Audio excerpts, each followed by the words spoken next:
We're going to go ahead and get started. Good morning, everyone.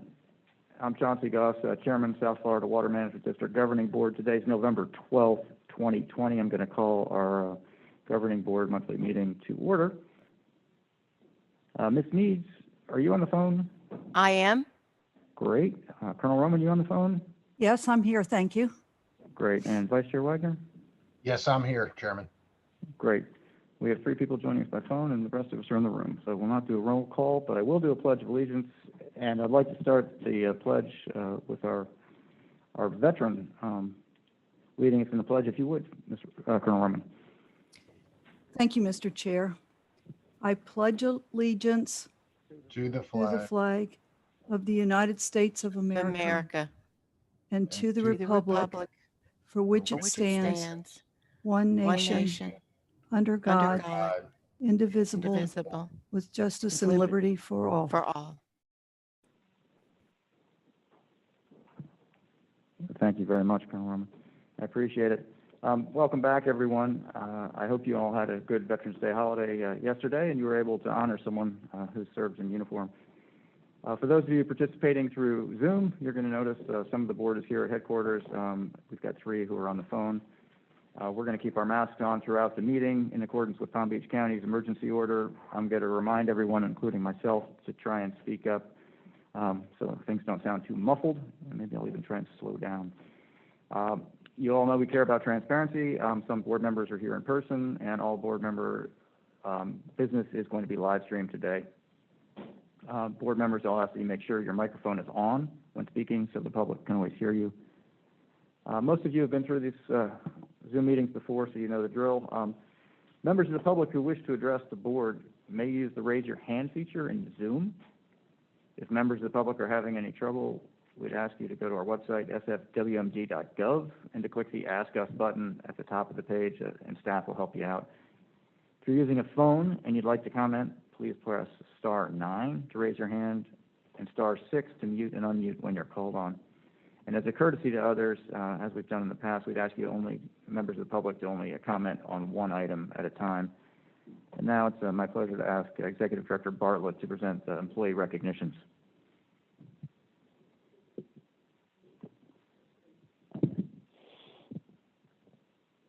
Thank you, Mr. Chair. It's my pleasure to do this. I always enjoy it every month.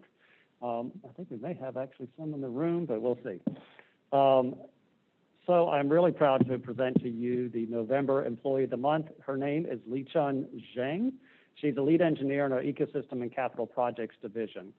Now, Lichun does modeling, and we all know that every solution that we do and need in this district starts and ends with modeling.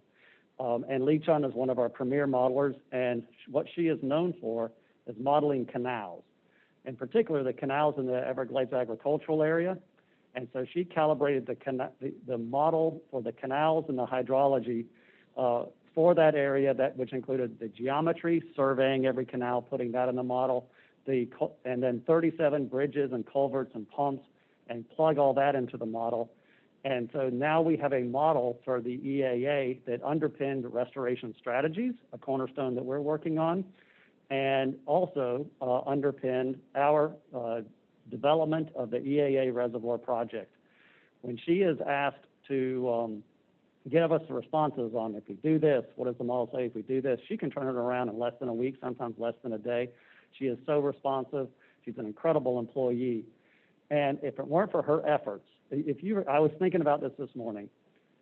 Senate Bill 10 passed in 2017.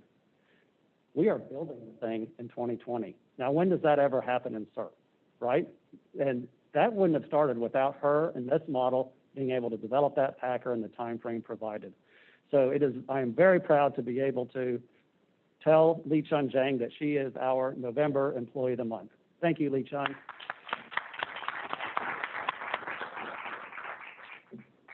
Now, we have probably an overdue Team of the Month. It is November. We've been in COVID since March. So our Team of the Month is our General Services team, which takes care of the facilities. That consists of Luis Castro, Petra Cardenas, Brian Cowart, Jason Dinas, Elon Durity, Melissa Espinoza, Craig Lexa, Doris Lopez, Anthony Phillips, Sean Phillips, Ted Towson, Timothy Vale, and Philip White. I talk about these people all the time, and you can see the evidence of their hard work in this room, the fact that we're able to have a board meeting here safely. When COVID hit and we needed to transition under COVID operations, they were there. They worked overtime. They got not only our headquarters complex prepared for that, but also our field stations and service centers. They've got systems in place to deploy when we have positive tests, to clean, and they have been absolutely responsive day in and day out. Our HVAC system, because of their efforts, now has ultraviolet disinfection for controlling the virus within these buildings. And because of their efforts, we're able to now repopulate this building, bring management in Mondays and Thursdays, bring the board back, and we would not have been able to survive and do what we've been able to accomplish without this facilities team, day in and day out, providing the work that they've done for us. And I don't know if there's probably some in here or around here, but I thank them incredibly for the efforts that they have done. Congratulations for being November Team of the Month.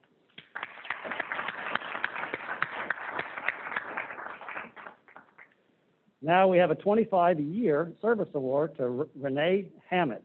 She's in information technology. Now, Renee came to us in 1995 as a hydrologic data programmer. If you know anything about the Water Management District, hydrologic data is a cornerstone of everything we do. And she came on and really worked on the QA, the QC, making sure we could collect that data at our structures and stations day in and day out, and we could rely on that data.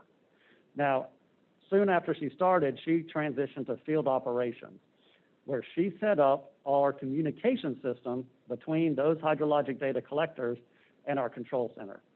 And that effort reflects in what we do today. It reflected in what we did during Hurricane Eta, Tropical Storm Hurricane Eta, and it's just what we need and what we do. And so she was there. She helped us transition to that communication network, and we wouldn't be where we are today without that effort. She then became the lead administrator for the security of all these systems, and then she transitioned in 2012 to be the information technology area to become the IT security liaison for the district, in charge of cybersecurity. Now, if we have a problem with cybersecurity, we have a big problem, right? We have to have a reliable system. We have to have a reliable information technology system, and she's there to make sure that continues and happens, and it does so in a very good way. She is a security professional. She does have those security professional certifications. And she's, I mean, we can depend on her, and we have for 25 years, apparently. So the other fun fact is 19 years ago, she started the local food to families drive at the district. And now, that's quite an effort where we at the Water Management District, under her leadership, have been collecting food for those that need the food. And in that time, she's collected or helped collect 22,000 pounds of food and essential items, and over $5,000 worth donated to local charities like grocery, gift cards, those types of things. Couldn't be more highlighted as the need for that these days. So thank you for that. That's just very exciting. She's an avid runner. She uses running to deal with anxiety and stress and that kind of things, and I get that, Renee. Thank you for your 25 years of service, Renee. Thank you very much.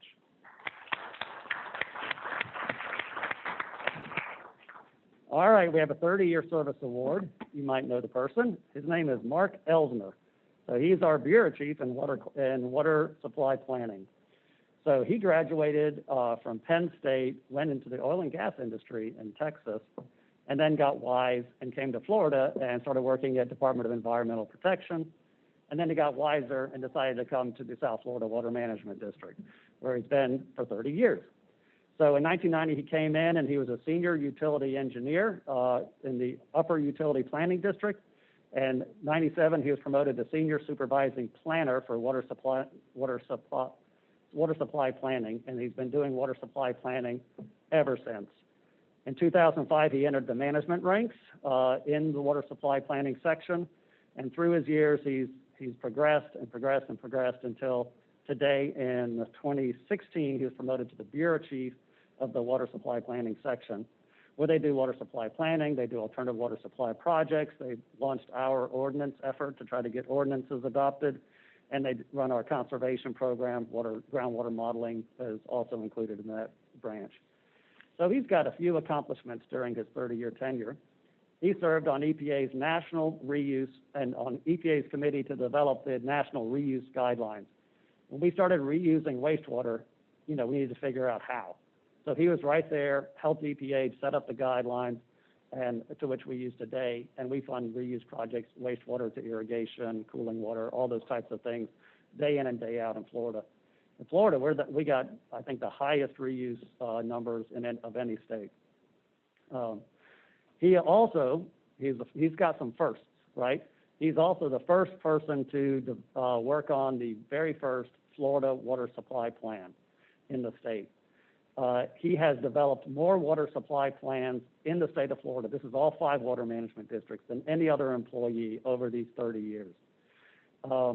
He also launched and started in 2006 our alternative water supply funding program, and now he's started our ordinance effort. So he's been on the front edge of a lot of things throughout his 30-year tenure when it comes to water supply. In 2006, so a little bit of background. He's also on the side, he was an Eagle Scout growing up, and I guess that set the foundation for his positive attitude, his teamwork approach, his can-do approach, which if you know Mark, that's what he is. He's positive, he's ready to go, he's always there. So outside of work, he enjoys woodworking, golf, cheering on the Pittsburgh Steelers, and tending to his award-winning landscape. That's right, his house was the very first, another first in Mark's life, to receive a gold level yard certification from the Florida Yards and Neighborhoods program. Yeah. And I know that's meaningful to Charlotte because we talk about yards all the time.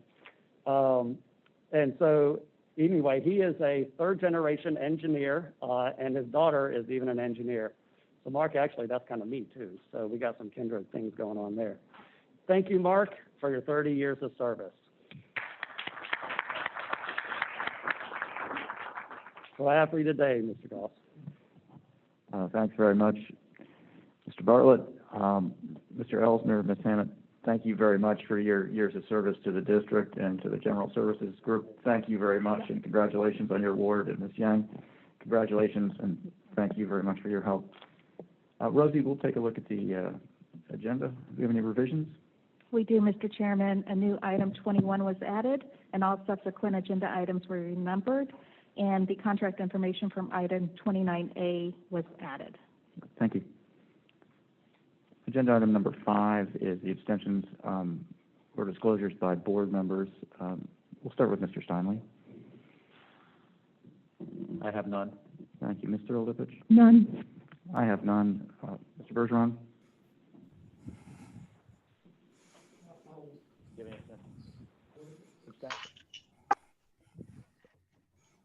Mr. Bergeron has none. Ms. Needs? None. Vice Chair Wagner? None. Thank you. Colonel Roman? None. Thanks. There are no abstentions. Now we're going to move to item number 6, and we're going to look at the approval of the minutes for the October 8th meeting and the October 28th Lunch and Learn workshop. Is there any board member changes to the minutes or additions or deletions? If not, I'd love a motion to adopt the minutes for both. I'll make the motion. I have a motion by Mr. Bergeron. Second. I have a second by Mr. Steinley. Is there any further board comment? Hearing none, seeing none, I'll call that question. Mr. Steinley? Yes. Ms. Orlovich? Yes. I'm going to vote yes. Mr. Bergeron? Yes. Thank you. Vice Chair Wagner? Yes. Ms. Meads? Yes. Colonel Roman? Yes. Thank you. Those minutes are passed unanimously. We'll go to general comment now. I'll turn it over to Rosie. If you're participating via phone or Zoom, I think you know the drill. It's *9 to raise your hand, *6 to mute and unmute.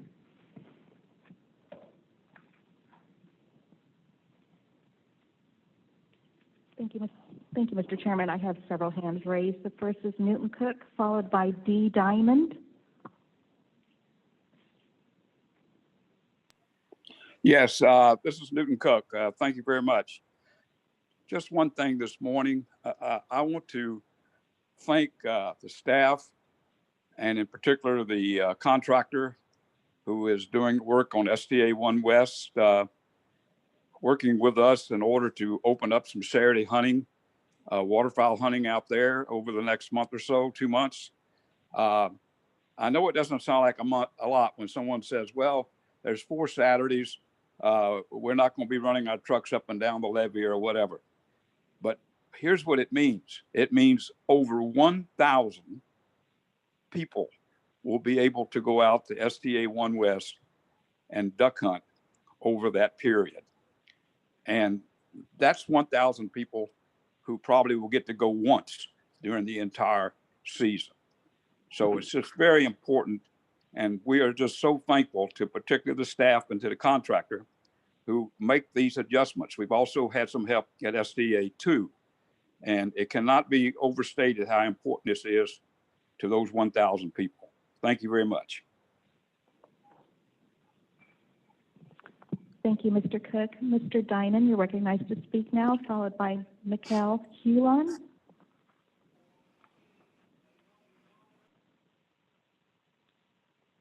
Hi, thank you. Good morning.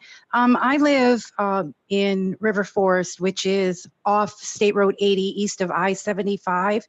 And I would just like to voice my concern regarding the drainage swales being filled in on the north side of State Road 80 to accommodate for a shared use bike path, when in the safest place for that shared use path would actually be on the south side of State Road 80, where the golf course is. Thank you. Thank you. Mikkel Hulan, followed by John Majka.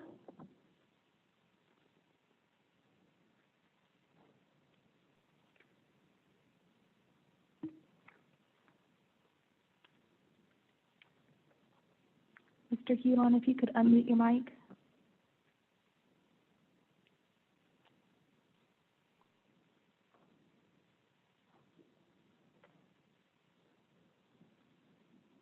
Mr. Hulan, we're going to go to the next speaker, and then I'll circle back with you. John Majka, you're recognized to speak. Good morning, Board. John Micah. Thank you for taking time. I know it's hard to keep everybody happy, but I'd like to add on to what Ms. Diamond said earlier about the filling in the drainage swales on the north side of State Road 80 east of I-75. It's a sensitive community out there. A lot of it was developed in the 50s and 60s, and there's flooding already now on the north side with some of the businesses and parking lots, and to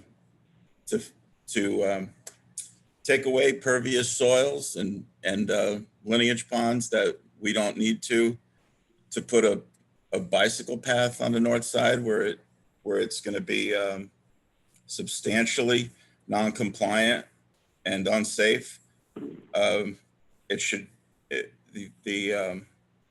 the pathway was on the other side of the roadway and we had a simple 6-foot wide concrete sidewalk instead of a bike path that is typically 12 feet wide, it would make a safer community, and it would allow us to retain more of the water retention and the drain for the drainage swales and the linear ponds. So I just appreciate it if you could take a closer look at it.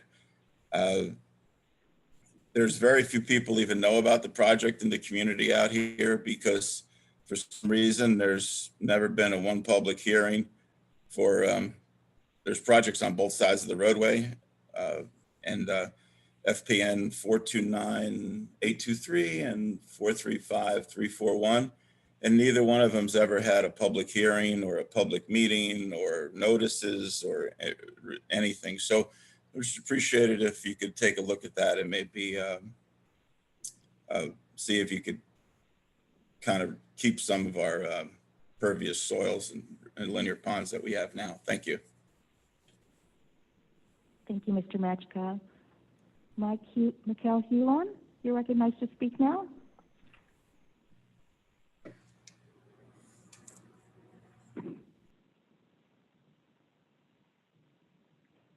Mikhail, if you could unmute your mic, please. You can press *6, would unmute your mic.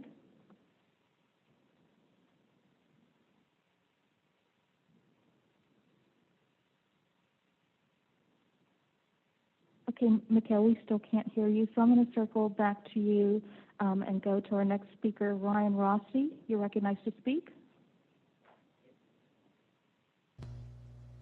Yes, thank you. Good morning. Well, first, I just want to quickly thank the board for continuing to allow us to speak virtually like this. I know that a lot of us are still depending on this capability, to be able to listen in and offer up our public comments this way, so it's very appreciated. I just want to quickly echo the comments I had also recently submitted in writing regarding the proposed EAA reservation rule. Because of the potential implications that this rule might have on the over 6 million South Florida residents and water users, I think that it's only fair that a public hearing be held to further discuss this before any final decisions are made. The future is just simply too uncertain to leave the water rights of existing users potentially unprotected.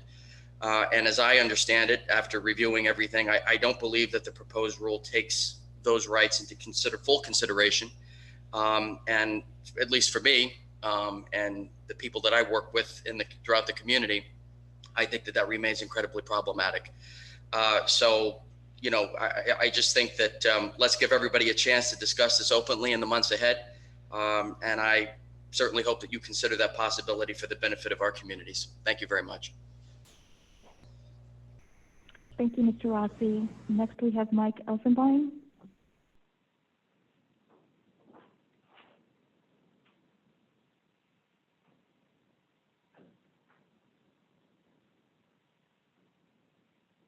Mr. Elfenbein, if you could unmute your mic.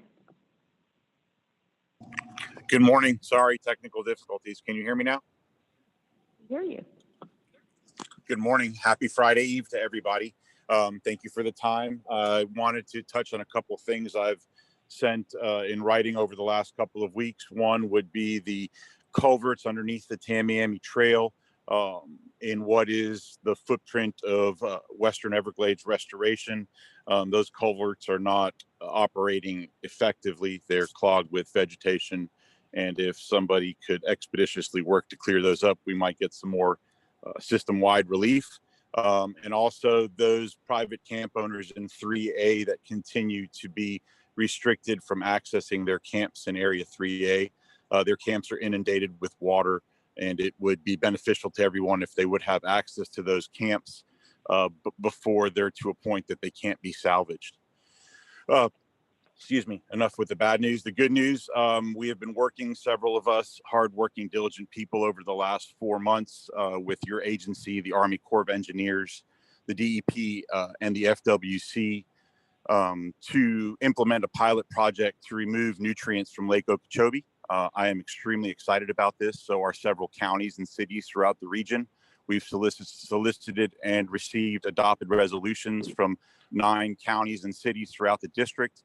I have met with legislators across the state and federal government, and I'm very excited to put this project forward and show the ability to clean nutrients from Lake Okeechobee, limit chemical spraying, reduce the intensity and frequency of harmful algal blooms, restore nutrients to our soils. We're working in partnership with a multi-generational family at the Lazy JP Ranch, adjacent to the Indian Prairie Canal, to disperse this material and sequester carbon in the earth. So I look forward to working with you all at the board, Drew, for your exceptional leadership and your staff. And I anticipate this project to be funded and going between now and your next governing board meeting. So have a wonderful day. Enjoy your weekend. Thank you all for all your hard work. Thank you, Mr. Elfenbein. Mikhail Huon, and if I'm mispronouncing your name, I apologize. You recognize me. Can you hear me now? Hello? We hear you. We hear you. Oh, thank you. Okay, I'm Mike Hewlin. I'm with Texas Aquatic Harvesting out of Lake Wales, Florida. We've been working with the district on and off since 1995.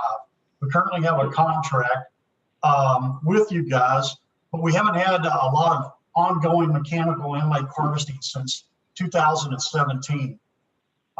We're here. We've got 5 large harvesters that are very effective, very important to the resource, just sitting since April of this year and haven't done a thing that we could be harvesting the floating plant problems that we have and throughout the upper Kissimmee chain and Okeechobee and all the way down to the canals if needed. But we haven't been called upon to do any major work here for you. You guys haven't funded the harvesting projects, and I guess since 2017, I believe. Some funding has come from FWC, but we're looking to see if the district would get more involved in this. What we've documented through our harvesting projects is the fact that harvesting harvests a lot of phosphorus and nitrogen. For example, we've been working in the South Popka chain of lakes up in Citrus County. And since February of 2019 to October of 2020, we've harvested 12,722 pounds of total phosphorus. And the mechanical harvesting project in that system is working very effectively. We've got upland disposal that's gone completely out of the lake.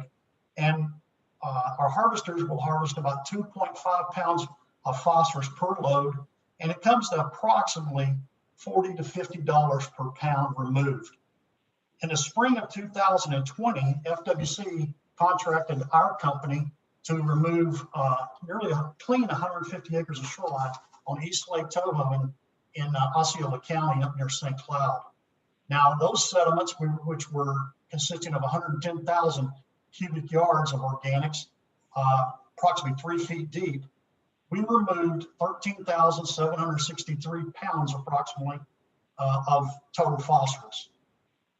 Approximately 90 pounds per acre at a cost of $75 to $100 per acre. I would like to ask the district if this is important, that we could put further a study into the mechanical harvesting removal of total phosphorus that you so well need throughout the system, and see if we can get efficiency for harvesters in the removal and the cost of removal also. If there's anything else that I can help you with or our company can help you with in determining this, we would be more than happy to assist you in any way. I would like to say thank you very much, and we appreciate the minutes that we have here with you. Thank you. Thank you, Mr. Huon. The next public speaker is a call-in with a phone number ending in 6814. Yes, can you hear me? Good morning. Yes, my name is Drew Martin. I'm with the Loxahatchee Group of the Sierra Club. I just want to talk about the watering that goes on, and I happen to work in the town of Palm Beach in Palm Beach County, and I know that Drew Bartlett has been working on watering ordinances, and I know also that the Water Resources Task Force for Palm Beach County has been working on that. But one thing I notice, and I know there's a group that comes there periodically and complains about the concern to not have enough water. But when I go home at night and I ride home during a flood watch and it's pouring rain, almost every one of these condominiums along the road has their sprinklers on. And I mean, I think that the Water Management District needs to really insist on enforcement, because not only is that a waste of water, because obviously it's pouring rain, and while it's pouring rain and there's a flood watch, and there's, in most cases, in the last couple of days or week, we've had a huge amount of rain, and they're watering at the same time. They're flushing all the nutrients off their properties into the gutters and into the Lake Worth Lagoon right there. So I just really hope that the South Florida Water Management District is going to begin to insist that people have to have a rain sensor and or a soil sensor when they are using their sprinkler systems and not just watering. The other thing I'm concerned about is the state is doing the assumption of the 404 permit, which is going to mean that the Department of Environmental Protection is going to be responsible for wetland destruction. And I'm concerned that as we lose more and more wetlands, we're going to have worse water quality. Now, I know up in the Treasure Coast that we are seeing a lot of fresh water getting into the lagoon up there on the Indian River Lagoon, and that it's really degrading the water quality. So I would like to see Water Management District possibly, I don't expect you'll want to do that, but at least weigh in and ask that the state either not take over this assumption, or if they're going to do that, that we increase the amount of mitigation and reduce the amount of destruction of wetlands. So those are two things that I hope that the governing board can weigh in on. Thank you. Thank you, Mr. Martin. Next, we have Betty Osceola, followed by Mark Perry.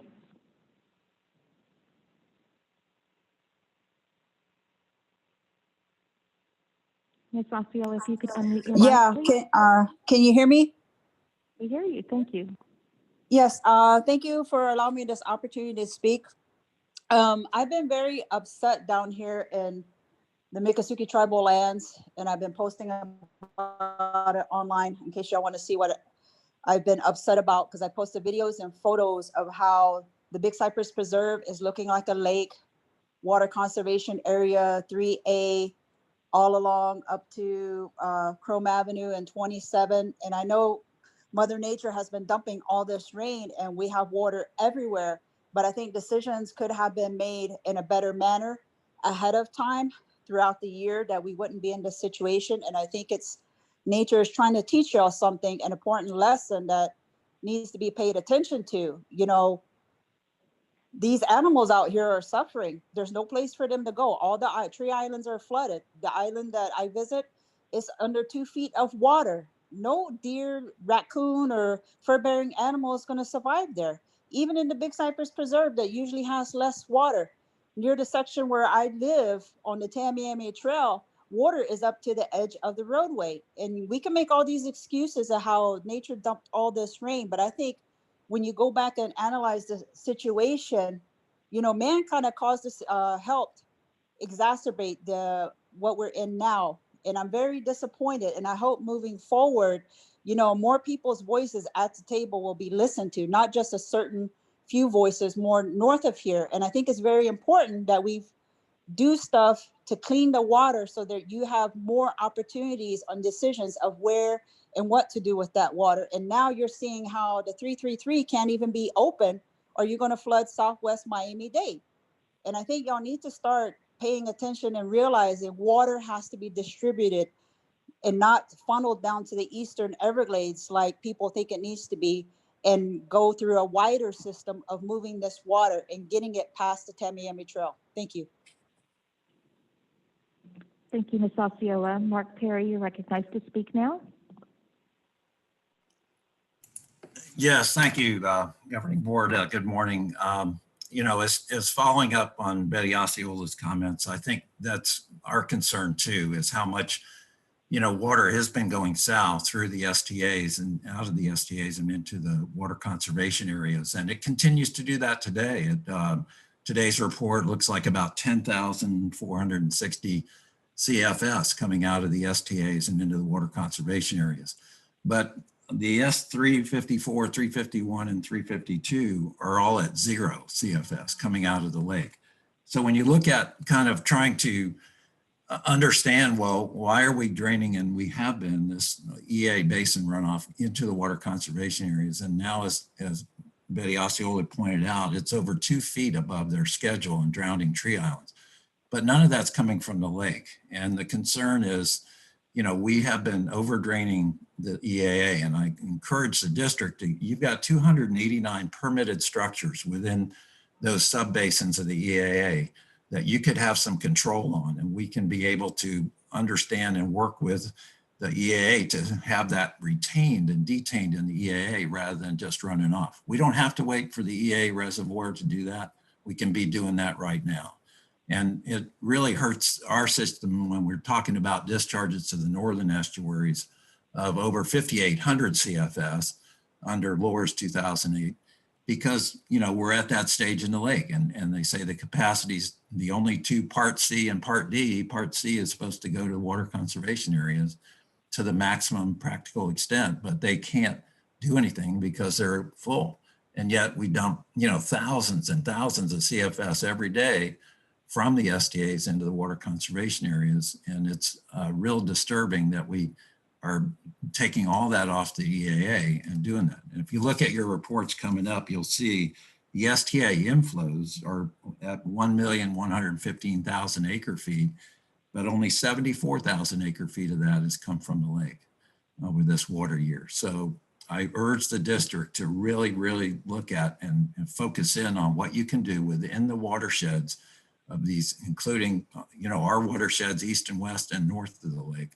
But you can do a lot in operation wise, particularly south of the lake through the SDAs and water conservation areas, and try to use that capacity for the lake to flow south rather than EA drainage. Thank you. Thank you, Mr. Perry. Michael Collins, you're recognized to speak. Thanks, Rosie. Glad to hear everybody up there still healthy. Appreciate this opportunity, Mr. Chairman. Just a couple of comments on what I just heard. You know, it's in times like this, times of adversity, times when Mother Nature has decided to not be particularly kind to those of us that try to work on water issues. I just find it disappointing to hear people making suggestions to this board that where Mother Nature has taken certain actions, that you should take other actions that will in some ways exacerbate the problem and create brand new problems for the district to deal with while you're trying to deal with the ones you already have.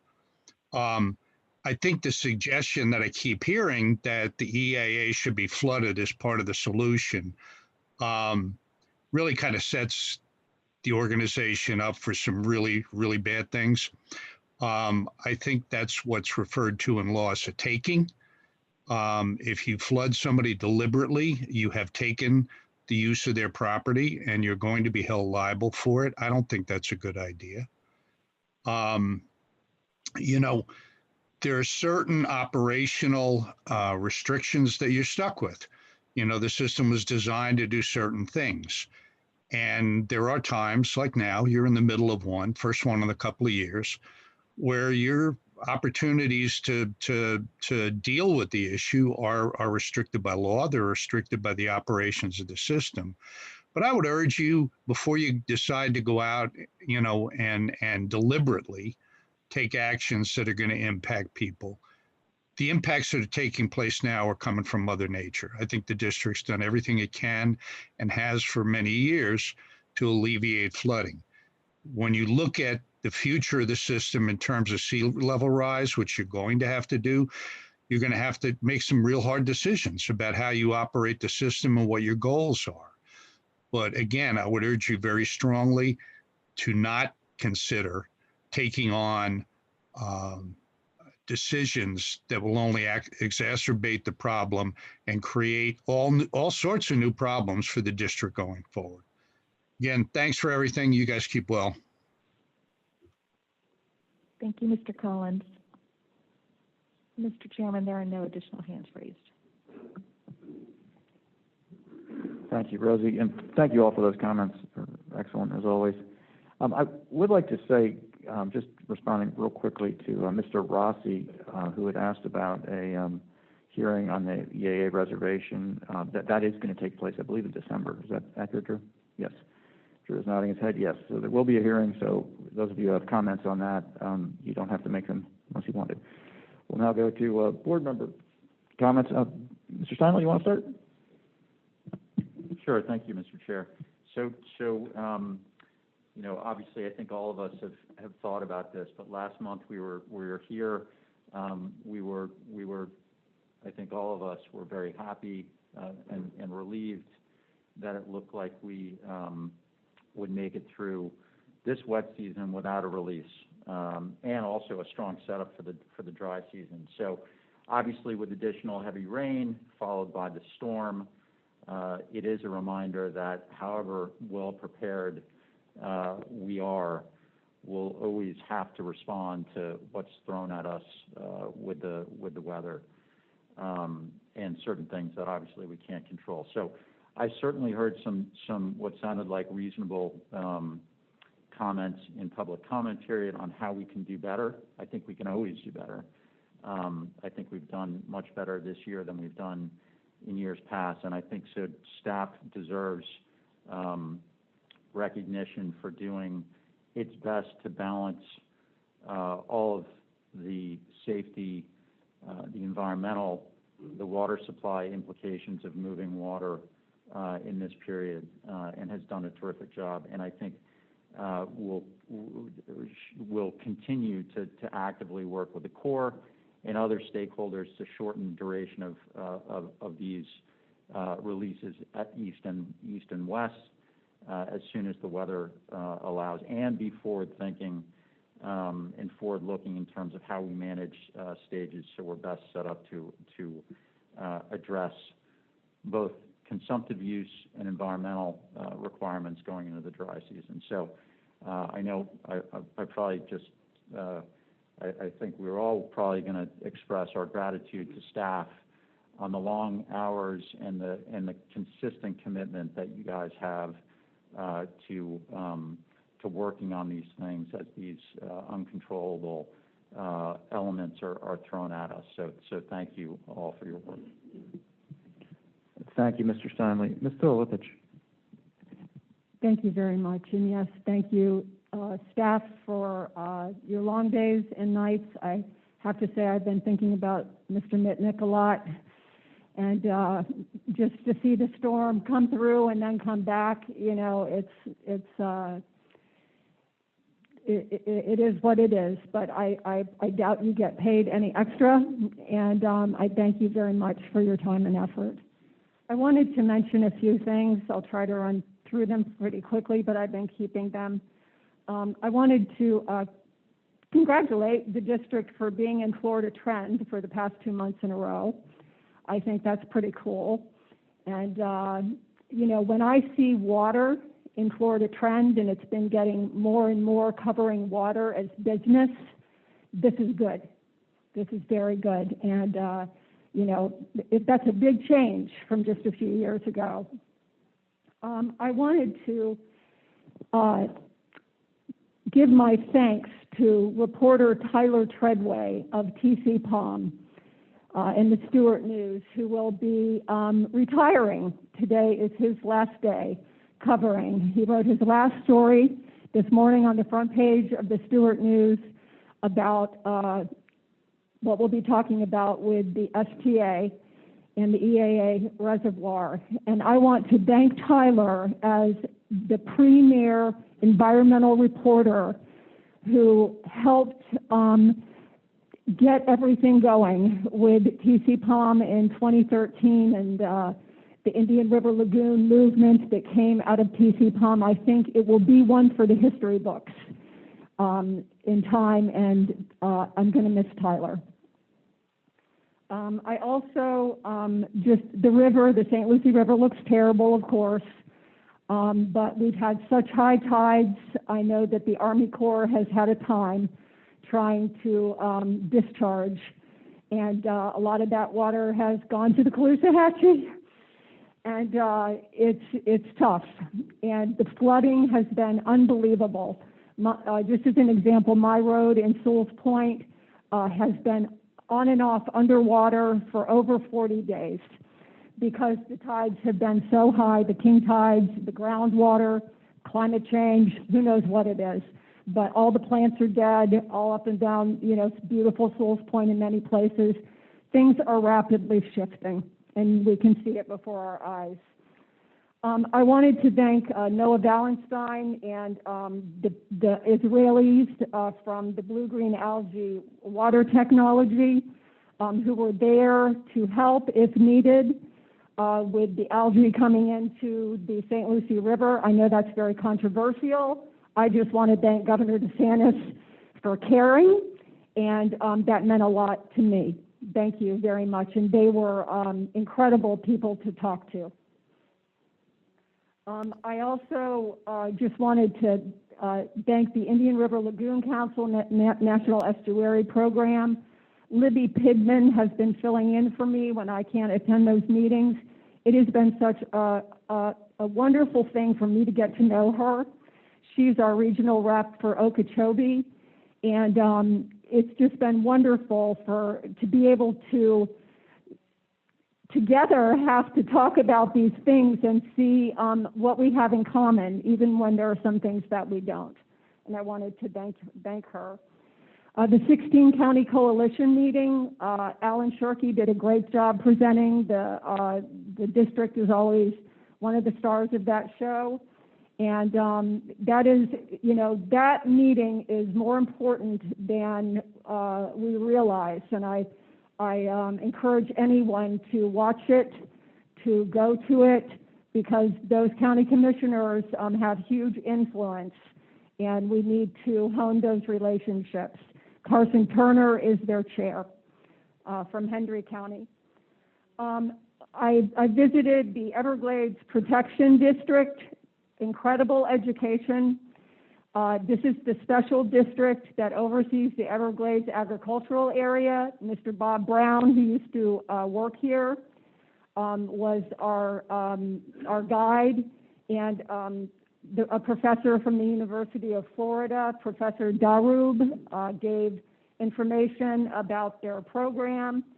I hope that they will be invited here. I think we need to interact more with them, and if we have questions about putting water on the land, or it's not legal to put water, whatever it is, I mean, why aren't we talking? Why aren't we all here together? Half the old water management district works for them. So why don't we all just, the truth will set us free here. And we need to have hard, good, open communications right here in this circle when we can, or on Zoom. But I was very impressed. And the OWL program, the Barn OWL program from Dr. Raid, they started out with a few of these barn owls to catch rodents in the sugar fields mostly, and now there are over 500 of these owls. They're beautiful, and they don't use chemicals, and these are good things that can make my heart softer towards the EAA, that I am very harsh in judging, and that's no secret. Last but not least, I went with the Florida Wildlife Commission to do a deer survey with Dr. Tom Reinard, Regional Director, Elena Suarez, and Ashley Jo Chattel, I believe is how you pronounce her last name. They were two biologists. I sat on the top of the truck and was blown away. I'm sure they'll tell you there were 287 deer on the levee and on the banks of the levee, like Ms. Osceola was speaking about. Little rabbits running all over the place, raccoons running all over the place, possums running all over the place, lots of snakes, but I'm not afraid of snakes, so that was kind of cool. And, I really think if we could start to focus more on the animals in the river and the animals on the land, and stop concentrating on ourselves and our own wishes, that we can make this even better. Because when we focus on ourselves, there will always be conflict. But I think something we all have in common, whether we're hunters or people who live along the estuaries, is that it is immoral to have these animals drowning or starving or dying because the water is polluted. We can do better than that. And I know we will. And thank you for listening to my rant. And Drew Bartlett, you do an awesome job. Thank you. Thank you, Mr. Olovich. Mr. Bergeron. Thank you, Mr. Chairman. Hear me okay? Yeah. Well, we've had quite an event that's pretty well devastated South Florida. I don't know if it's 1 in 10 years, 1 in 25 years, but kind of record rainfall. And I think, and I want to compliment our staff. I've been on and off the phone with John Micknick through the night, and I want to thank all our staff for giving the service and the safety and welfare to the general public. I think that as the general public gets back in a safe condition, we've really got to divert and focus to the environment and to all the wildlife, like what Jackie was saying. I think we had, 15 inches, Drew, 18 inches in some areas. And a lot of people don't realize that our system has been set up in South Florida where I think our streets are 10-year storm. Our floor elevations are 100-year. We live in part of the Everglades that was drained, and there's going to be times when your feet get wet if you live in South Florida. But I'm tremendously impressed the way our staff has handled this event. I'll be brief, but a little general synopsis as we get the public safety and welfare to the general public. We're in serious trouble in the Everglades. From what I see, and you could correct me, Drew, but I think we're at the highest water level ever recorded in the Central Everglades.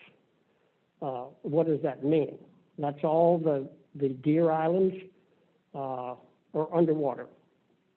So there's a time frame to any event. And it's about a 60-day time frame to get water levels compatible with the environment, the ecology, all our wildlife, all our endangered species, and even our plant communities are affected. And we've been working very closely with Colonel Kelly in regards to how we can move water south. I know I sound like a broken record, and I'll apologize.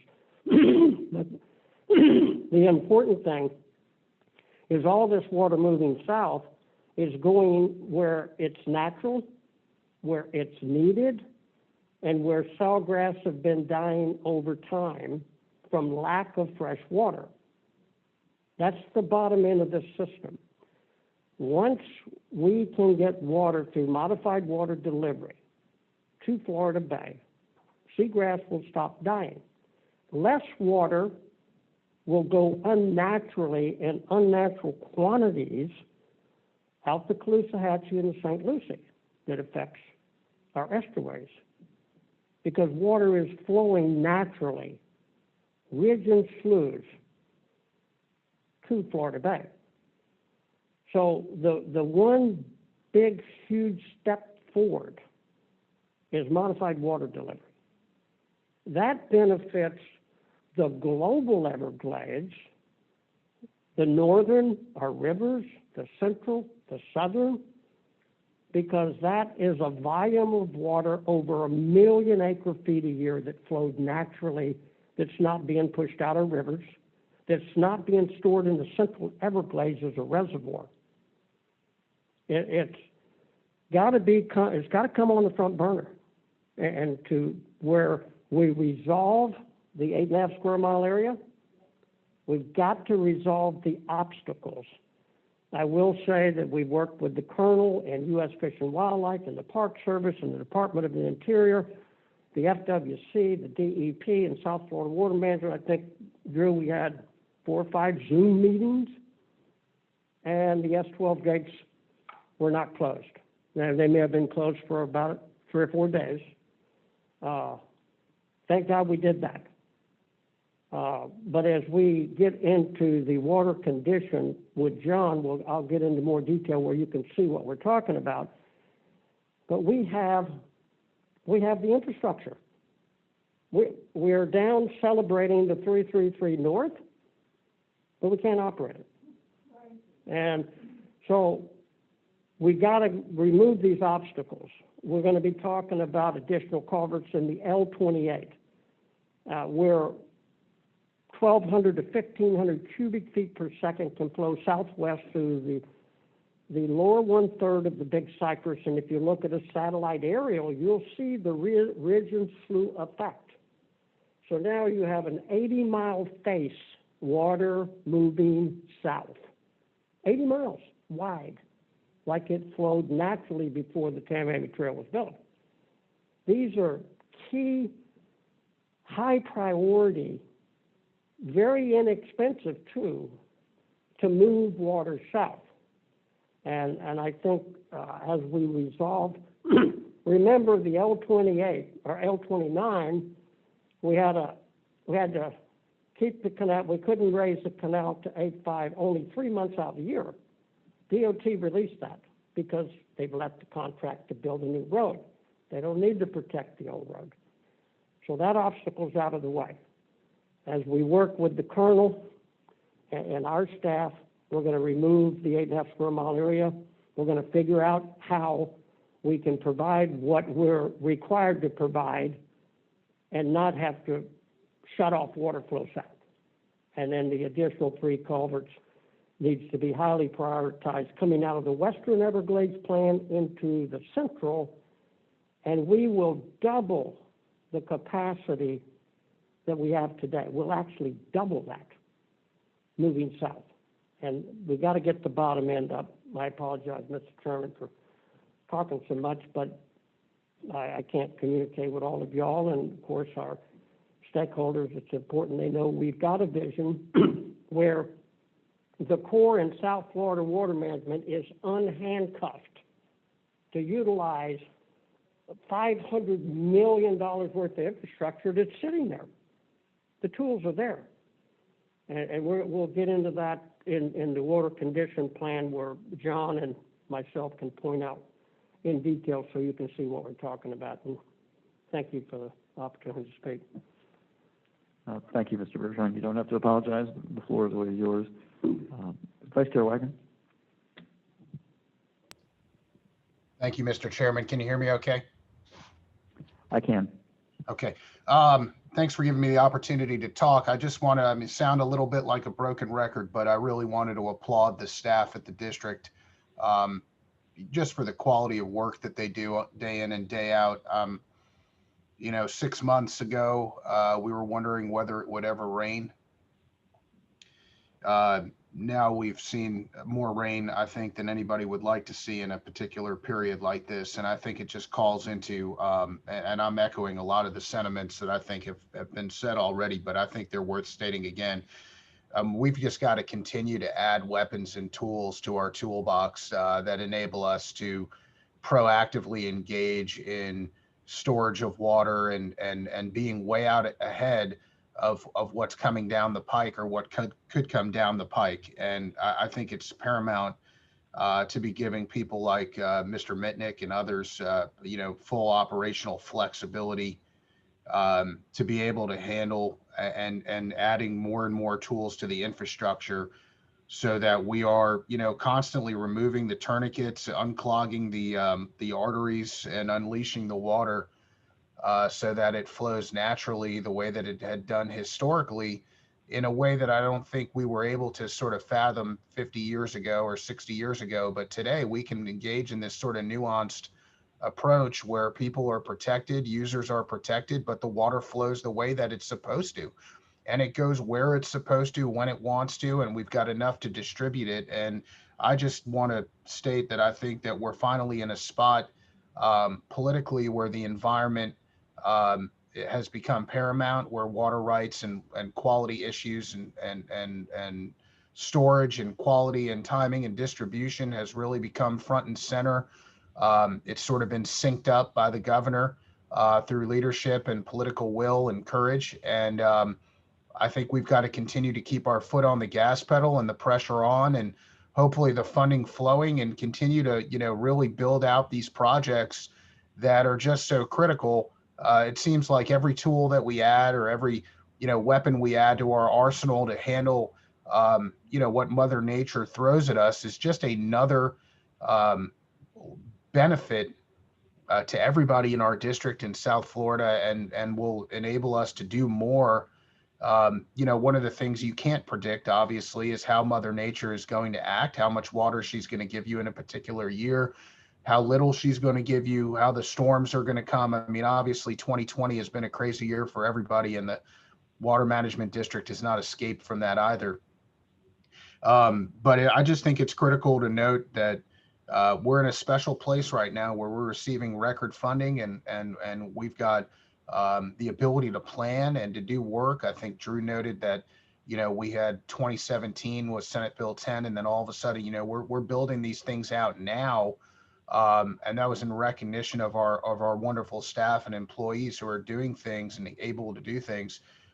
My attitude is that we just cannot let up, and really find us to be at a fortunate inflection point. We're sitting on a board at a great moment in time where we can push these things forward, and I hope we continue to do so. But I just wanted to echo a lot of sentiments about the staff and how well they've handled this and how hard they work. I think a lot of people don't appreciate it or see it or understand it, but it's there, and people are really putting in the hours to do the most meaningful work for people who live in our district. So I just want to say thanks. Thank you, Vice Chair Wagner. Colonel Roman. Yes, thank you, Mr. Chair. I'd like to echo some of the comments that were made about the staff. I want to really thank Drew and the whole team for their professionalism and adapting so successfully to everything that's coming their way. Just when you think that they have enough on their plate, more comes, and they handle it so well. And that's really the true test of an organization.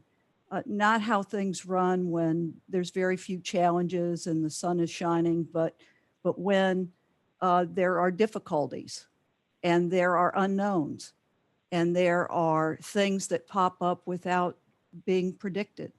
And I am totally in support of their actions and how they've been able to adapt so well and protect not only the citizenry, but keep Everglades restoration on track.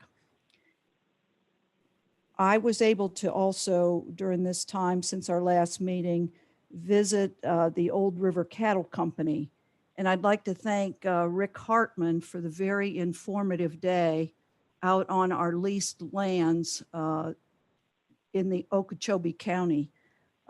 It was really a great day, and I really came away from that with several issues that I'm going to follow up with staff. And I'd like to thank Libby Pigman, our regional representative, for taking her day to join me out there on the ranch. That's all I have, Mr. Chair. Thanks, Colonel Roman. Ms. Mead? I just wanted to say that protecting the environment and preserving Florida's natural resources is a nonpartisan activity. And that with the election behind us, we lost some people that have fought with us and helped us. And we were able to keep people like Congressman Mast, and we're grateful to have him helping us always. And if you are newly elected, we are counting on you to be very supportive of us as we continue to work for the people in South Florida and all of Florida, really, to restore the Everglades. We need your help. We need your support. And if you have helped us and you didn't win your election, I'm sure that there are still great things ahead for you.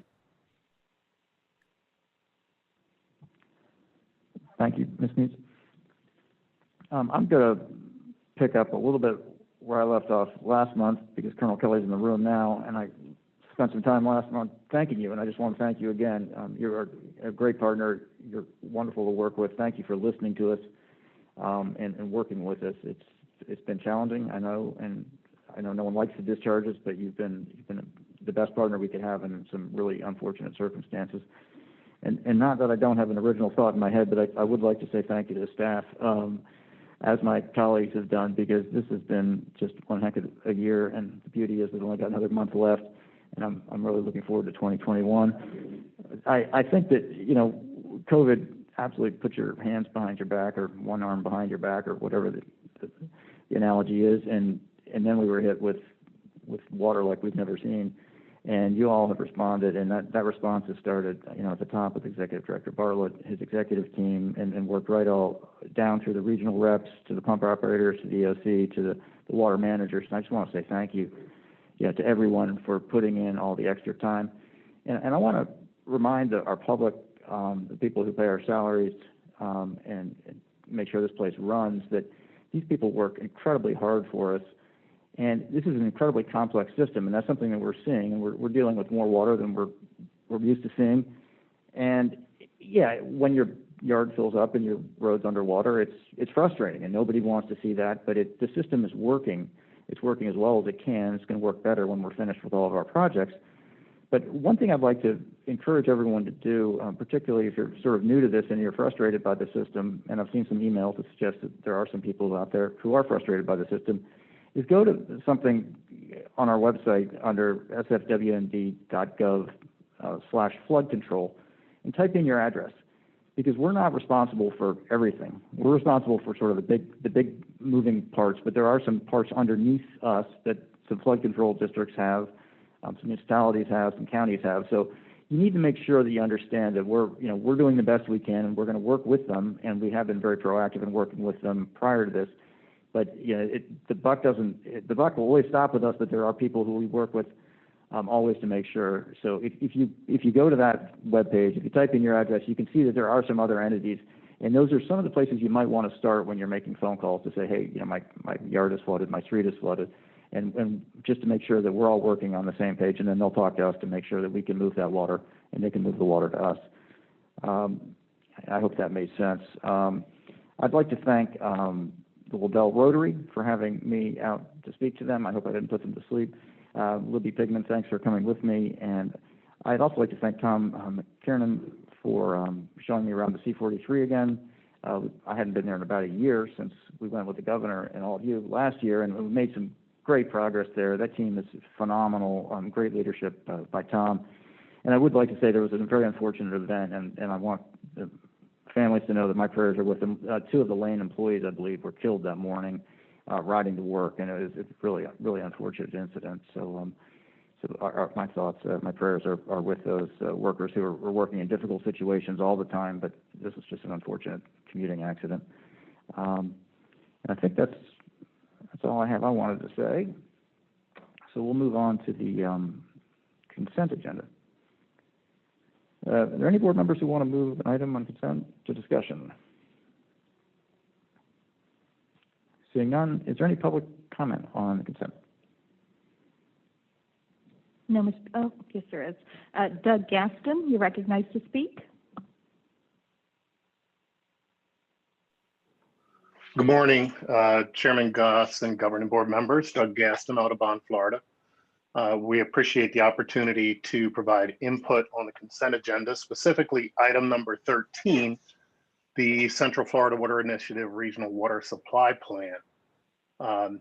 We applaud the efforts of the staff and partners to produce a plan that clearly describes some of the growing water issues we face. And it's clear that some of the pre-use practices or past water use practices have harmed some of our environmental resources, and we need improvements to move forward. The region covered by the plan has over a dozen MFL water bodies and tens of thousands of acres of impacted wetlands. And the environmental data in the plan shows that we have to move away from the traditional projects that move groundwater and surface water and instead invest in projects that recycle and reuse our water safely and efficiently. So we are encouraged to see that there's a discussion of alternative water supply planning on today's agenda and hope that is part of the discussion going forward.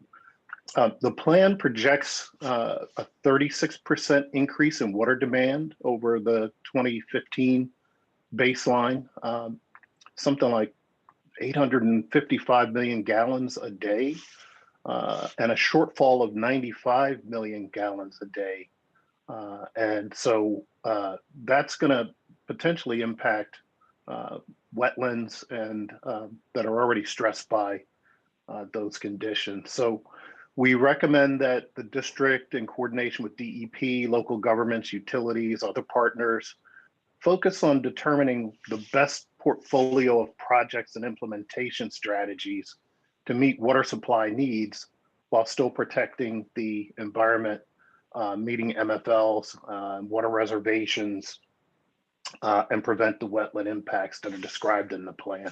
So we support approval of the plan, but just with that caution that we're looking to your leadership on how best to implement the insights and information that are in it as we move forward. Thank you. Thank you, Mr. Gaston. Next, we have Mark Perry, followed by Jean Lolis. Yes, thank you for a chance to comment on the consent agenda. I also would like to mention about item 13 and particularly the Central Florida Water Initiative. And involved with this for over the years, it's been coming together and understand what Mr. Gaston just said about the demand and the shortfall that's going to come out, and the looking into alternative water supplies for meeting that shortfall and meeting that demand in the future.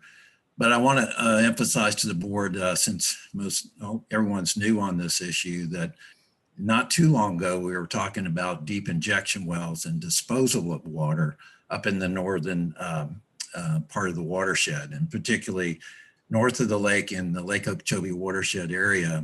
You know, if we're talking about disposal of water or water injection, deep injection wells, we should not be talking about that. That's water disposal of water that we definitely need on the surface and definitely need for recharge of shallower aquifers for our water supply. So I just want to caution you that when we balance out these needs for controlling our water, when we have overabundance, we sometimes look at those potential things like deep injection wells or water disposal system, and we then have to also consider, well, we're going to need this water for water supply as outlined in the Central Water Initiative. So I just make sure we remind us that we need to do that when we're making these plans, and also to make sure that those alternative water supplies and that demand doesn't impact those natural systems and natural features.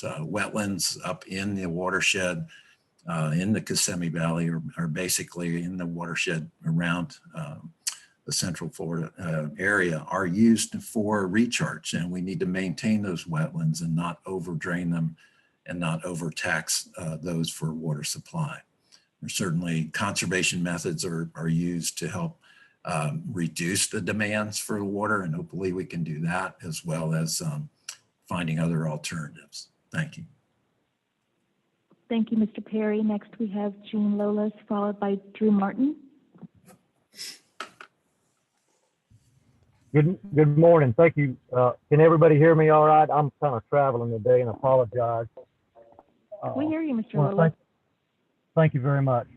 Thank you for this opportunity. I just wanted to reach out again today to say firsthand experience. I grew up in that in the Central Florida area in St. Cloud, just below Orlando. And, you know, we are in a time of balancing act, as just was presented there, is we have to take in consideration of when the water's on the land and when it needs to get off.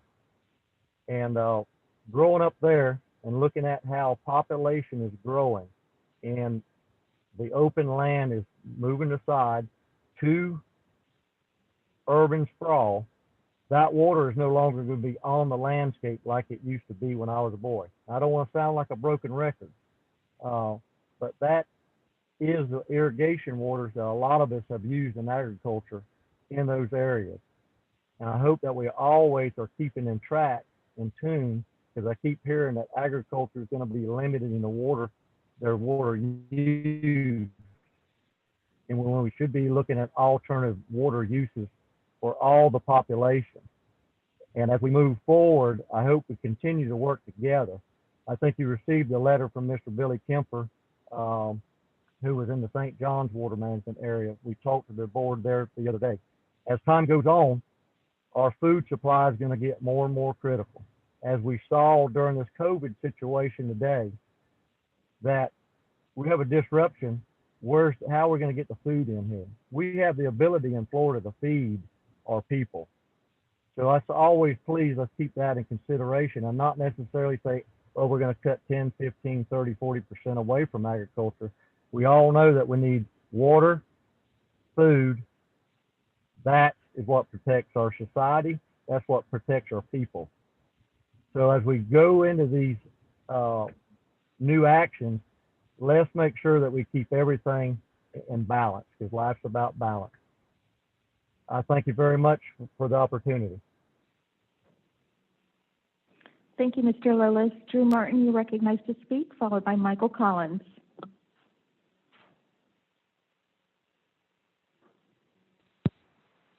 Yes, this is Drew Martin. Can you hear me? We hear you, Mr. Martin. I would also like to speak on the same item as Doug Gaston and Mark Perry. I am concerned that the Central Florida Water Initiative does not do enough to reduce landscape irrigation. And there's a couple of things that could be done. One is to promote green infrastructure. Green infrastructure is when developers and builders have to retain more water on the land, and they have to utilize the natural elements to hold that water, particularly shade trees and reduction in things like lawns. And I don't think it really makes sense to say that you're going to use more water than you have, which is basically what this initiative does. The other thing is I think the consumptive use permit has to say no. And I don't know how that's going to happen, because right now the way the rules are set up, basically it's very difficult to turn anything down. But I don't think that the district and the various water management districts continue to just say yes to every single consumptive use permit simply because it makes economic sense, because the environment is more important in the long run, because if you don't have enough water for your existing users, you really can't provide water for new users. The other thing is I think we need to significantly reduce the amount of landscape watering by utilizing plants that are either native or Florida friendly, so that we're not utilizing so much water. I agree with Mark Perry on deep in section wells. It's a waste of water, it's a waste of money, and it's a waste of energy. So I hope that as you move forward on the Central Florida Initiative, that you take into account the reduction of consumptive use permits for new users. Thank you. Thank you, Mr. Martin. Next speaking on the consent agenda is Michael Collins. Hey there, back again.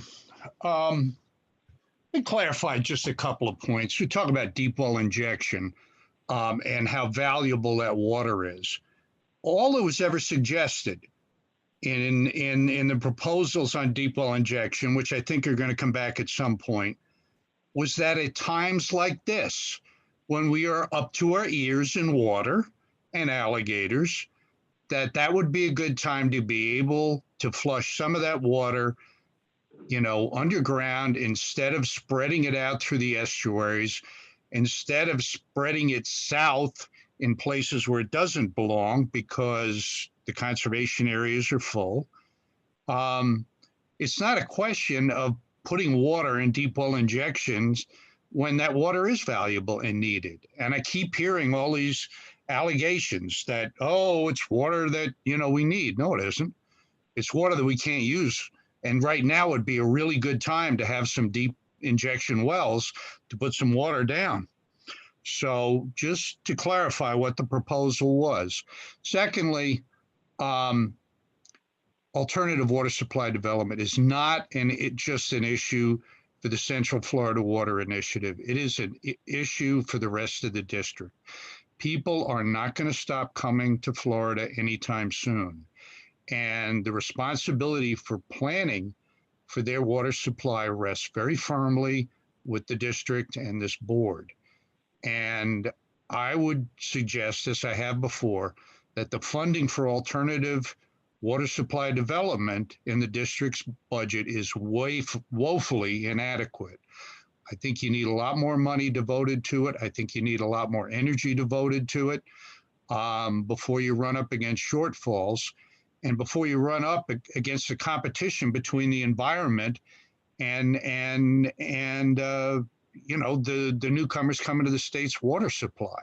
We don't want that confrontation. That's not one that's going to wind up in a good place. So I would urge that you start looking at finding more water. Yeah, there's a Freudian slip. Finding more money for alternative water supply development. And let's kind of stick to the actual story on deep well injection and when and how it was proposed and what it was proposed for. Again, thank you very much. Thank you, Mr. Collins. Next, we have Nyla Pipes.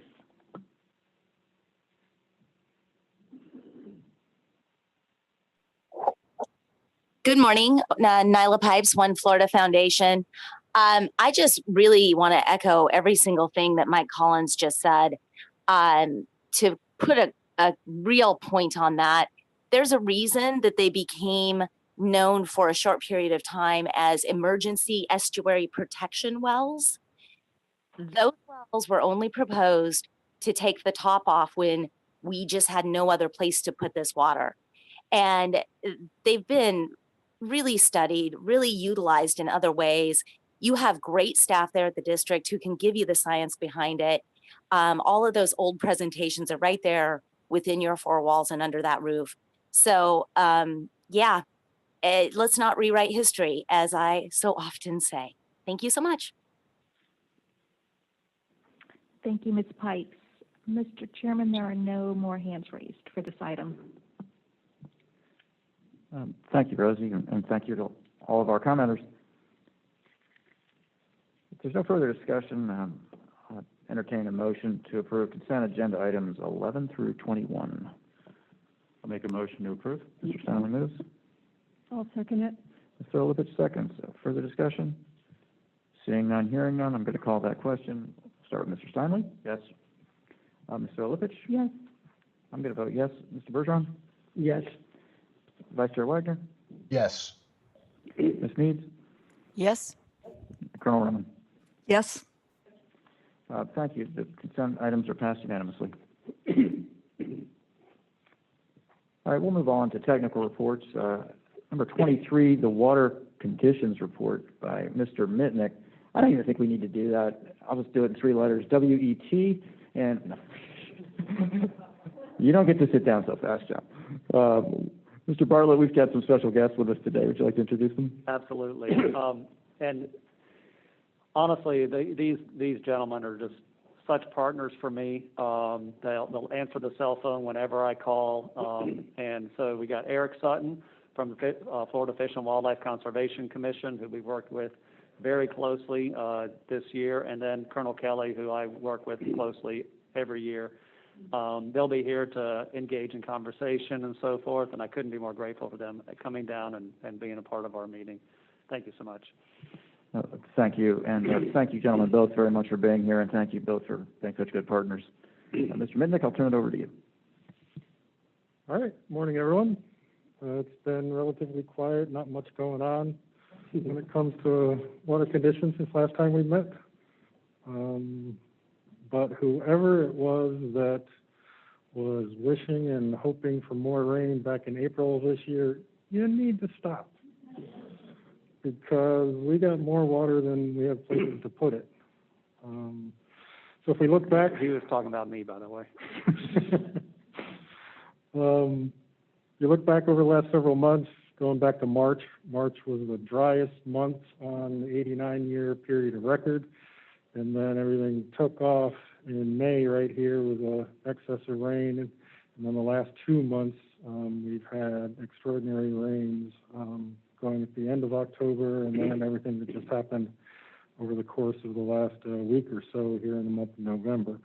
Overall, if you just look at this 6-month period, we've received roughly 50 inches of rain so far. Typically, over the course of an entire year, we get somewhere around 52 to 53 inches, but we've done that in the last 6 months. So as you can imagine, month of October finished well above average there at 174% of average. With a surplus of rain, the majority of that was here along the lower East Coast and over Lake Okeechobee, which caused those significant rise in Lake Okeechobee. As I already said, for the wet season to date, the last 6 months since May of this year, about 50 inches of rain. We typically get that 52, 53 over a 12-month period. So it's the skies have opened up, and we've got an excess of water running around the system, surplus of roughly 12 inches district-wide.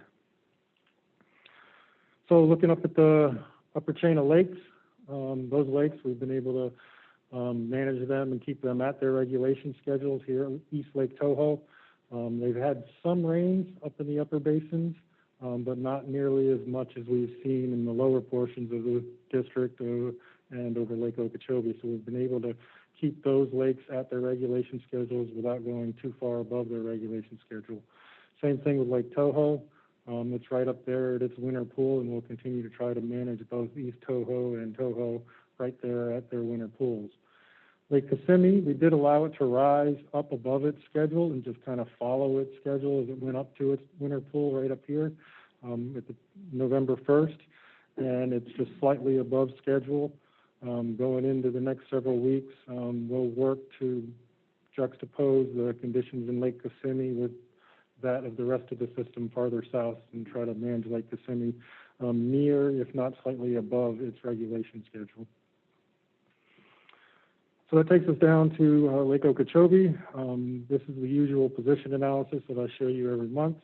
Full disclosure up front, this slide and the next couple slides were done starting November 1st, so they do not account for any of the effects of Tropical Storm Eta. But when this was done, lake was sitting right just above 16 feet, and actually today it's sitting at 16.39, which probably puts it right about where it was when this analysis was performed. So if you look forward in time, you can kind of see with a 50% confidence interval right in here, this purple shaded range of where you can reasonably expect lake levels to be as we go out into the future. And I'm sure there will be more discussion about lake levels to come. So if you just, last month I talked about a La Nina-like condition, which means a drier, dry season. Doesn't mean it's not going to rain. It's going to rain, but it just doesn't rain as much as it typically does during a dry season. So if we go into all that 41-year period of history that generates this graphic and just excise out those years that are attributed to a La Nina-like condition, this is what you would reasonably expect and how the lake could progress forward under a La Nina condition as we move forward in time. Generally speaking, over the course of a normal dry season, the lake will drop anywhere between 2 and 3 feet. So if we're sitting up at 16.9 right about now and take off 3 feet, you're down at 13 feet going into the next wet season. So those are the kinds of things you got to start looking out towards through the next several 6 to 9 months and looking at where the lake will be going into the next wet season and try to set it up to be in a good place for that 2021 wet season. Similar story down, I added this graphic this month because of all the excessive rains that have occurred in Conservation Area 3A in the southern central Everglades. Again, this analysis did not account for Tropical Storm Eta. So we were sitting, when this projection was done, conservation area stages were right there at about 11.6. As of this morning, we're up here at 12.6. And it's going to continue to rise with the amount of water that's still coming into Conservation Area 3A. So this will give you an idea of what you could expect for levels within Conservation Area 3A going out over the next several months. A couple factors. Again, this analysis would assume that S12AB, 343AB were all closed. However, as you've probably seen in some of the district's press releases, the Corps of Engineers was able to effectuate a deviation to allow those structures to remain open, so that's going to help. And I'll talk a little bit more about some other actions that we're taking in a couple more slides that'll try to help this situation. So it's not all the way out until January, February timeframe before we're even able to get the conservation area back to the top of its regulation schedule. So there's not much to say on the next series of graphics. These are the ones that we usually include about the probabilities of Lake Okeechobee releases to the conservation areas or to the estuaries. It's hopefully obvious to everybody that the likelihood of having estuary releases is very high at this stage of the game, given the levels that are in the system today. So I'll just skip through some of those real quick, and then let's spend some more time talking about the southern portion of the system. So up here, Conservation Area 1, you can see as we progress through the wet season, it hugged just above its regulation schedule, and you can see there was normal like wet season rains. But right out here, when you get into the October-November timeframe, especially right there in November, there were excessive rains. So as we were going through the months of October and into those past week, the Corps of Engineers had to take action to move a lot of that water from Area 1 down into Area 2 through the S10 structures right along here. So today, right now, there's about 4,200 cubic feet per second of water coming into the Water Conservation Area 1, and there's about 4,000 cubic feet per second leaving Conservation Area 1 going into Area 2 through the S10s. We do have another structure right there, S39, that will allow us to take some of that water and move it off the tide through the Hillsborough Canal. We have intermittently been doing that, simply because, as you can imagine, through this past week, a lot of the rains that have fallen along the lower East Coast has prevented that operation. But once we're able to, we'll once again resume moving water from Area 1 to tide through the Hillsborough Canal.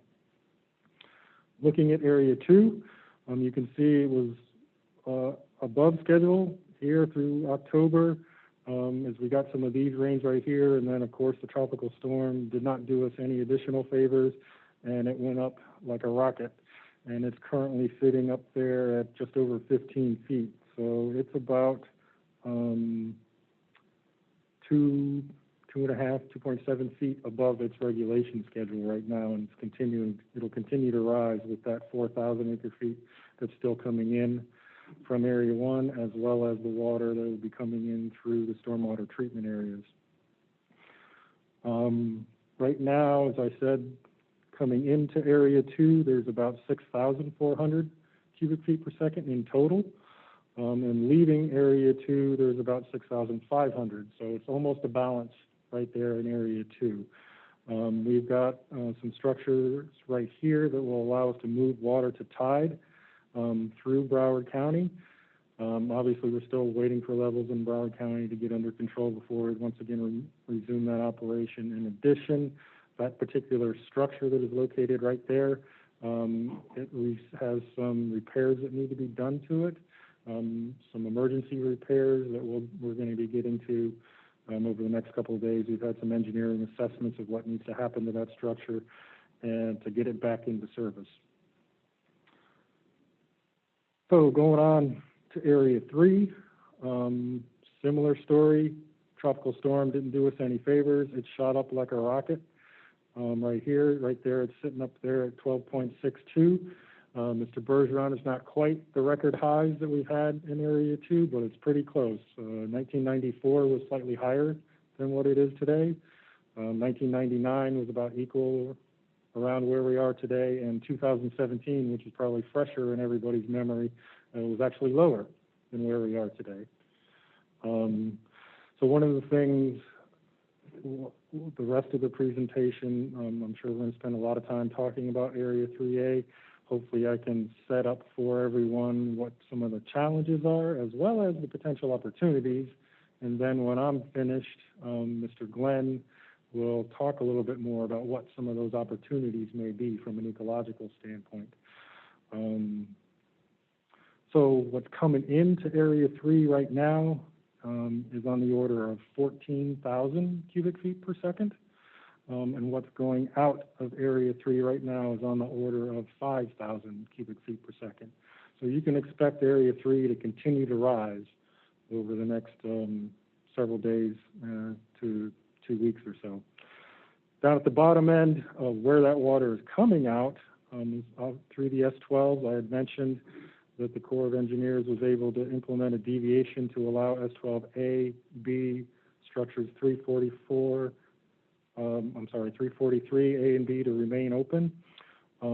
Throughout the entire event, throughout the entire tropical storm, structures 12A and 12B remained open, so they were not closed during the tropical storm. However, the two structures, 343 A and B, were closed during the event because there was a concern over flooding of Loop Road, which runs off this way from that event.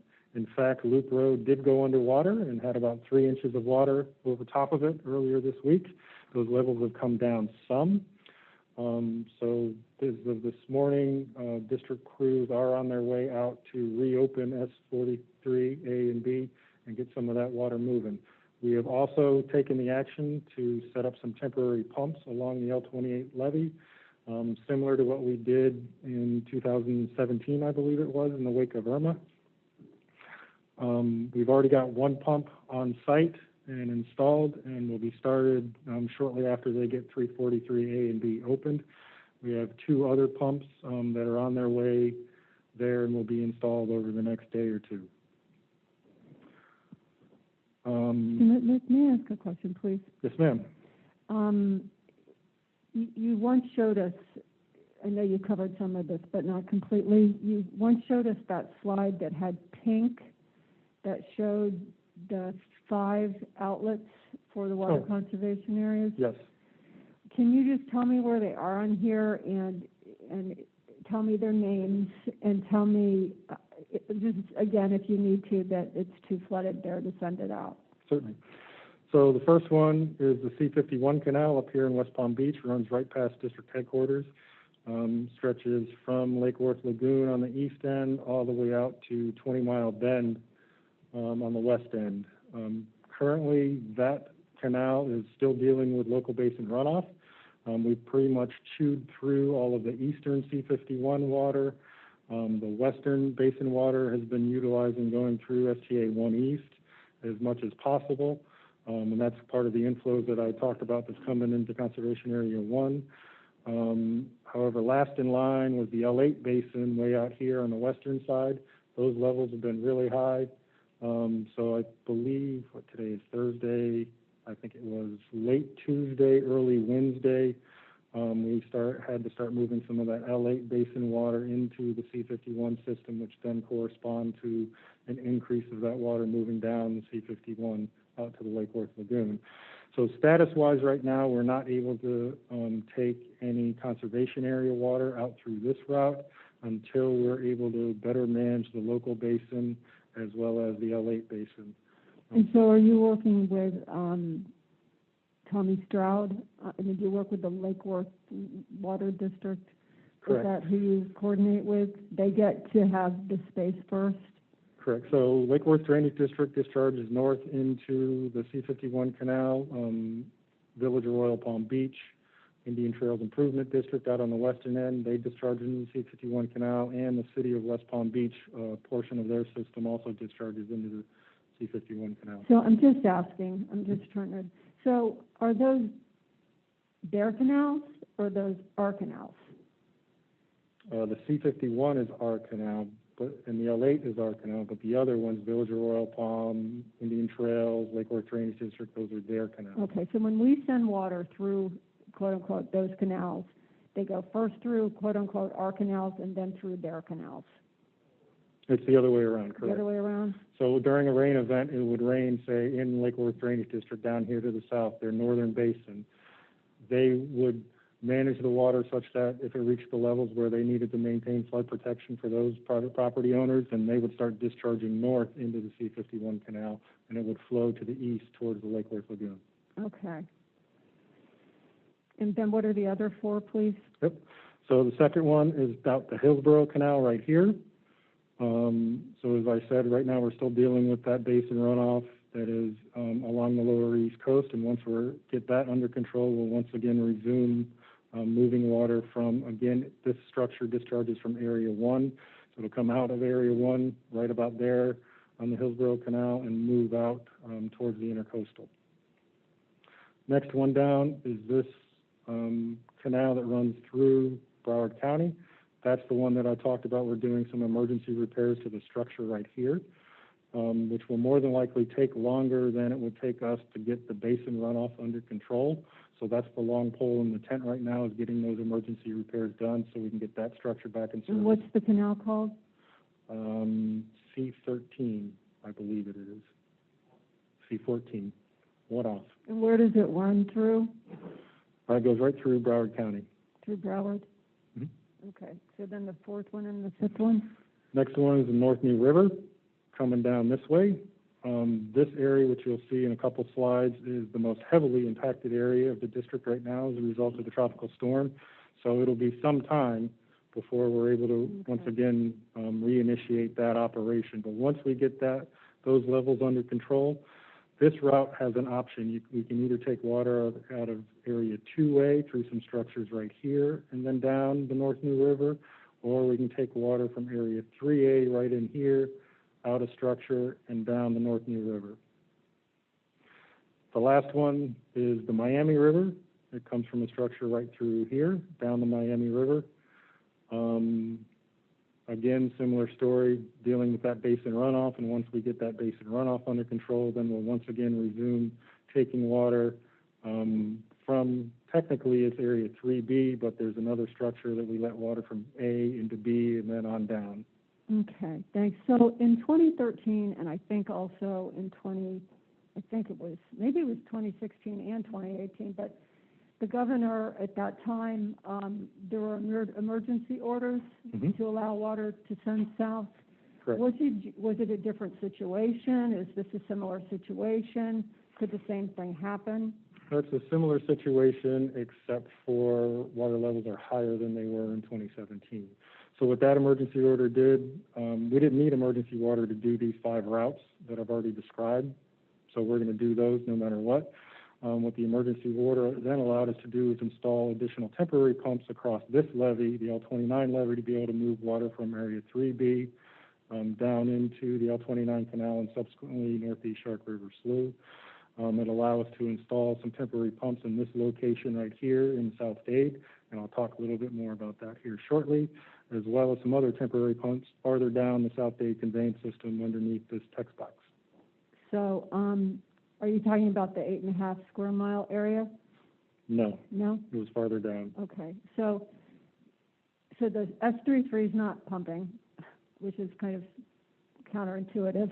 Correct. But that's because of the 8.5 square mile area? Correct. Okay, so could there be another emergency order to get these pumps going, or are we allowed to ask for that? Who asked for that? How does that happen? How did it happen under Rick Scott? Did the board do it, or did the governor just do it? So with Tropical Storm Eta, there already was emergency orders executed. For the 12-12-12 or whatever it is. There was an emergency deviation put in place by the Corps of Engineers to cover S12A, B, 343, A, and B. Could you do a bigger one?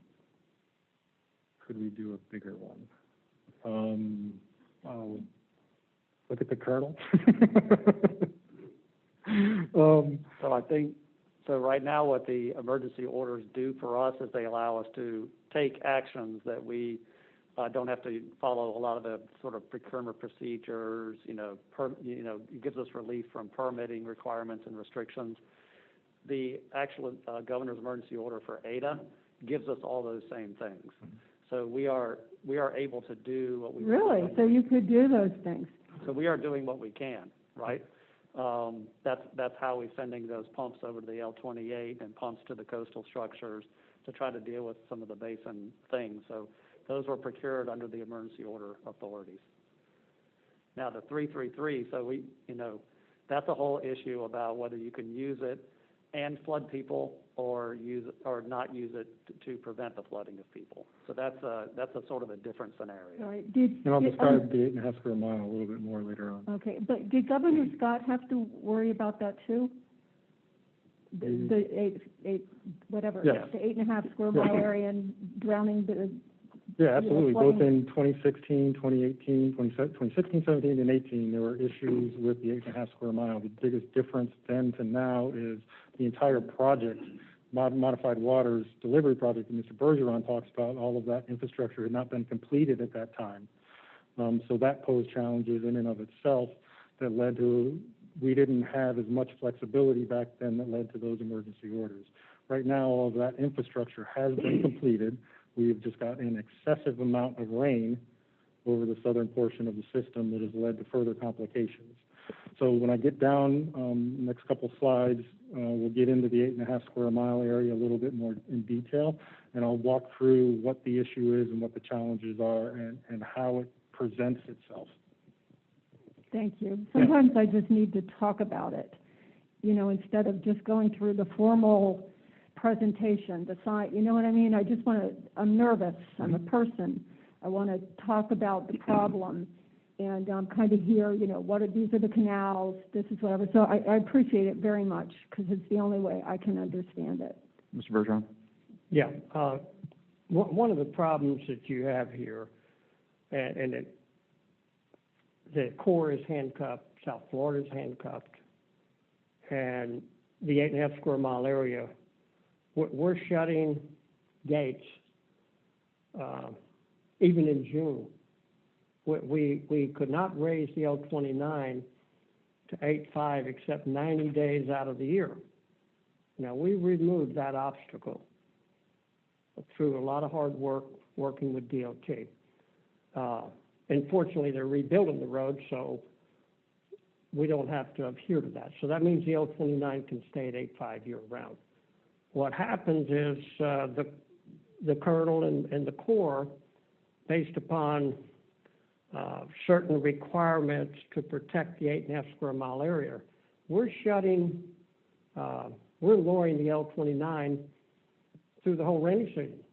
So what happens is the water starts backing up and we get behind the curve and then we have an event. What we're trying to get to is where we can maintain the L29 at 8.5 year round, subject to the amount of rain we have in an average rain year or a heavy rain year. But when we start shutting these gates in June because of the 8.5 square mile area. So now we're backing water up. We have no capacity in the Central Everglades, okay?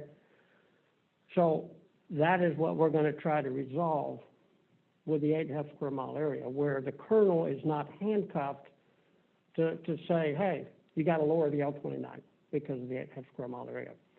The emergency deviation, leaving 12A open and 243A and B, and I want to compliment Eric Sutton from Fish and Wildlife and the Colonel and all our staff that worked hard to make sure those gates stayed open through an emergency deviation. But we're going beyond that with support of U.S. Fish and Wildlife. We're going through a NEPA, and the Colonel just wrapped up his water management plan, and now we're going to work to where this is an emergency deviation. They're open year round, so we don't get behind the curve. So that's why we're trying to remove these obstacles because if we could have left the L29 at 8.5 all through the rainy season, we would have been ahead of the curve with some capacity to not be, and we will exceed, obviously, the highest water level in 1994, and that created drowning 95% of wildlife in the Central Everglades in 1994. So that's what we're trying to achieve, where we can run year-round modified water delivery. First stage is being able to maintain that year-round at 8.5. And if we can work these with the Corps and our staff, I think we can resolve these issues. So if we go back to the beginning of the wet season here in the May, June timeframe, throughout this entire wet season, all through, so this is the hydrant, this blue line is the stages in Area 3A throughout the last 6 months. Throughout this entire time, both S12A and B as well as 343A and B, with the exception of, I think it was a brief 48 to 72-hour window for just S12A. They've been open the entire wet season. They have not been closed. It's just the exceptional rains that you see up here at the top of this graphic that have brought levels to where they are today. So you were talking, Mr. Olipish, the 333 structure is currently closed. That is because of the issues that I'll talk more about down here in the 8.5 square mile area. In addition to that, the L29 canal right now is currently above 8.5 feet from direct rainfall over the canal itself.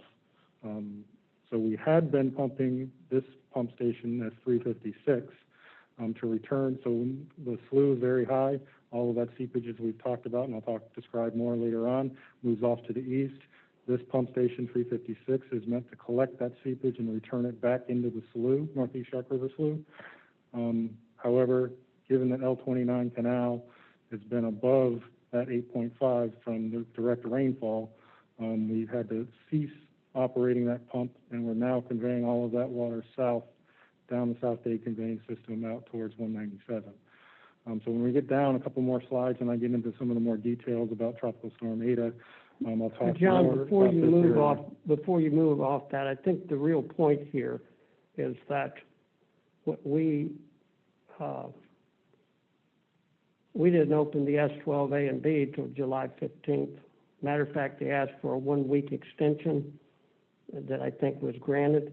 Correct. And my point is that if we're not shutting the S12s and the 243A and B, and we can maintain the L29 85 year round, then we're not backing this water up in the central Everglades and then can't handle a storm of what we had. It just makes things worse. Once we can maintain this at 8.5, it's not going to be perfect until we get to the second stage of modified water delivery. But the amount of damage in high water would be much less because we didn't open the S12A and B to July 22nd. Am I correct? I believe when the conservation area was above its schedule at that time. Yep. Yes. It's a matter of... There was that window, as I said, right there at the beginning of June and July. Yeah, it's just a matter of being handcuffed, the Corps and us, and removing these obstacles to where we're not shut, open, and then all of a sudden we get a big storm and we have no capacity. So I think once we resolve these issues, we're going to be in a much better position to constantly have water flowing, not just 3 months out of the year, but 12 months. Would you agree with that, John? Or? Yeah, the more discharge capacity that you get out of Area 3A helps us manage excessive rainfall such as we're in today. Yeah, because we were shutting gates, shutting 333s, and we were above schedule in the central way before the storm. Okay, I know this is getting long, but it's important communication for the public too. So Mr. Bergeron said that the water level is going to go up higher than it did in 1994 and beat that record, which is the same year that 95% of the fur-bearing animals, I think, drowned, and probably many deer starved. And I believe they had a mercy killing where they had to go in and shoot the deer because they were so starved. I mean, it's awful. So, but that's what you have to do. So, I mean, is there anything we can do? I mean, I don't know, can you dig a hole in there for the water? Do you just have to sit there for another 60 days and see if it happens again? I mean, it's terrible. It's wrong. It's bad in the estuaries too, but the difference is that you don't see that death. You don't see it unless you're under there swimming around, which not that many people are. And so people sit in their $3 billion homes and still think the river looks great when it's all dead underneath. But the animals, you see the deer, you see the fur-bearing animals, you see the bobcats. So I mean, if with the three of you sitting there, is there anything that it can be done, or do you just sit there and see if 95% of them die again? Mr. Sutton, you have something you want to say? Thank you, Mr. Chairman. I think this may be as good a time as any for me to just speak in general, but in addressing your question as well. I think when it gets to this point, to answer your question directly, there's very little you can do from a wildlife management perspective. Excuse me just a second. I'm sorry to interrupt you. Would staff mind taking the presentation down and letting us see him speak? Is that possible? I want to see him. Yeah, I'd like to see him speak. Thank you so much. I'm sorry to interrupt you. Go ahead. Mr. Chairman, are you okay with proceeding with a little bit background? Or I don't want to be disruptive to the 1 minute. You're not being disruptive, and I thank you for making a trip down here. So the floor is yours if Mr. Mitnick doesn't mind. I can say that this name tag makes me feel smarter. Just Mr. Mitnick. So what I wanted to say, there's very little that you can do, but let me back up and explain kind of from a big picture perspective. You know, when we talk about the wildlife management areas in the Everglades complex, it's really about 736,000 acres. Now, the good news is that the wildlife in this area have a lot of resiliency. They're used to, you know, flashy systems, prolonged droughts, even prolonged high water. But because of the artificial nature of the plumbing of the Everglades, the highs are higher and the lows are lower. And I think I'm saying what you guys have already said, just in sort of different terms. And when we see that the high water conditions exceed 11.6 is our established criterion for a period over 60 days, that's when we start seeing the high mortality. Proactively, we have been able to manage and try to manage deer herds so that, based on our hunting and quotas and the like, so that the herd number is smaller than it was in the 94, 96 for the very reason of trying to keep that resiliency. So that's a proactive measure we've taken, but I don't want to be dismissive or downplay the seriousness of where we are. The number of deer you saw out with our team the other day, 287, I believe it was, that's deer. And for those of you listening out there, it's not about the deer. The deer are an indicator for us of terrestrial animals. There are a number of endangered species, not just animals, but plants, that you can just simply draw a parallel to when you see that sort of those animals trying to take refuge and then suffering. You mentioned possums, you mentioned there's a whole slew of other animals. Not to mention, those are the ones that are able to make it to the levees. You go out into the center of the system where the tree islands are inundated, and you have a similar situation going on, if not more dire. So that's really, that is the driving force from a fish and wildlife perspective that we partner with Drew and Commissioner Bergeron, Colonel Kelly, our chairman, Spotswood, Leo Miranda, Larry Williams, all to get together and say, this situation is not what Everglades restoration is about. You can restore the water flow, but one of the primary benefactors of that water flow restoration is the ecosystem and the animals. So I just want to underscore that. I don't have solutions, unfortunately. The barriers are what they are, and it's really for you all and the Corps. We can do what we can, but we have to be the voice that emphasizes these barriers are a reason why we're seeing high impacts to some of Florida's most special species of wildlife. And Mr. Chairman, I'm available for more questions, but I think that broad and general statement supporting the actions that were taken and maybe future actions are important.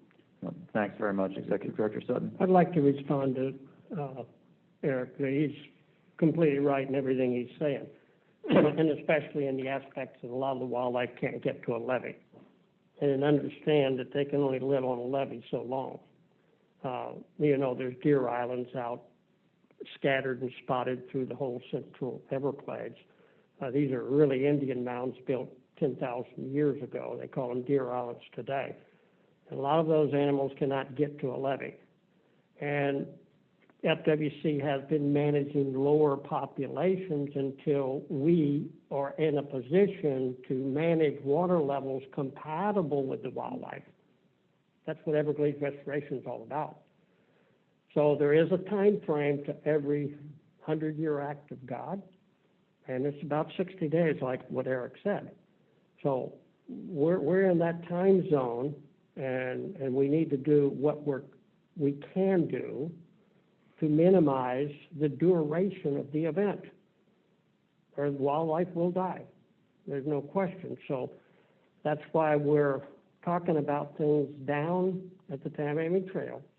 It's not natural to have 3 foot of water higher than the southern Everglades on the other side of the road. It's not natural.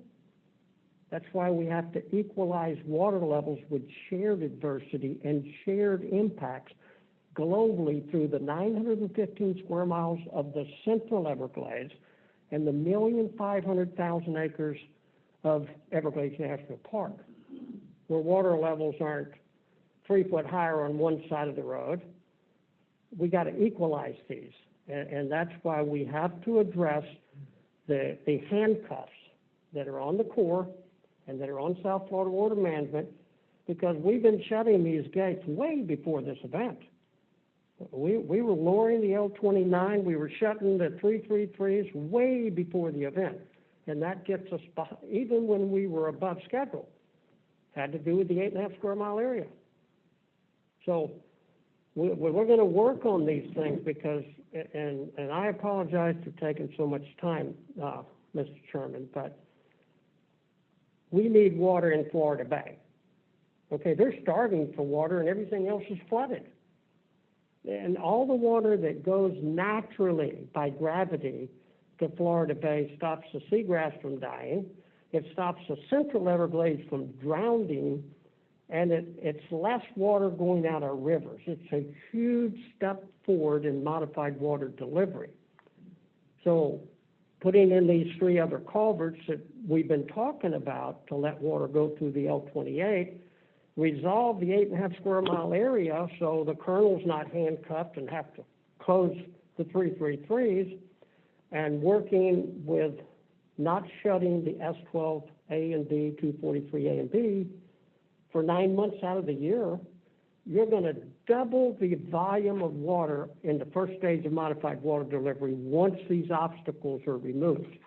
We're not going to be shutting gates 9 months out of the year, back and forth, up and down. And we got to get there, and it's important. So, Mr. Chair, can I ask a question? Sure. Mr. Sutton, thanks for your explanation.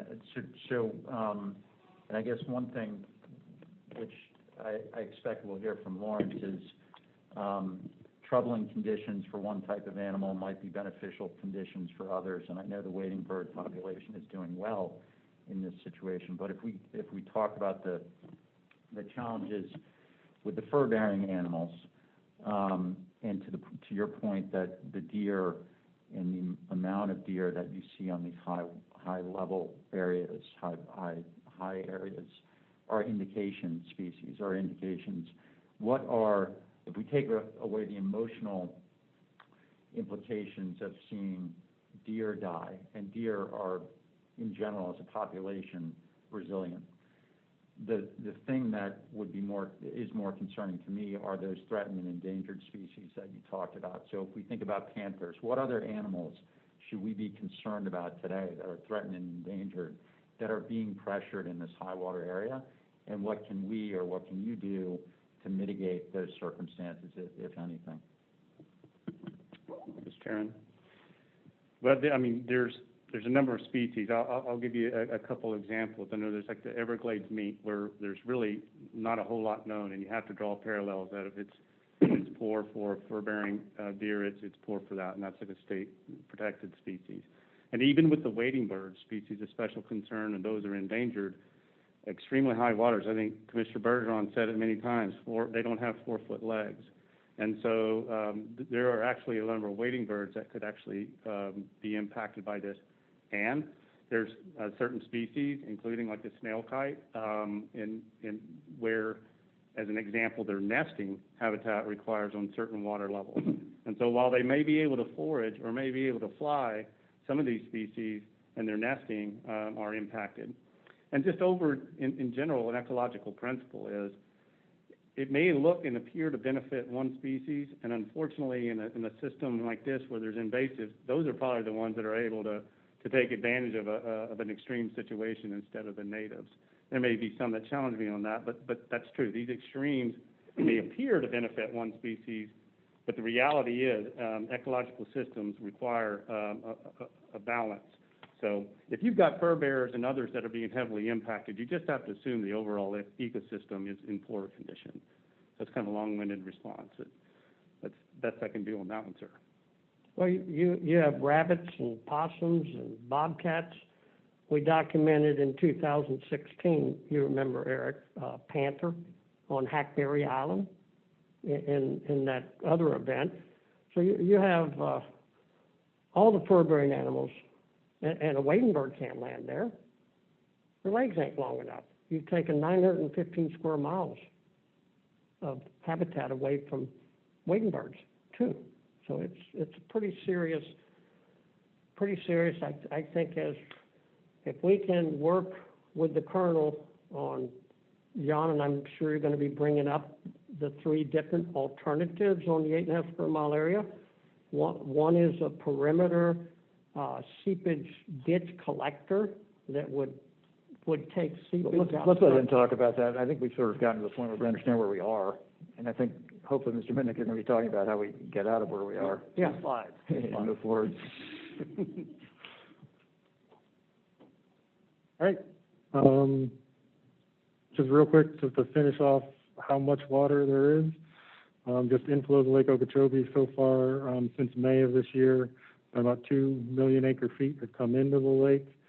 Flood control to the estuaries has been, this is the number that has been picking up, as you can imagine, with some of those releases, but right now we're just short of 300,000 acre feet. What's gone to the northern portions of the system over here in Indian River Lagoon, as well as C23, 24 basin runoff.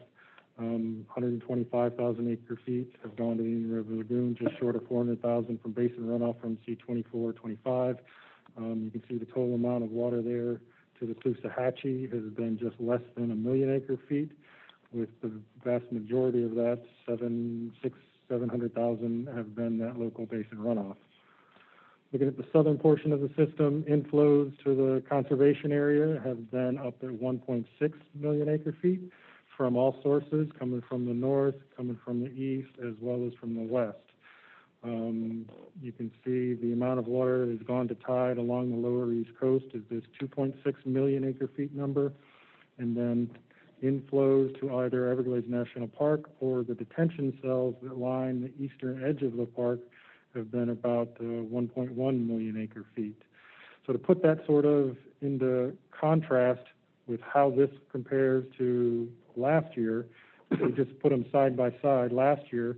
So last year being May of 2019 around to April of 2020. So how's the first 6 months of this water year stacked up to all of last water year?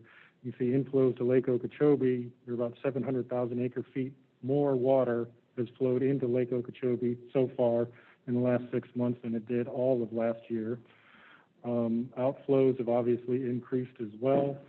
Inflows to the conservation area, you've got roughly 500,000 more acre feet that have come into the water conservation areas in the last 6 months than they had all of last year. And then as that water is transitioned down into the park and then the seepage has moved off and then been recaptured and put into those detention cells, those numbers have also gone up.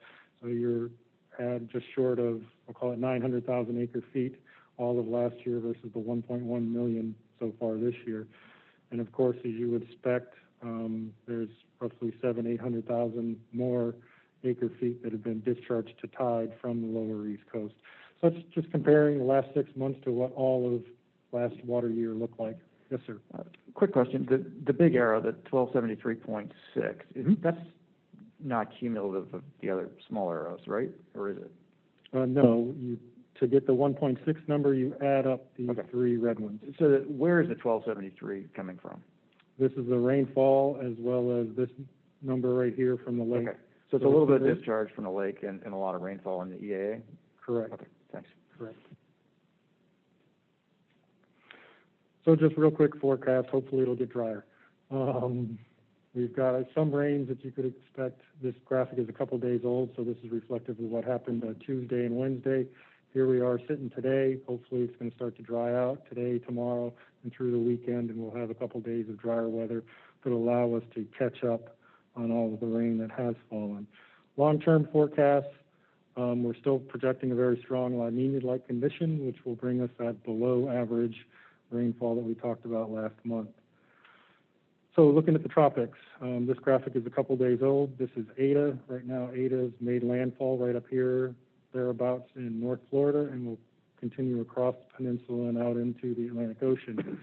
This is Theta. It's making its way over towards the Azores. We got nothing to worry about from that. However, this area right down here, as I said, this graphic's a couple days older, so this is an area that has the potential to develop another tropical system or subtropical system similar to what Eta was. Right now, this drier weather that we're looking at over the next couple days is attributed to a cold front, and we're talking about Florida, so it may not be 90, it'll be 82, but it's attributed to a cold front. It's working its way down the peninsula right now, and hopefully will set up somewhere right along here and act as a steering current. Should something develop down here over the next several days, then it would keep it off going this way.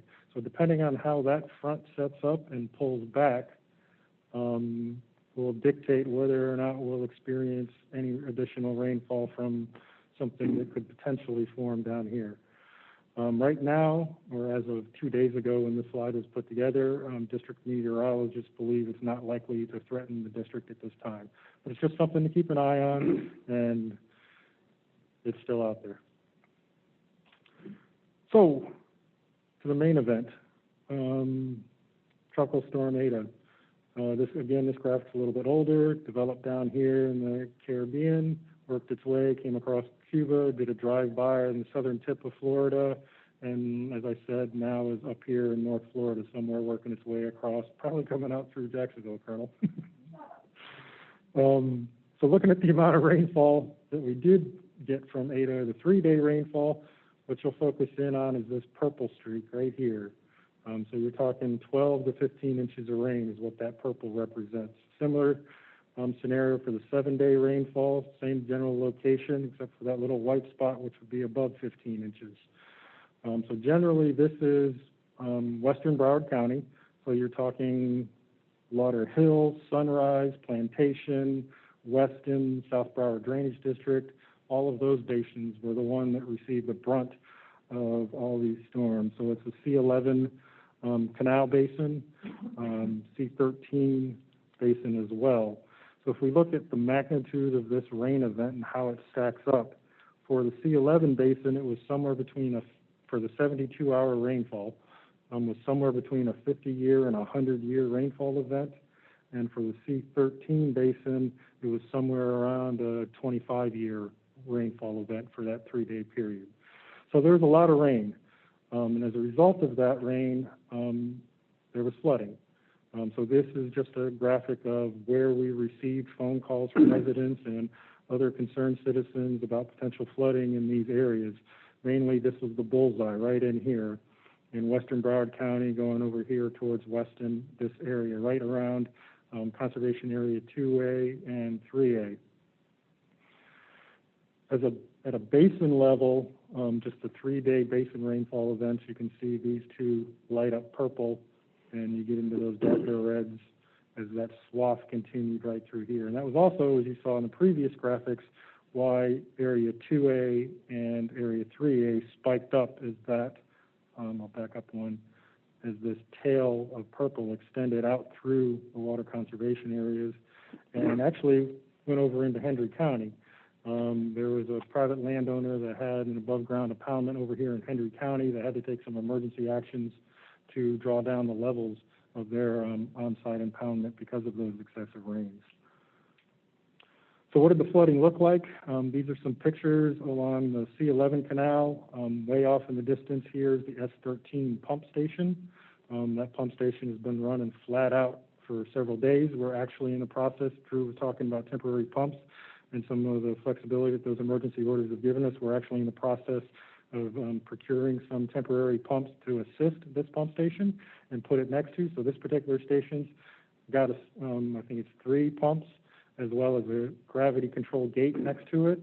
Those are going as much as they can, and then we're going to install some additional temporary pumps off to the side to try to help this. So what you're looking at in this photo in the upper left-hand corner is, this is a water main that goes across the canal. It should look like this over here on the right-hand side, where the water main's above the canal and then goes down into the canal bank. But you can see water level is so high that water main is underwater, and the canal has actually come out of its canal bank and moving into the bench area, getting close to, I think this is Orange Avenue, that runs along the north side of the canal. Similar story down to C13 Basin. There was widespread flooding in a lot of those neighborhoods around Sunrise. This is just some pictures of the streets there. And then as we move a little bit farther south, this is actually the Miami Field Station in the canal that runs adjacent to the Miami Field Station. It is also came up out of its bank and is very close to the fence line right there that runs along the field station property. Then some more local flooding that you can see in Hialeah Gardens as part of the secondary systems. So Tropical Storm Eta dropped a significant amount of rain. We're still trying to chew through a lot of that water. There's been a lot of coordination between the Water Management District staff and the local municipalities. Broward County activated their Emergency Operations Center. The Water Management District also increased our activation level for our Emergency Operations Center. And in fact, earlier in the meeting, how everybody was commending staff, it was actually the water managers and the control room technicians actually went into lockdown for this event. And they were locked in this building just to ensure that we had proper communications at all times. There wasn't any loss of power or just internet issues of people working from home trying to run the system, that kind of thing. So they were actually locked in this building and they spent the night here, just keeping an eye on the system, trying to manage as best we can. So I've been at the district for about 16 years now, and in, I think, previous meetings we talked about the C4 basin and that emergency detention basin from the Memorial Day event. So in the Memorial Day event, at the beginning of this wet season, we put about 2.5 feet of water in that emergency detention basin from operating all the pumps, very proactively ahead of what we had done in prior years. For this event, we actually filled up that entire emergency detention basin with 4 feet of water. I don't know of a time when that has happened. Some people thought it may not be possible. But with the excessive rain and the antecedent groundwater conditions that we experienced with groundwater being so high, we were actually filled up the emergency detention basin. And by doing that, we were actually able to successfully manage those water levels along the C4 canal and make sure that they stayed low and were ready to receive any local discharges from local entities. So with that, I'll jump down. Let's get into a little bit more detail on the 8.5 square mile area. So what we're talking about here, just to orient yourself on the left-hand side. John, can I just do a little precursor here? Certainly. So we are we're dealing with a bad situation made worse by the tropical storm. I don't want anyone to get the impression that we're responding this year to what happened this year. John's been through it a number of times. I've been through it a number of times. Alligator Ron, Eric. This situation isn't the first time we've dealt with a situation.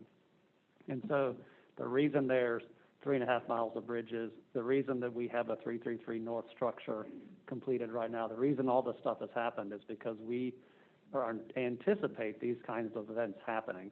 And when this board first came on, we knew that this 8.5 square mile area was going to be a problem that is now really showing its ugly head. And so the reason we're able to present these kinds of solutions and ideas to you right now is because we invested in doing the geotech, the modeling, and everything to get us to this situation where we can actually come up with how to make this thing work. So if anyone thinks that we're responding now, that's not true. We've been responding ever since this board took over to the situation, even before this board, because these kind of events are not unexpected. And so because we made those investments, he's able to present these next few slides. All right, so first I'll walk through, I guess, the setup that conveys as best I can the situation on the ground and how it got that way, and then I'll wrap up with those solutions that Drew was just talking about that we're moving forward with and inviting public discourse on. So on the left-hand slide here, Conservation Area 3, this is 3A, 3B, this is the L29 canal right here, this is the 333 structure, Northeast Shark River Slough and Everglades National Park, L31 North down to the C111 canal and the South Dade conveyance system going all the way down to S197. Going back to Tropical Storm Eta, right now we're in the process of trying to procure some temporary pumps to put at this location to move some water out of this reach, which is the northern portion of the L31. As I said earlier, this pump station 356, we had to cease the operations because the L29 is above 8.5. So all that water that gets put into the L29, whether it's from Area 3A through the 333 structure or just direct rainfall, makes it into Northeast Shark River Slough down here and starts flowing down the slough. This community, the 8.5 square mile area, or otherwise known as Las Palmas community, over on the right-hand side is just a blow-up of what that area looks like. So as a result of a lot of discussion, a lot of planning, and some litigation, which I will not go into because you don't have enough time to go into all of that, this project was born as part of Modified Waters.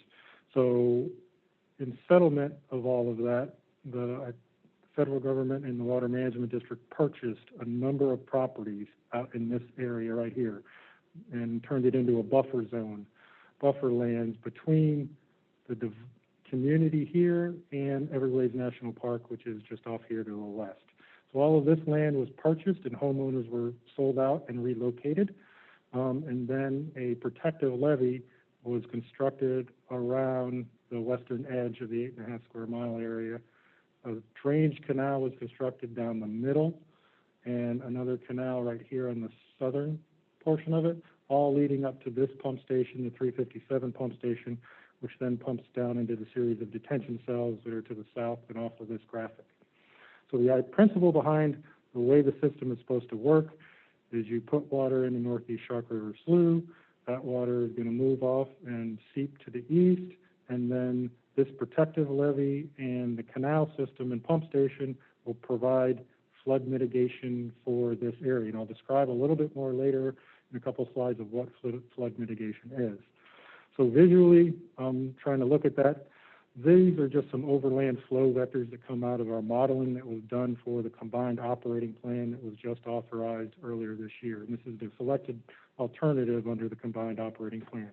So as I said, this graphic is from a very wet year, which obviously is apropos for the current situation that we're in right now. So under a very wet year, you have all this water that's coming down through the conservation area. It's directed through the S12s, goes off this way, comes underneath, into the L29, underneath the bridges, and out into Northeast Shark River Slough. So an 8.5 square mile area sits right there. So we just zoom into that area, you can see it's coming underneath the bridges. And under those high water conditions, not only does it start to curve off and go down Northeast Shark River Slough, but water is coming underneath the 1 mile bridge here on the eastern side. Will start coming down the eastern side of Everglades National Park. Some of this water will start moving off to the east as well. Eventually, it'll come up against that protective levee system. So that's how the water will move, and then this water is moving down along the eastern side of the park down the series of detention cells that were constructed, and this water under high conditions will make it down into the headwaters of Taylor Slough and run down Taylor Slough towards Florida Bay. So that's generally how water is going to move under very wet conditions as represented in the model. So when we talk about what is flood mitigation, for everything that we just went through with Tropical Storm Eta, we talk in terms of flood protection. We're going to protect you from flooding as best as the system was designed to do under certain rainfall conditions. Flood mitigation is a concept wherein you are afforded a level of protection that is consistent with how it was at a certain date and time. So if you flooded and you had, whatever, 2 inches of water in your garage on that date and time, then with the project moving forward, you're still going to get 2 inches of water in your garage like you would have years before. So that's mitigation. You're not making the flooding any worse. You're trying to keep it the way it was as of that date and time. So the way that this is evaluated is a graphic similar to this. You look at how much has it rained. So let's say you had 15 inches of rain. With 15 inches of rain under that old condition before this project was ever built, you come over here and you should be somewhere around 35 days. Water should still be above ground for 35 days. And then at 35 days, you would reasonably expect it to have gone back below ground. So that's flood mitigation. You just look at how much it's rained, and you try to figure out how long is it going to take for water to get back below ground, and you try to operate the system in order to hit these targets. So looking at how much rain this area has had, it's not just Tropical Storm Eta, as Drew had alluded to. There was a run-up at the end of October to Tropical Storm Eta, where they were already experiencing flooding conditions from all of those excessive rains at the end of October. So you've got some rainfall events here in September in this area, and then the end of September, and then you go into this big spike right here in October. And what that resulted in, this is some field reconnaissance courtesy of Everglades National Park and the Corps of Engineers, of what the conditions actually look like on this western portion. So actually, give me 1 second. So where that, well, I'll go back to that slide in a second, but where that area is this western side, the southwest corner of the entire 8.5 square mile area. So just based on those October rains, so this was the end of October, October 23rd, you can see along this western edge in these different locations, there was already water and already flooding. The roads were covered up. This is some private property that had standing water on it located right about here. As you go up and down this road, you'll see a lot of these properties get impacted with this standing water. And again, under the concept of flood mitigation, you're gonna have standing water. Roads are going to be flooded, just not any worse than what they were before. However, with the current situation, it's been extremely challenging this year from those rains in September, October, and Tropical Storm Eta didn't do us any favors. So as Drew said, through some of the investments that this board has made, we had a couple different public workshops on a concept of a seepage wall that would run, actually back up, that would run down this entire stretch of the South Dade conveyance system, all the way down from right about here, all the way up to Tamiami Avenue. So with some of the investments this governing board has made in allocation of funding, district staff set off and did a bunch of surveys and geotechnical investigations along this entire reach. And all of that information has been started coming in towards the end of October. And what the modeling group was able to do is to take that information, excise out a piece of it, and just let's focus in on the 8.5 square mile area and see what that geotechnical information tells us and helps us refine the models that we are already using to evaluate this situation, and how do we just address all this seepage and that flood mitigation concept for the 8.5 square mile area. So if we just focus in on that one portion of the much larger project and see what opportunities exist to expedite a construction feature or seepage management mitigation feature, these are the kinds of things that we've been evaluating. Essentially two concepts, and you can break it down into constructing a whole new seepage canal that runs along this western side with an associated pump station down here at the bottom to be able to pump water into the existing canal here and then move it over to this pump station and down to the detention cells. Or, as I said, we've been evaluating that much larger project for a seepage wall up and down the whole reach.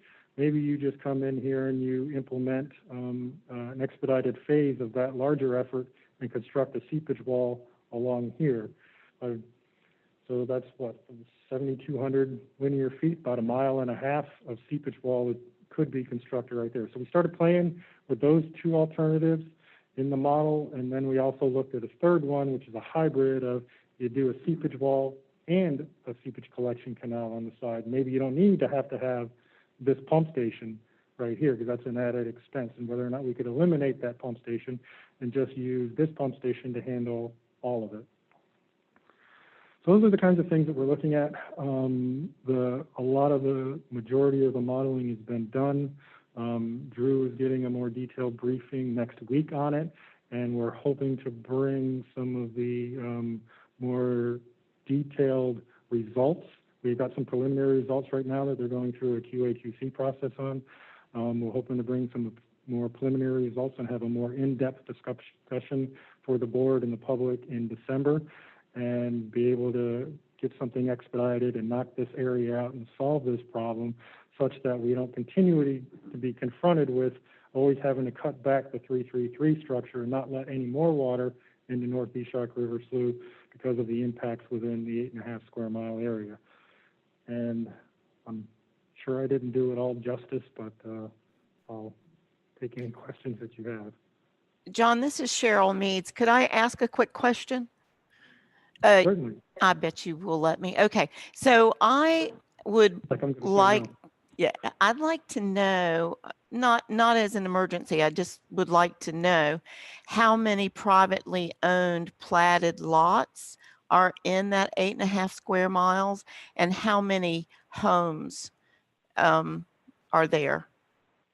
Is that possible? I don't want to ask you for something that's hard to do. Yes, Jennifer, do you have that?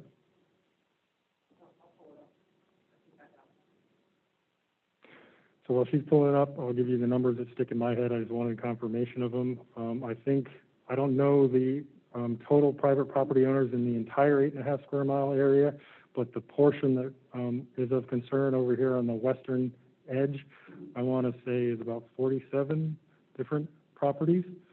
And there are, for some reason, 21 home sites is the number that sticks in my head. But Jennifer is pulling that up right now to confirm it. John, while she's doing that, is it just these, or I was under the impression that there were home sites north of here that were also impacted in the 8.5 square mile area, or is this the critical place? This is the critical place right along here. There are some up in this area and maybe a little bit up in here that we're also evaluating as well. But these are the ones that become impacted the most. And to the east of that canal? To the east, I'm not aware of anything over here, no. So flooding's not a concern there? Not that I'm aware of. Because this area is sandwiched between two canals. Not only does it have this central canal that comes down the middle, but it also has the L31 north over on this side. So as you look at water levels between this pump station right here, which is 331, we pull that down, so you're talking 2 to 3 feet elevation in this canal, and then as you walk off to the northwest, by the time we get out here, there's a groundwater gauge right now is reading 8 feet up here in this corner. Okay. John, can I ask you, well, I don't know if you're still looking to get Ms. Meads an answer, but it's been an extraordinary year. Do you know how much rain we've had? You know, it was 70 inches at one point, and that was like 3 weeks ago, so it's probably more than that. If the 333 had been open, how much difference would it really make?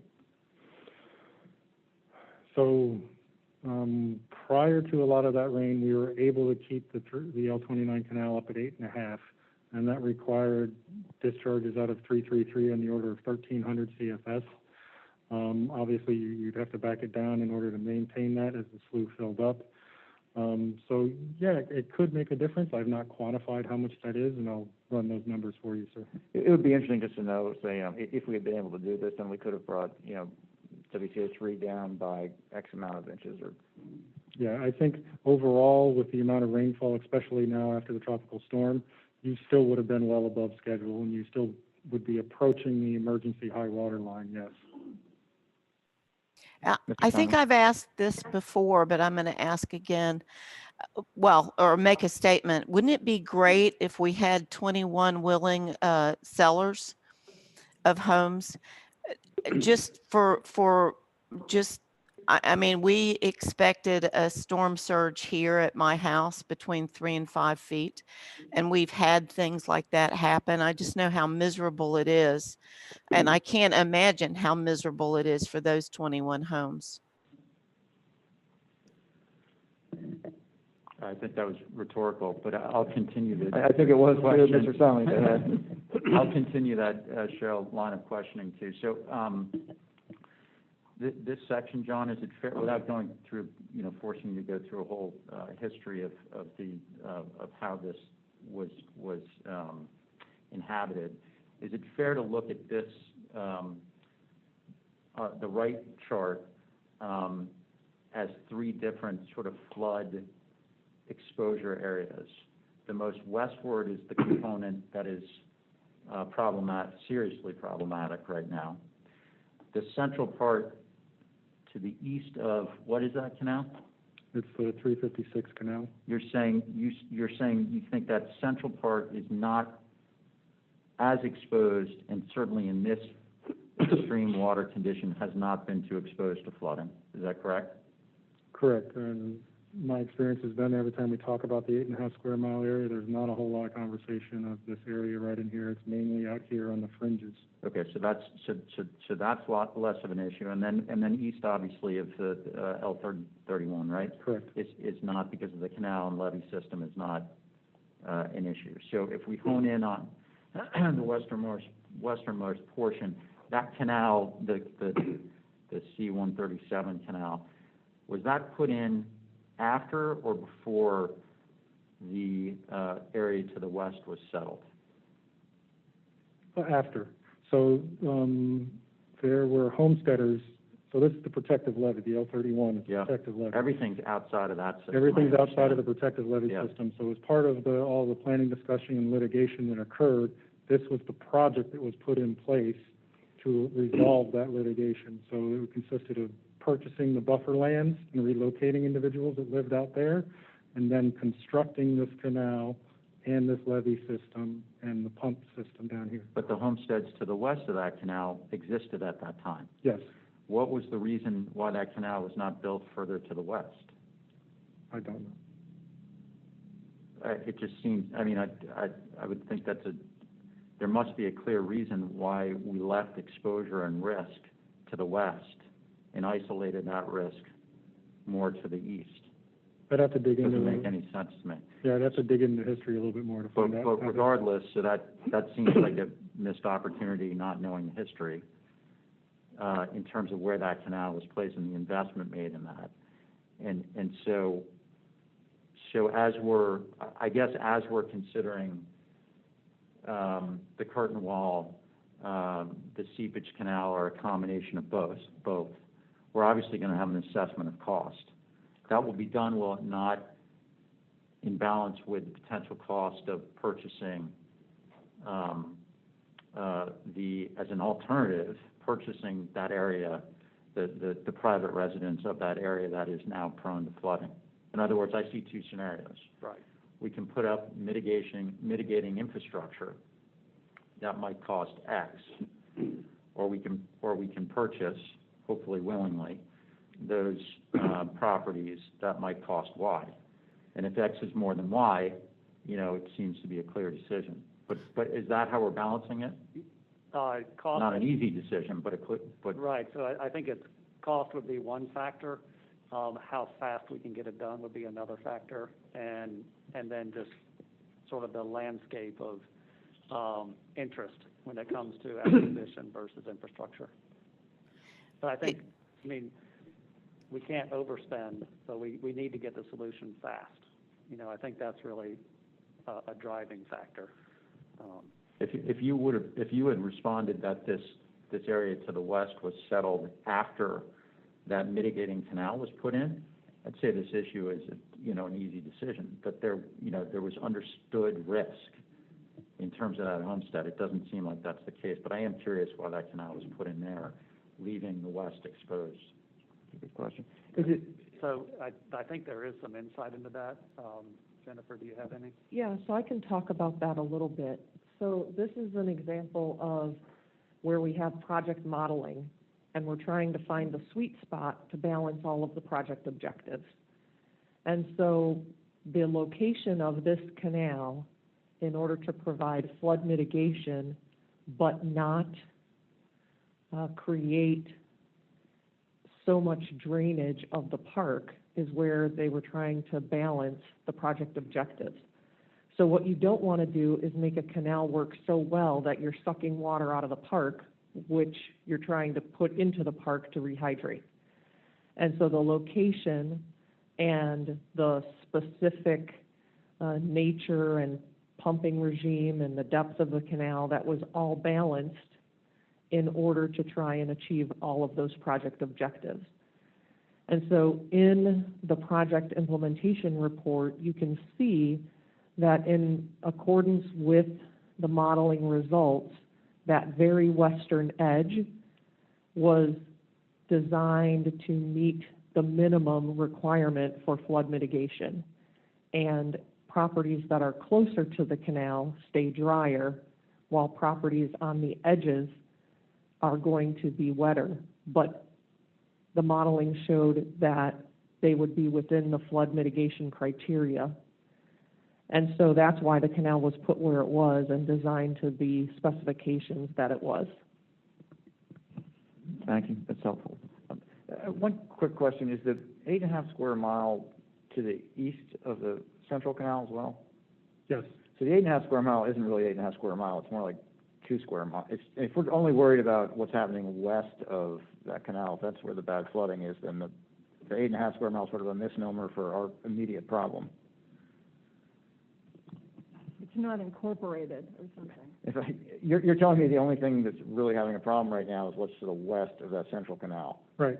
What's the square mileage there? I don't know. Is it less than 8.5 square miles? Yes. Okay. Thank you. I'm sorry. So Chairman, is it possible as a governing board that we can just have just a little more discussion about the possibly 21 homes? I mean, we're not talking about, I mean, you can't take their homes, but can we not contact them and find out if they're willing sellers? Because I think that they're going to continue to have problems there no matter what we do. I'm certain there's a long history, and I'm certainly, staff can probably fill us in on that more. I don't think it's an employer who would have done it. Yeah, I can address that a little bit. So first of all, to answer your earlier question, Ms. Needs, about the numbers, I have at my fingertips the numbers for the entire 8.5 square mile area, but I don't have the numbers right away for the smaller area that we're talking about. And so I already have staff working on summing those numbers, and we'll be able to provide those to you. In addition, to answer this question about whether we are talking with folks, we are actually also working with Miami-Dade County, who has had some folks approach them as interested, willing sellers. And so staff has been coordinating with Miami-Dade County as well as other agencies in order to incorporate this idea as part of the potential future solution.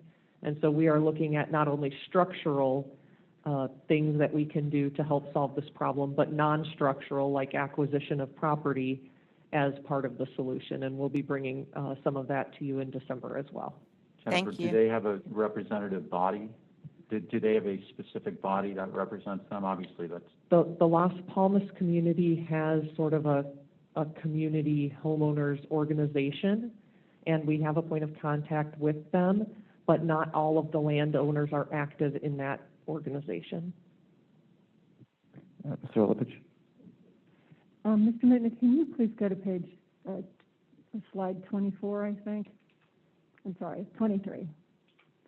So I just think it's worth noting here, and maybe everybody already sees this, but I think it's so important in this decision and in pushing that even with the seepage wall, hopefully there will be willing sellers and we can continue that, and that it makes sense.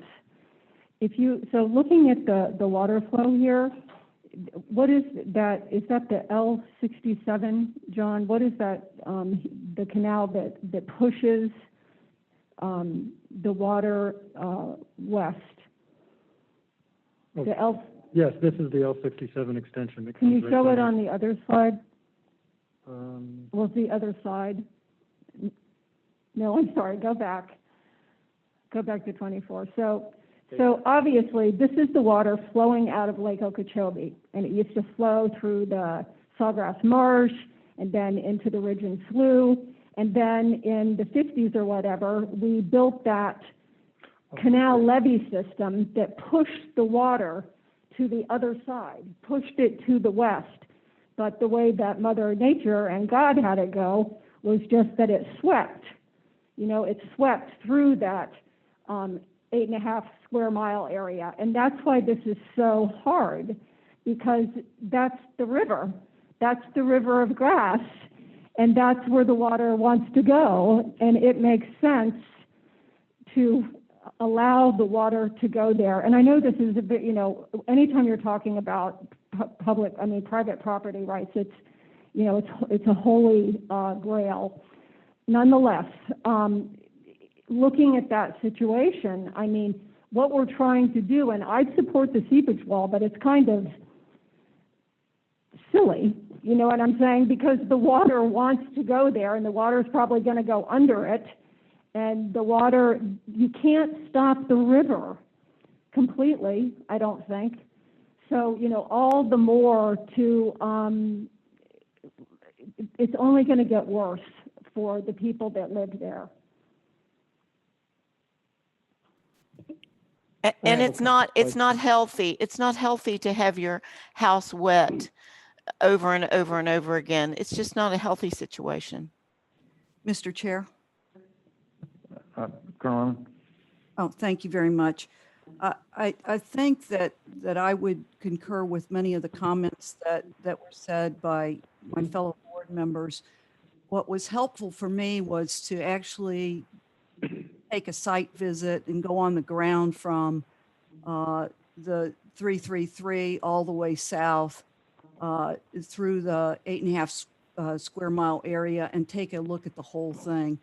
I would agree with Board Member Meads that we ought to look at the option of buying out the property owners to willing sellers. But I also think that we need to look at how effective the tool will be that we will have at the conclusion of whatever action we take. I think that we need to evaluate the seepage wall in terms of the cost benefit analysis, because I thought I heard John Mitnick say that it wouldn't have relieved the high water conditions that we are currently experiencing completely. And I think that we need to evaluate the effectiveness of whatever combination we do with the tool that we put in our toolbox from this effort. Thank you. Mr. Bergeron? Well, I do believe that it will minimize high water in the Central Everglades once you can get to the first stage of modified water delivery 365 days out of the year, 24 hours a day. Constant river of grass flowing. There'll be a substantial amount of water that Everglades National Park needs in Florida Bay. As I think we have three alternatives. One is that we buy that western portion. The other is a seepage collector ditch that would collect seepage through hydrostatic pressure. And if the 357 pump can handle that, then it wouldn't be necessary to build another pump. And then obviously the seepage wall. Now, as we're doing the modeling, are we anticipating in this calculation the second stage of modified water delivery at 9.7 on seepage that would affect this area? So whatever we do out of these three alternatives that we have solved, being able to implement the second stage of modified water delivery. This is going to always be a problem, and I will say that it's pretty difficult to calculate direct rainfall in flooding versus seepage based upon water flow through Shark River Slough. How you define that would seem like a very difficult task,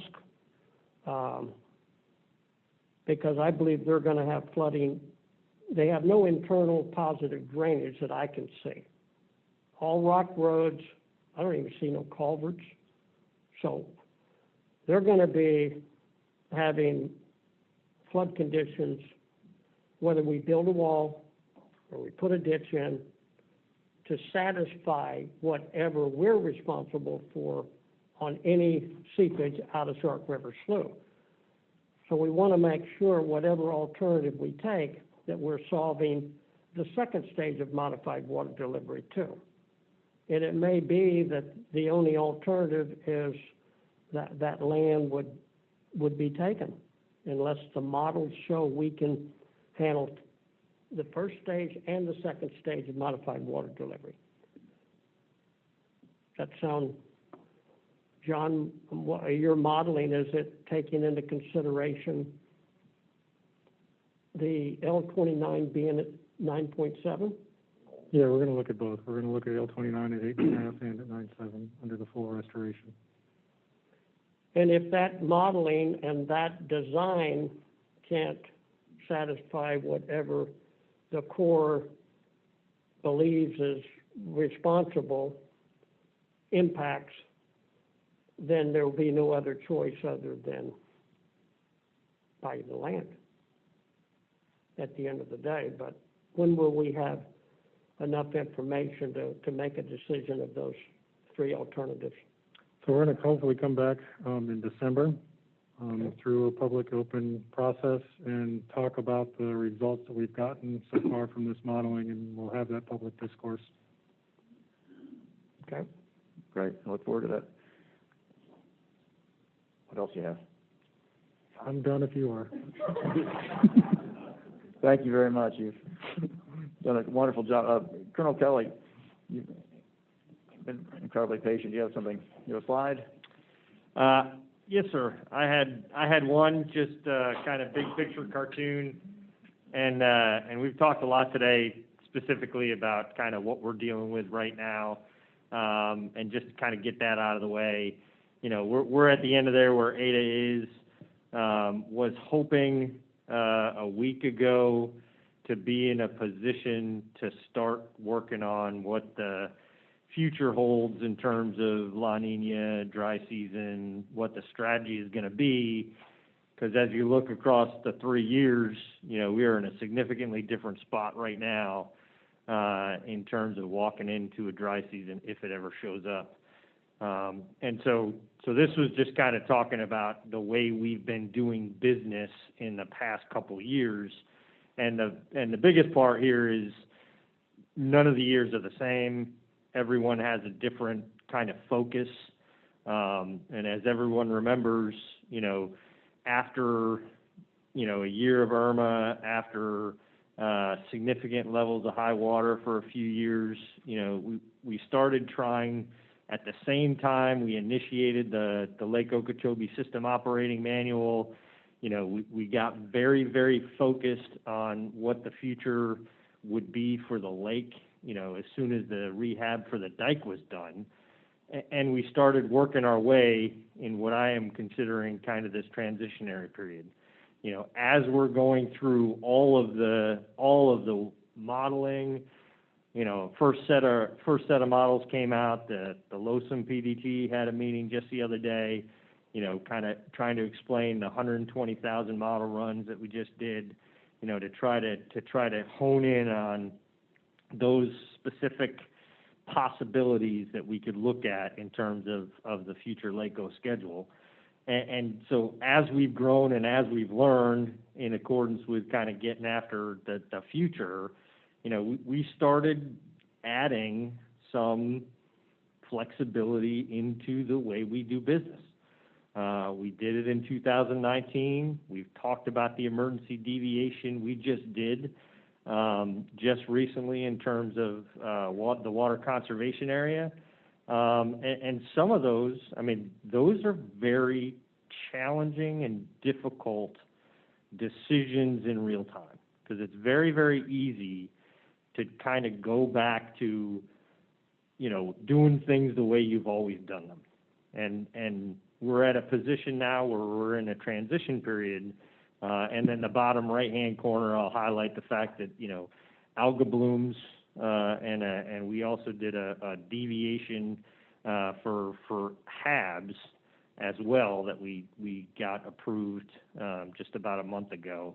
So now officially part of our decision-making process, and then this coming month we're going to be briefing the algae task force on an upcoming metric so that we can codify, alga blooms into the LOSUM model, right, and the LOSUM schedule going forward, and hopefully codify all that so as we learn more, as we get better at bloom potential science, which isn't, immediately around the corner, but there's a significant amount of effort coming. As we get all of that going, we will be able to incorporate that into how we manage Lake Okeechobee, basically until the time frame when the EAA comes back online. And when the EAA reservoir and SDAs come online, that's probably the next set of LACO schedule that we'll get after. But just kind of reminding folks of where we've been and kind of where we're going right now. And one other part of flexibility, just because it's important to the current time frame, is made a significant choice in the middle of that very, very steep rise from, July, August, September, October timeline, as we were anticipating when the wet season would end, when the Atlantic and the Gulf would stop stirring stuff up, and when we could get out of this thing. We made a conscious decision to hold off releasing as long as possible. And what that kind of forced us to do was, as we held it off, it forced us into a higher rate of release in the future. But what I will say is the crosstalk, the partnership, we were doing things all together at the same time on a daily, weekly basis, where, as you've alluded to earlier in discussions, we were moving water as best we could to find every place we could put it ahead of that. The FDEP, did the innovative technologies and mobilized them. Thank goodness the mitigation was not required, but some good testing got done. So everybody was working their specific portion. As FDEP was mobilizing for algae, Water Management District was working positioning south, and we were concentrating on lake levels and release activities east and west. That worked very, very well together. So I commend the staff, as everyone has done today, commend the staff in this district for the very much transparent and support Because usually when hard decisions need to be made, people tend to stop talking. They tend to say, all right, you go ahead, go see what happens. But that was absolutely not the case. And the leadership came to the table at the time and said, nope, here's an opportunity. And as long as we're not going to create additional harm, we're going to seize every opportunity we can going forward. So, like to thank John about the whole brief on the 8.5 square mile. Just demonstrates, the flexibility and ability for the district here to be able to get ahead of things, because the alternative in our world is another core study, which, although is awesome, sometimes takes a little while.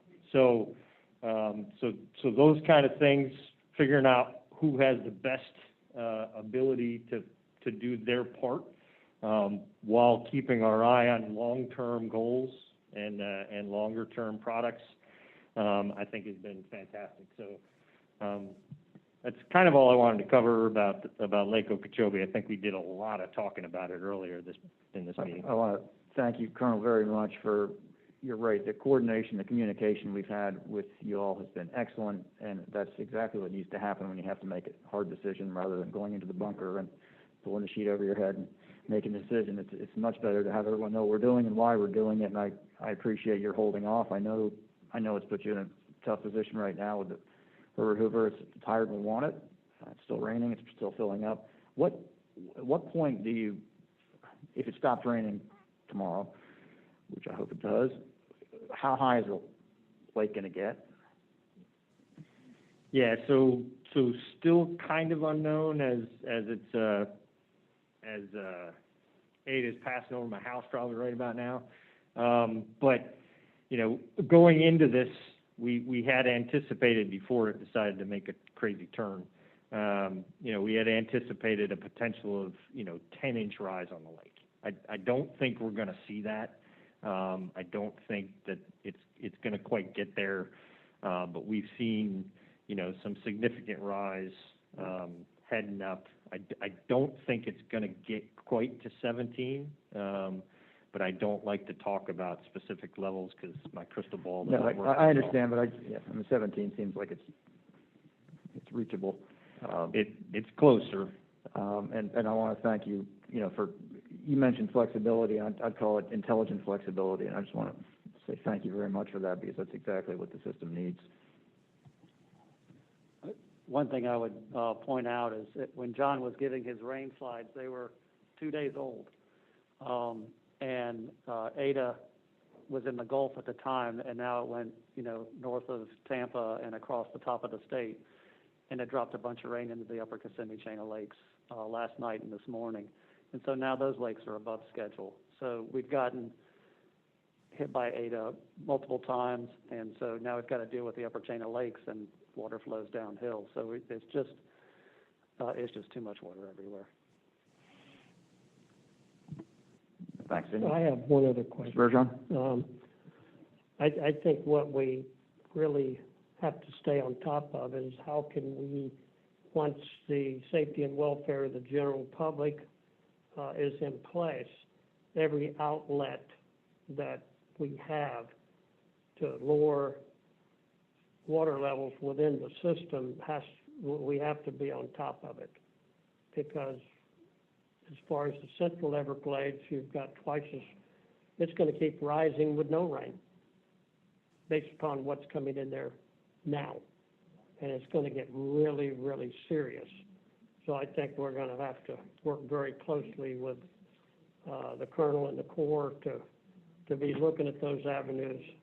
Obviously, safety and welfare to the general public is first, but as soon as those avenues are open, and I don't know, John, we talked about the L31 and moving water south as a possible alternative, depending on whether Shark River Slough opens up, where we can move water through Shark River Slough, or we may have to make a decision on that avenue going out to 197. Yeah, but Colonel had talked about the communication. So right now, we're still in the process of trying to get the southern portion of the system under control and provide that flood protection for those areas of southern Dade County. Once we get done with that, then we will absolutely be having other conversations with our partners at the Corps about how to manage the rest of the system for the next 6 months. Okay, I think that's an avenue that we may have to pursue. Thank you. Any more board comments or discussion for Colonel Kelly or Mr. Mitnick? All right, seeing none, I think what we're going to do now is, I don't want to go through Lawrence's presentation on an empty stomach, so I think we're going to break for lunch, and I want to remind the board that while we're on lunch break, please observe social distancing requirements, wear a mask while indoors, and don't discuss any board business, of course. Thank you. We'll adjourn for, I don't know, till 12:45.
Colonel Roman, can you hear me? Yes, I can. Great, thank you. Vice Chair Wagner, can you hear me? Yes, ma'am. Sorry. Thank you, Vice Chairman. Meads, can we do a mic check with you?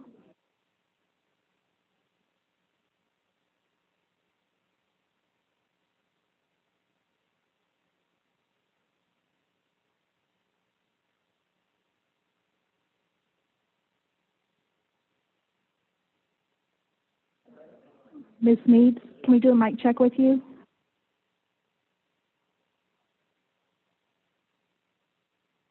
Thank you.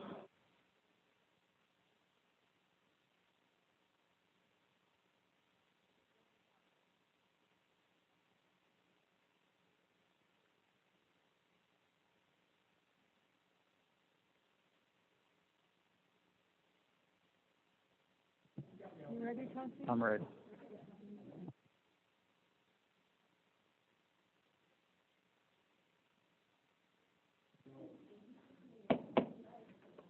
I'd like to go ahead and call the governing board business meeting back to order, and we'll start off with Mr. Glenn, environmental conditions report. Great, thank you so much. We're going to start up at the top of the system, and this is the Kissimmee River. And you'll notice that conditions are wet everywhere in the South Florida water management area, but on the Kissimmee River, we've dried down. This shows you what a managed system that it is, and that we're trying to limit releases from the Kissimmee chain of lakes down into Lake O, because Lake O is so, 16.39. So here is an example where we're trying to actively manage to help one area, and then this area typically would be pretty well inundated at this point, at the end of the wet season. But so we are seeing that the floodplain is starting to dry down. One good thing about that release or that change in discharge is we had a really protracted dissolved oxygen kind of crash, starting with the high flows during the onset of the wet season, and this has been much longer than anything we've seen up there in the past. But as soon as levels and releases started to wane, our dissolved oxygen levels have come up above the level of concern that we have, which is 2 milligrams per liter. So that's really helpful for the environment there. Moving into Lake Okeechobee, and I apologize, my slides are a couple days old, so when we put this together, it was 16.18, now it's 16.39. And one of the takeaways here is you'll see that the marsh is inundated basically all the way out to the levee. I'm looking at cyanobacterial bloom potential. Middle of October, and we apologize for having nothing really in between these two because we had cloud cover for a really long period of time. But with the event that we had that came through, all of that rain, all of that wind really knocked back what we were seeing starting to get kind of hot from a bloom potential perspective to where now the bloom potential is very low. We're also getting later into the year where temperature is starting to decrease. John talked about the cool front that's coming. It's not going to drive temperatures way down, but photoperiod is decreasing. So the ingredients for algal blooms is starting to wane as we get into the dry season and as we start to get into cooler conditions. But from the October 26th site or map that you see here and the data that was collected on the 21st and the 22nd, this was back when it was still a little bit hot. And you'll see over here, we say that we're seeing a bloom when we have chlorophyll levels that are above 40 micrograms per liter. So there were 1, 2, 3, 4 different places. You can see those in orange, and they pretty much well correspond with what we see here in the image. And the microcystin levels at those places were also above the 8 that we are concerned about. But so something that we've had throughout this wet season was this increased monitoring that we have been able to gather so much more information on how long these persist, what the taxa, what the makeup is from who's part of the blue-green algae bloom. Is it always microcystis? Is it something else? When do these actually get hot, and correspond with the bloom? So these are data that we have been able to collect over this entire wet season at a greater frequency and a greater spatial scale that's going to give us so much more information moving forward on how we actually want to manage operations or try to do something to help ameliorate conditions on the lake. And so going into November, our number of stations comes back down, and we no longer will be doing it biweekly, we do it monthly. So we go back to the old protocol during the dry season when we're not as concerned about blue-green algae. Looking at lake stage, here's the ecological envelope, and you see here we are, now at 16.3, about here, we're almost a foot above the ecological stage. Each month that I was coming along, I was saying, okay, we're all right, we're doing pretty well, and we're kind of a little bit above, and then we got to where we were above, and now we're very above. And of course, we are concerned about that level, and I'll go into why. But there was a discussion earlier about trade-offs, and with Mr. Sutton, how do we play this out? Do we, I don't want to get up here and only talk about the good part that comes out of something, because there's always a bad part in there too, and we're concerned. So as we go through here, we'll see there is some concern, and then there's some things we say, hey, we've been given this water, let's try to see what this actually can benefit. So when I talked to you last month, I said, all right, when we get up to the levels of 16, we start to have the ability of these pelagic waters to exchange or interchange with the marsh. And the marsh in here is much lower nutrient level water than out here. And so here we see with the storm that came through, we had a seiche. So basically water pushed this way because the winds were coming from the east. So it pushed, up to a half a foot of water into the marsh. So that's something where we would like to be below 16 feet. 16, when we were at 16, we're like, we're okay at 16, but if we recede off 16, we're doing well. And now we've gone, pretty substantially higher than 16. So from a lake perspective, we would like to see that come below 16 when we can get there if possible, so that we don't have to have a condition where we could have this exchange of high nutrient water with the marsh. Some of the benefits as we try to, look through the rosier glasses of what could this set up. Here's 2019 and 2020, where we had low levels coming down. We didn't have very much SAV in the lake at all, and that was a big concern. And these 2 years back to back, as you saw in Colonel Kelly's presentation, you had 1 year where we ended up with 5,000 acres. The next year, wow, we increased it by another 21,000 acres to have 26,000 acres of SAV out there that were desperately needed as habitat in the lake. So that was good for that period of time. But now, we're way up here. What we've also seen, though, because of these low water levels, is we've seen a concurrent decline in wading bird nests and no snail kite nests, because water levels are so low that they aren't providing the buildup of prey for these species to feed their young through a forage, through a breeding season. So I'm going to get to a slide in a minute where I'm going to show you where wading bird colonies are actually located within the marsh, and that plays a really big role in there. So we had wading bird and snail kite nesting, which was low in these years, and that's attributed to low water levels. We also saw that sport fish had very low numbers and low recruitment, also because of especially in 2019, there's not a lot of SAV. This is a great nursery ground for those fish, especially when water levels are that low, because the marsh isn't available. Some of the benefits that we've seen is that the invasive species tend to expand when water levels are really low.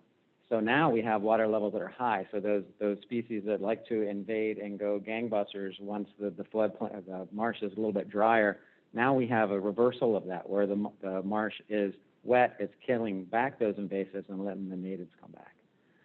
And that creates a better habitat diversity. And habitat, one of the paradigms in ecology is you have greater habitat diversity, more different types of habitat within a marsh. You know, you have some long hydroperiod marshes, some short hydroperiod marshes. So you're going to have some more diminutive areas of how high things grow, how things are higher, how you have some woody shrub out there as well. All that provides more habitat for a different niche of animal to go and use. So increased habitat diversity really leads to increased diversity overall. And some of the things that we're not as concerned about with these higher lake stages is that we do have a robust, established SAV community.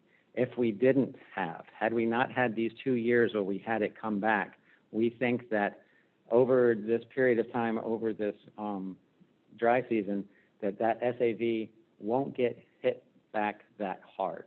So, you know, had we not had any, or had we only had the 5,000, we'd be very concerned. But as long as we maintain a majority of this SAV over the dry season, when we come back into the next growing season, we expect to go, you know, even higher than what we have seen at the 25,000 acres. And then another thing about the higher stages, we've had lower stages for a while, and that's allowed us to get in there and do some really great fire management in conjunction with FWC, managing that habitat to make the habitat basically accepting of water when it comes on there. So we don't have the dense cattail out there anymore. We have opened areas up that will allow the marsh species that we want to be there, the desirables to be there, to actually be there now that there's water on the floodplain or on the marsh. And as we look at where the location and the elevation are of the wading bird colonies on the lake, these are all these red dots. And then you see an associated elevation over here. You'll see that the majority of them are between 11 and 13 feet. So when we say that there's this one right here, let's say this is at 13 feet, that's where you're going to have, you know, a big head of some type of woody shrub that these birds want to go nest in.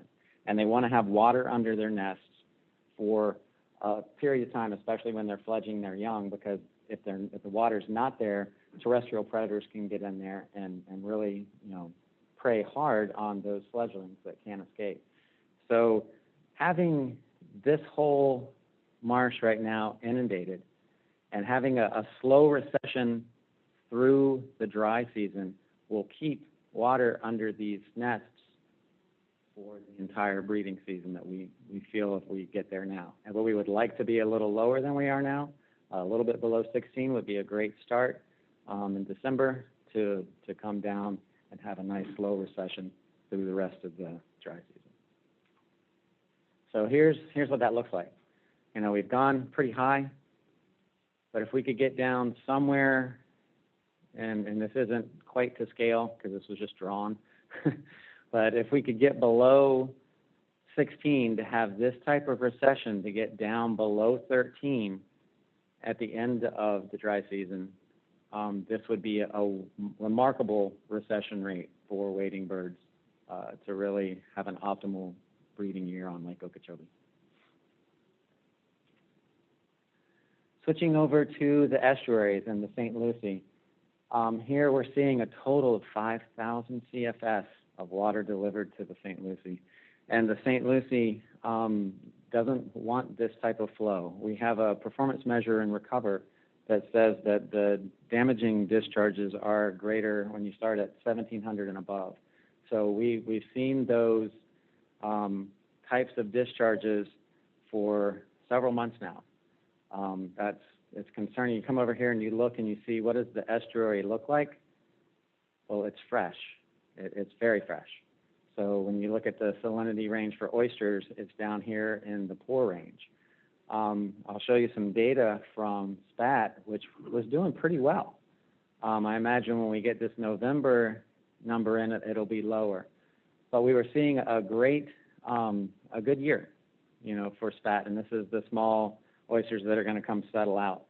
And so you had this production, which was remarkable, but the older oysters are more resilient to low salinity conditions than the young spat are. So although these are produced, we'll find out in November what has actually survived and then what this number is, again, with the high discharges that we have. So we are, we definitely feel and understand the concern of the stakeholders. We're concerned as well of what these discharges are doing in the estuaries, and hopefully we can bring these volumes down, these discharges down. Over on the Caloosahatchee side, you see some pretty high numbers of discharge. We have a weekly average of 7,000 CFS, and over here the recover performance measure damaging starts at 2,600. So we've had that for several months, just coming from the lake alone, at 4,000.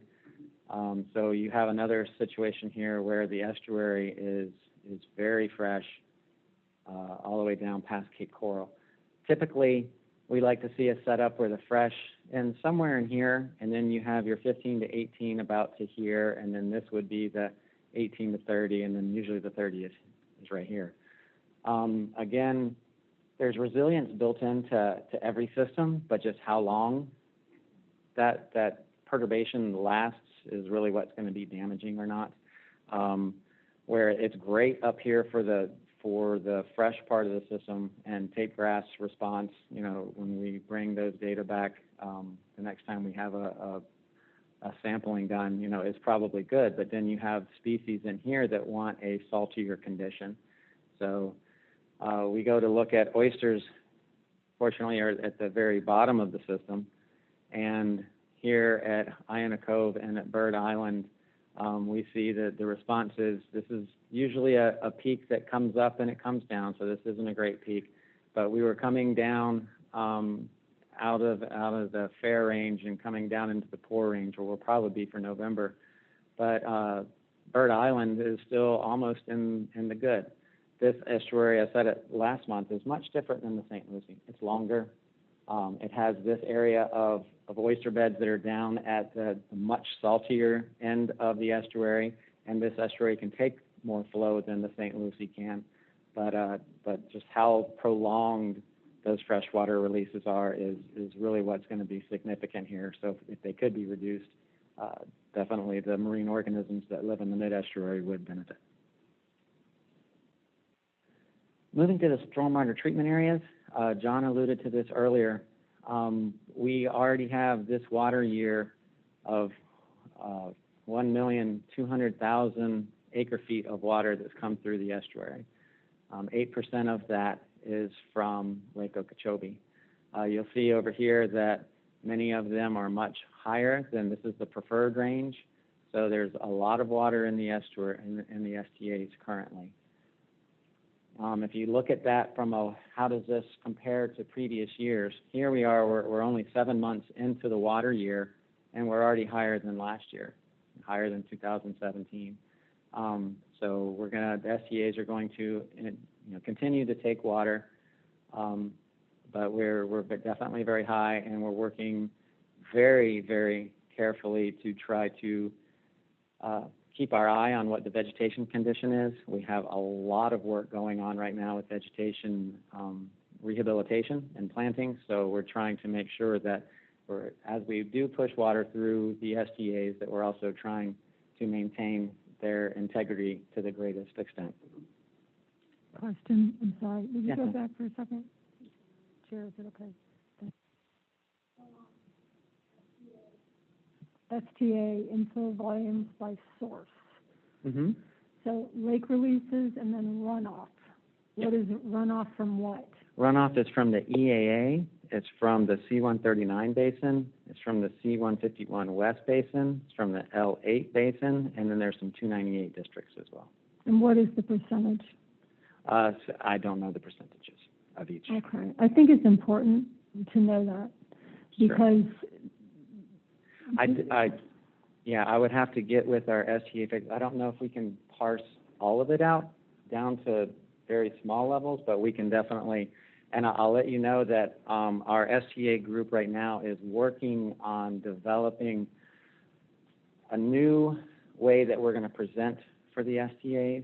Good. We're trying to come up with a one-pager that will be very clear, concise, and readable that we're going to put on the web on a weekly basis. So we are in the process right now of trying to develop a new way to bring these data to you, to show what the vegetation condition is, to show what cell by cell looks like from a vegetation ability, from what's happening with inflows, where those inflows are coming from, because I know that there's a, we rely on these SDAs, to help us meet the Q bell. And so we want to be able to show clearly and transparently all the activities that we are doing within the STAs to make sure Right. that they are very efficient. And that's why I think it's important that we know if it's a EAA water or if it's, any other type of water, just because that's basically usage and money to replace them, we're constantly putting more money into expanding them and restoration you know what I'm saying? Yeah. The STAs are like the beating heart of the whole thing, and if they go down, we go down. So, runoff is just super big. Your presentation's great. This is always something I focus on. I appreciate it. It is, and I don't know if you can see this, but it has bar charts that are stacked that have percentages. This is something we're working to. So it doesn't have the flows in here or the flow volumes, but it has the loads, which of course is a combination of flow and concentration. So we're trying to get this. This one is an early representation of where we're trying to get, and hopefully next month I'll be able to bring you something like this that has a stacked bar chart that shows that contribution. Mark, I appreciate it. I know you've really done a lot. But isn't it safe to interpret runoff as being predominantly rain and irrigation coming off of? Yeah. That's a safe assumption. Yes, Okay, sir. thanks. Yes, sir. This is Cheryl Meads. I'd like to ask a question. Yes, ma'am. Lawrence, doesn't it look to you like we need more STA? Oh, wow. Drew, do you want to take that? I mean, so I think we are expanding STA 1 West, and that's later on the agenda. Could be, right? So, I mean, the SDAs were built to really treat the runoff. I mean, that was their primary purpose when they were built from all the different basins. And so we are using them for more than that purpose, for good reason. So the more STAs you have, the more you can move water through them. So it just gives you more capacity to get water where you need it to go cleanly. Certainly. Yeah, we've got a few STA items on the agenda later. And you have to take into account, I believe, John has talked about is this a 1 in 25, a 1 in 50 event? This is one of the wettest wet seasons that we've had, and that this bar graph shows that we're 7 months in. So from a typical year, an annual year, for the STAs that we have, you have to weigh that out to what are the extreme years. And I think no matter how much STA we have, if we had really, really extreme years, you're still going to be in a kind of a quandary. So I think it's kind of a balancing act. Lawrence, I have one question. Yes, sir.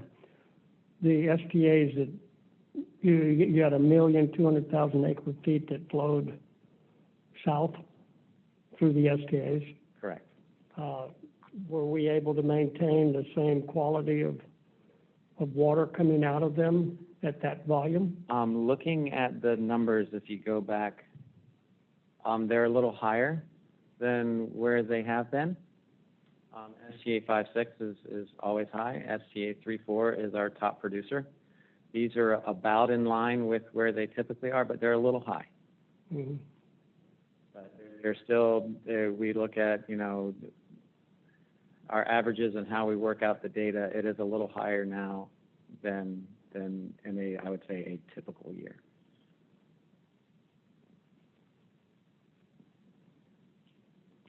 And then this goes through showing a cell by cell of what water levels are so you can get a better idea. But we're going to try to put some context to this to let you understand what depth means, what vegetation condition is in each of those cells, and we hope to bring the beginnings of that back to you next month. Looking down at Biscayne Bay, with a lot of inflow, of course, you have salinity levels that have been driven down pretty low. We're in I believe the target down here is about 18 to 20 from a restoration standpoint. So these salinities are looking pretty good in the bay. Now coming into the Everglades, and this has been there's a lot of discussion on this earlier. And one of the key areas to focus in on, a month ago, you had a lot of greens in both 2 and in 3. Now you see almost the absence of those shallower depths and some very deep depths along the L67. So Water Conservation Area 1 doesn't look very changed, but definitely a lot of water in Water Conservation Area 2, as well as Conservation Area 3, and that's where John showed you the purple swath that came through that put that 15 to 18 inches of water, and that's just a lot of water to be in the Everglades. When we go and we look at what is going on with tree islands and inundation, of course, that's a really big concern, and Mr. Sutton and Mr. Bergeron talked about that and brought some great information to us on what's happening with the fur-bearing animals. If you look along, here's the L67 canal, and if you go back up here, here's the L67 canal. So remember where these blues are? That's where those reds are. So those are the ones that have been inundated for longer than 128 days. So that's something, as we get further along in SERP, have more storage, and we can kind of change how the inundation characteristic is across all of the central Everglades. That's where we'll get our benefit. But from speaking to my scientists from a perspective not different from FWC, but saying, okay, what do you see here? And they say, well, we are definitely seeing concern with the tree islands. Definitely. We get to this 158 days of inundation, and that's something that we would like to have those come down. They do say that because we had a couple of periods prior to this where they dried down pretty well, that they're resilient. And the remaining tree islands that are out here are still here because they are resilient. How long they can handle this, they will definitely take some kind of hit from a growth perspective. But where we are is we need to get water out of Conservation Area 2 and Conservation Area 3. We want to preserve water for going through the dry season to try to mimic the 2018 wading bird success that we saw that I'll take you through. So it's tough when you're looking out there and you're saying, okay, fur-bearing animals are taking a really big hit right now. FWC has done a tremendous job of their management, trying to make them as resilient as possible. Is there something good that can come out of this? And that would be, and from our ecologist standpoint, that would be a good wading bird year. So as we go into this and we look at that, we see between 2000 and 2010, there was some pretty big variability in what was going on with wading birds, but about every 2 or 3 years, you had a good year. And that's what's needed to sustain these populations. However, in the past decade, there's only been 1 really good year, and we've already had 2 poor years. So they are saying, okay, well, we have this water here now. Can we somehow manage it to where we can, all right, if we get water off of it from almost a pre-Eta condition, where we were a little lower and it was still high and we were concerned, but now it's very high. If we got water back down to that, could we have a recession that lasted through the dry season that would prompt something like this again? So I'll walk you through that. And here is the condition that led up to that really great wading bird year. It was very wet across all of the water conservation areas. And here's the hydrology at a gauge 64 in W Conservation Area 3. This is, I believe it's near the Alley West, Alley North colony. So you had this period of time when water levels were pretty high, and this is where you have a lot of prey production. And then as you go from that high and you have this nice, long, protracted recession, you get to a point as you start in the northern part of the conservation area where water levels are going to get down to where your regular lynx, not your 3-foot wading bird that doesn't exist, where your wading birds can actually begin to forage. And so that continues on a recession, and you have this foraging front that just shifts along the topography from north to south, where you have this optimal foraging all the way through the breeding season. I mean, and that's providing all of that prey base that you were able to produce, and then have that slow recession that allows wonderful places and a number of places across the spatial landscape for wading birds to be feeding. So that was an ideal situation. And then the next year we had a very sharp increase of rain, but it wasn't protracted. And you see that by October we were already beginning that recession, which really for wading birds that are going to begin nesting in January, February, March, you got down to where this prey production was only moderate, and then we had reversals. So you want this nice recession to concentrate the prey in areas where they can feed, and when we get reversals like this, it takes that prey that's been concentrated and pushes it back out and makes it very unconcentrated and much harder, more energy investment by the bird to try to find that food. Yes, ma'am.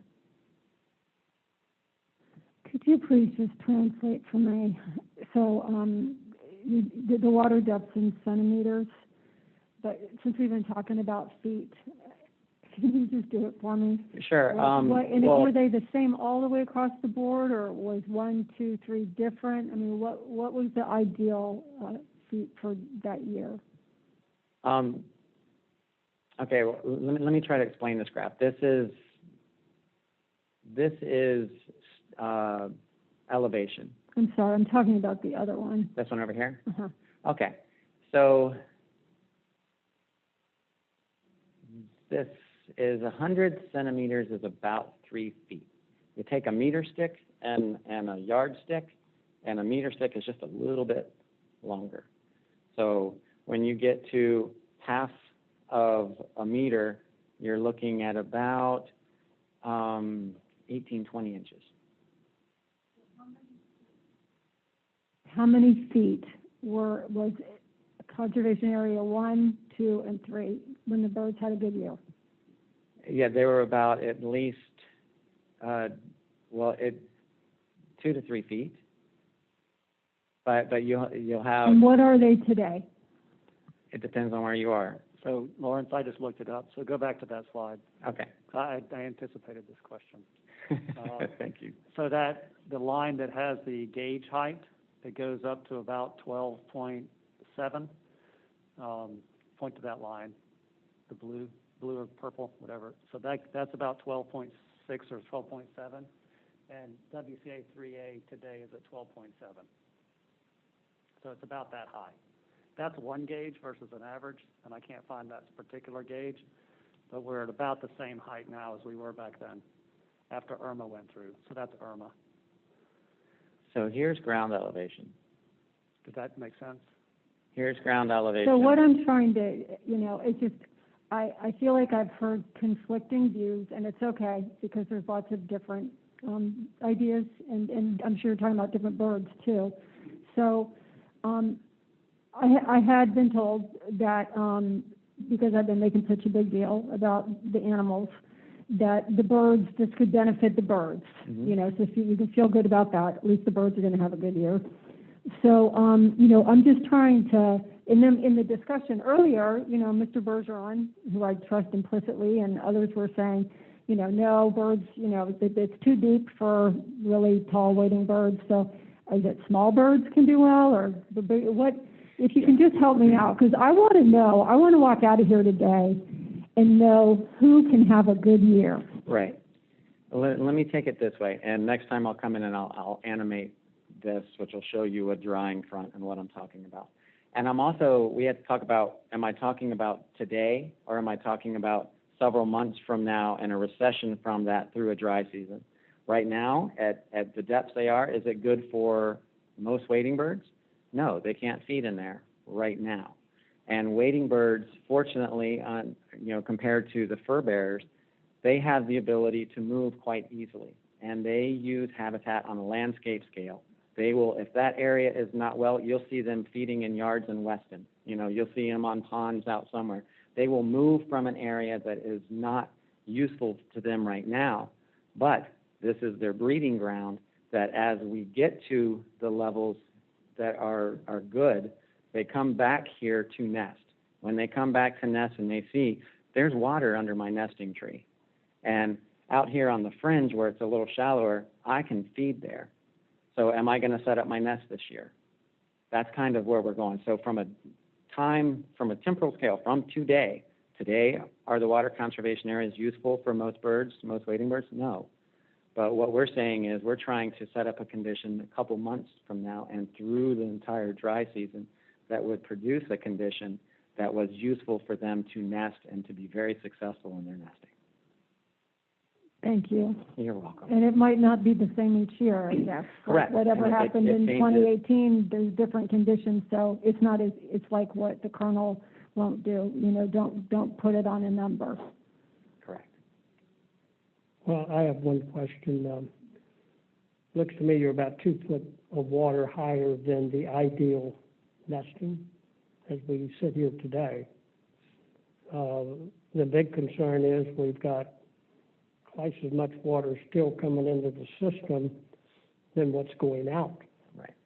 So what we're looking at today could be much higher in the next 3 or 4 weeks. That's a big concern.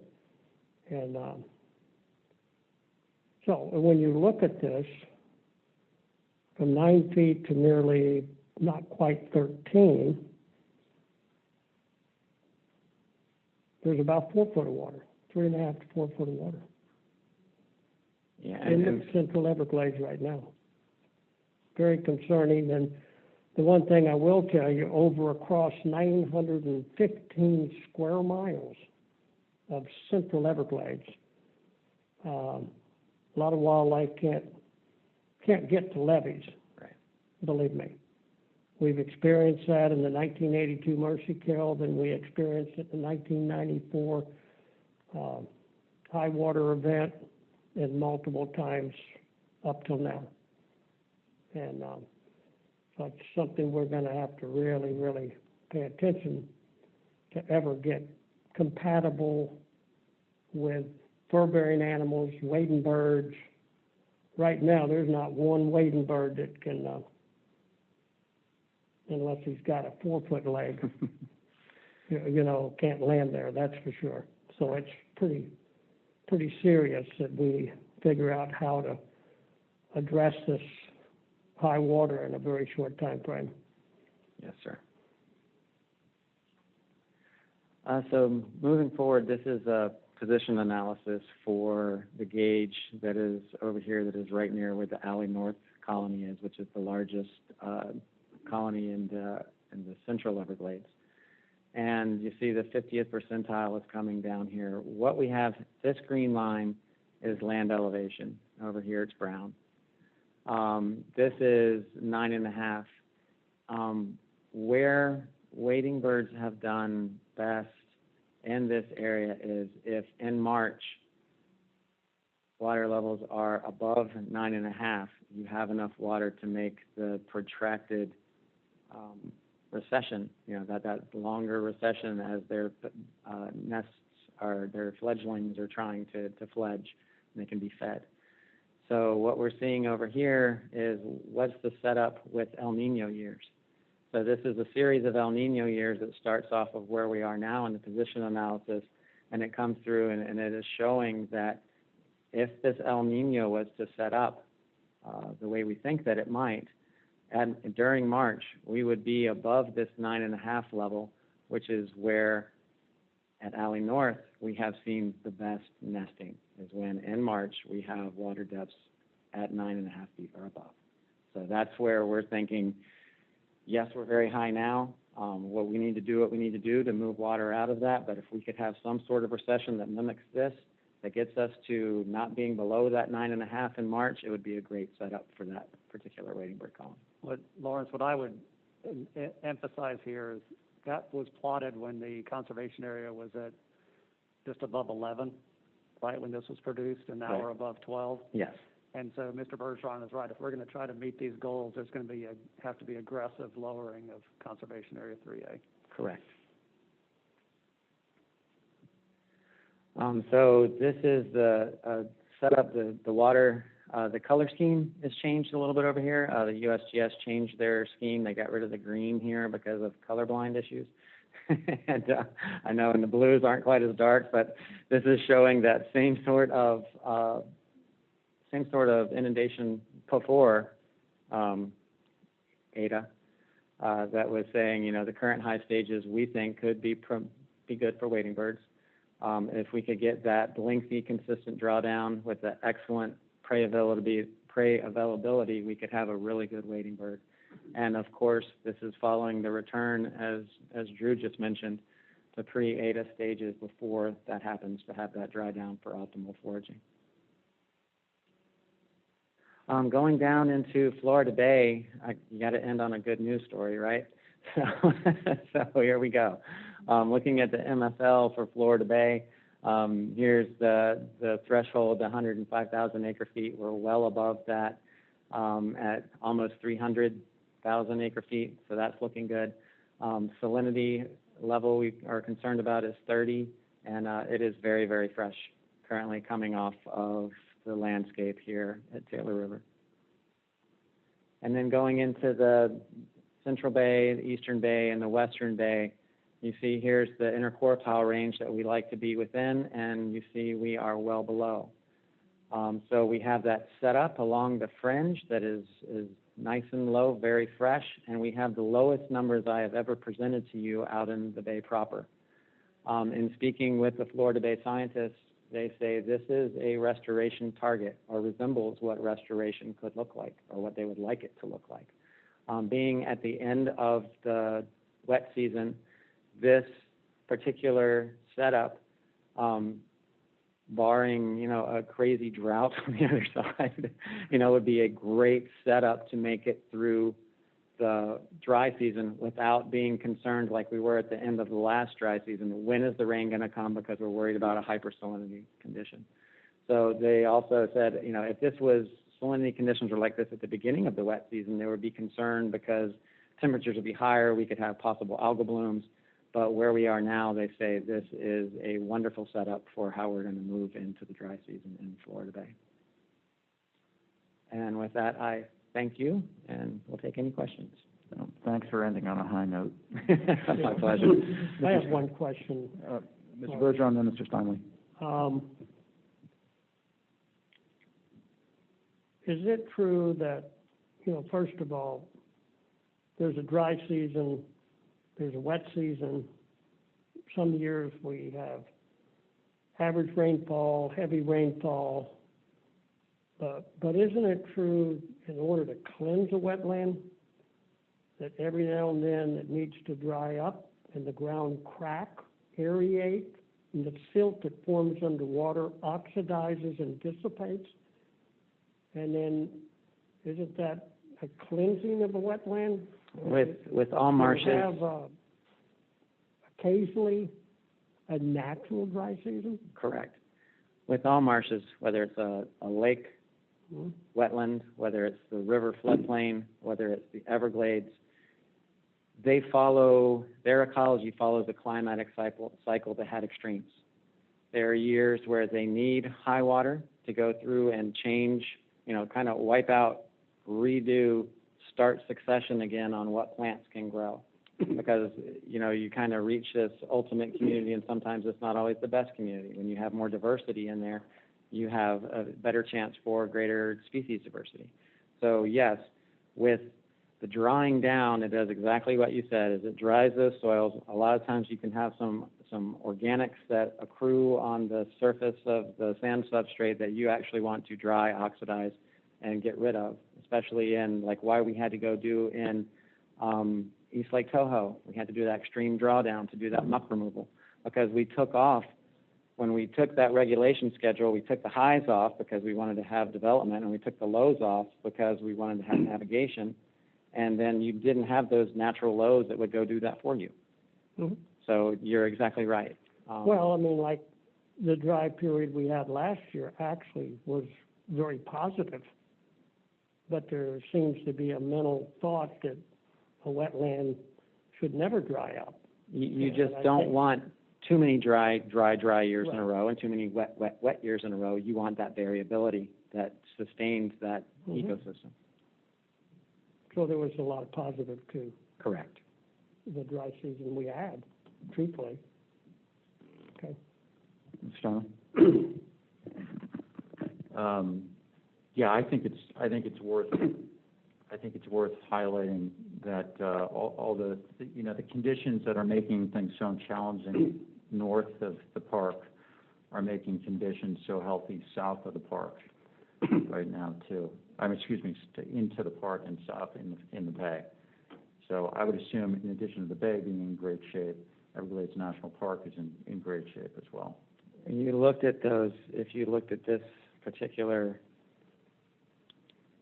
this looks really good. You know, this part down here, oh, you did. I'm just looking at the EMP. You know, you have water within Shark River Slough, you have water over here, Taylor Slough. So this condition looks good, you know, much better than what we're seeing here in the Central Everglades. And we know, ideal conditions in the bay don't immediately correspond to healthy seagrass. So can we, at some point you had a sort of a tracking system of the health of the Florida Bay seagrass, right?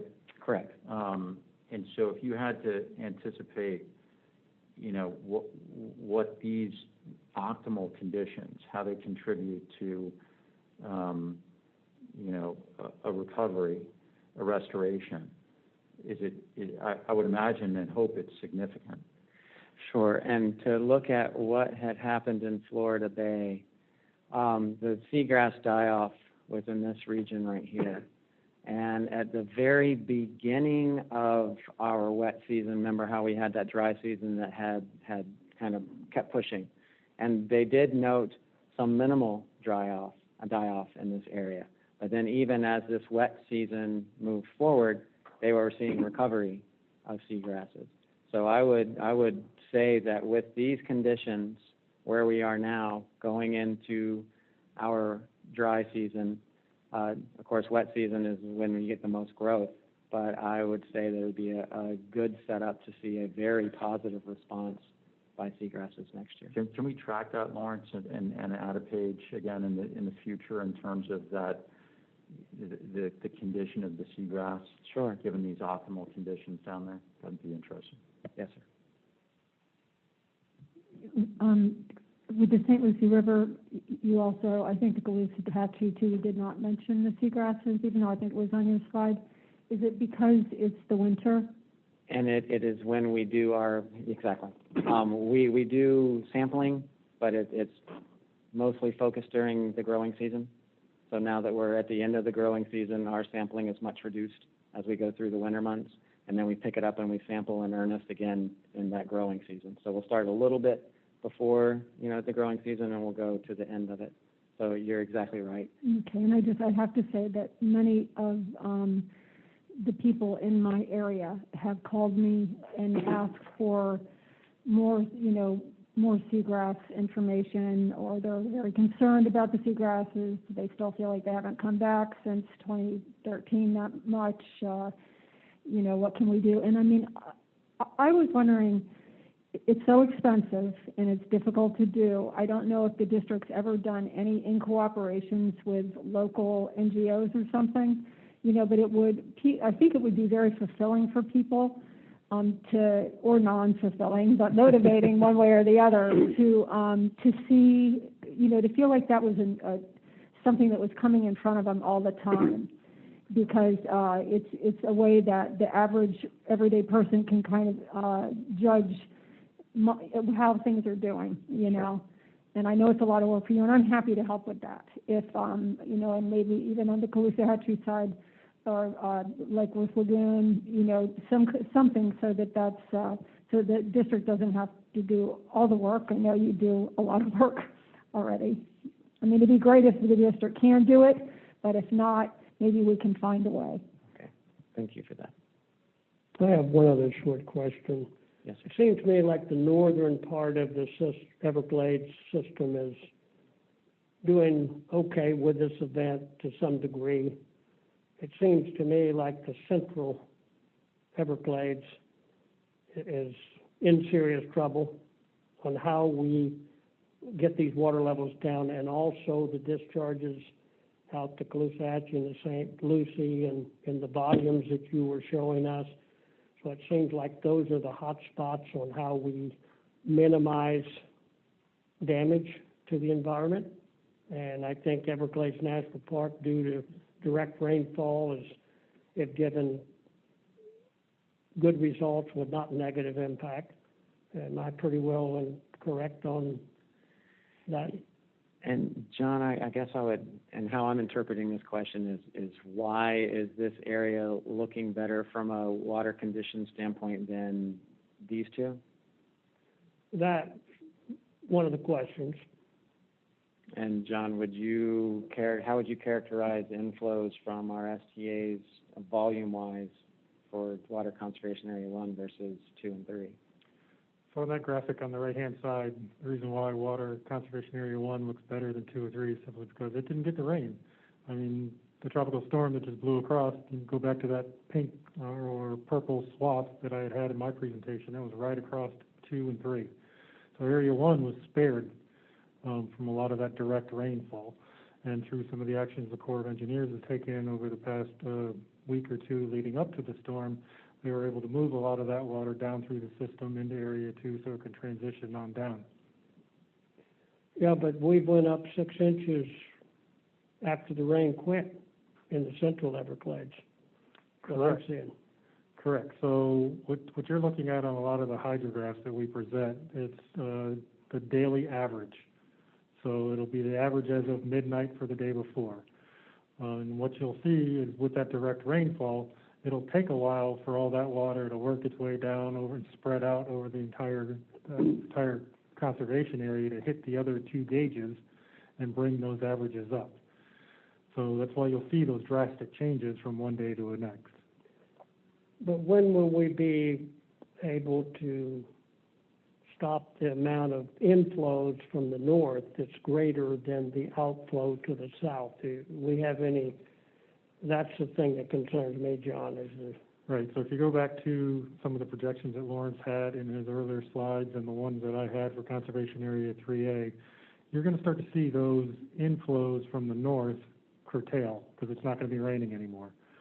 And then it's just a matter of moving the water from Area 2 into 3 and then out the bottom through the S12s and everything else that we've been talking about, installing temporary pumps, keeping some of those structures open, dealing with the other issues where we can, taking it out to tide through those 5 canals that Ms. Thurlip had asked about. So when you put it all together, I think that's sort of the take-home message is there's a lot of water in the system, and it's going to take some time for it to start coming down and moving it through the system with all the extraordinary measures that between the Corps and the district are already taking in order to manage that water. So what you're thinking, in maybe in the next week or 2, the 5 outlets to the east, we can bleed water out, and less water will be coming from the pretreatment areas into the central. So there's a balance of discharge to inflows.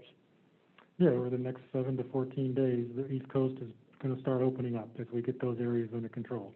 And then we'll start moving water down the Hillsborough out of Area 1 so the Corps can decrease the openings on the S10s and reduce the amount of water that's going from 1 into 2. Okay. Well, thanks very much, John.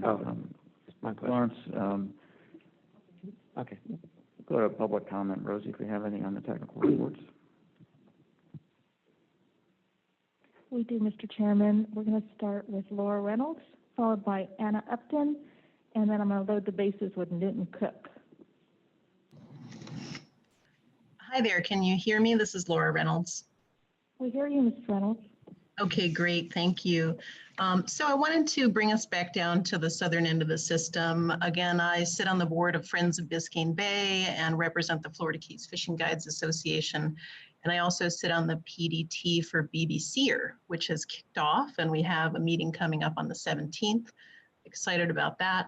I just wanted to reiterate some of the suggestions I made before, which is to get into greater detail in that section in your ecological report.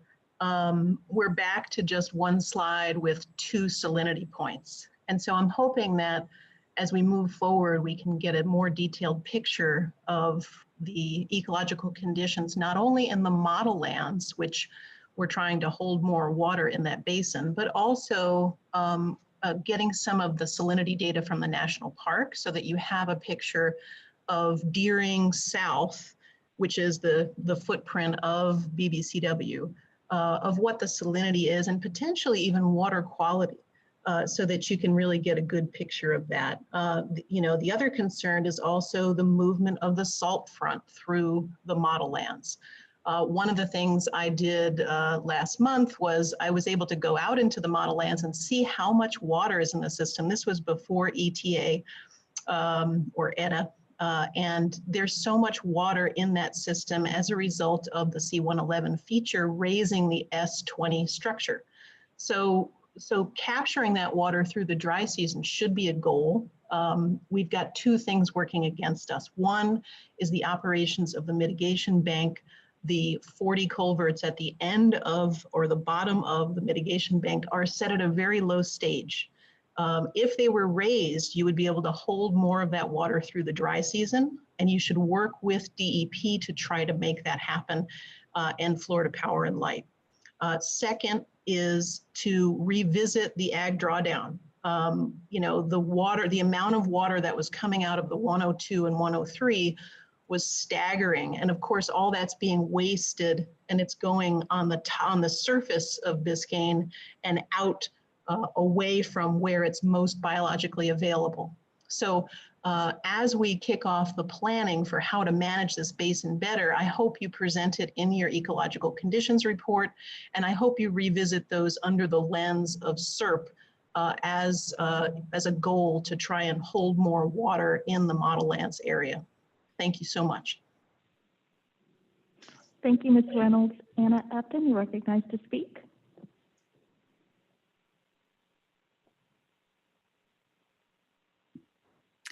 Good afternoon. This is in regards, my first comment is in regards to the water conditions report that Mr. Mitnick presented. We want to thank the district for tackling the 8.5 square mile issue head on. This has been something that has plagued Everglades restoration for decades. We've spent nearly $1 billion on infrastructure in the southern end of the system that can't really be used because of the 8.5 square mile area, and that's just unacceptable.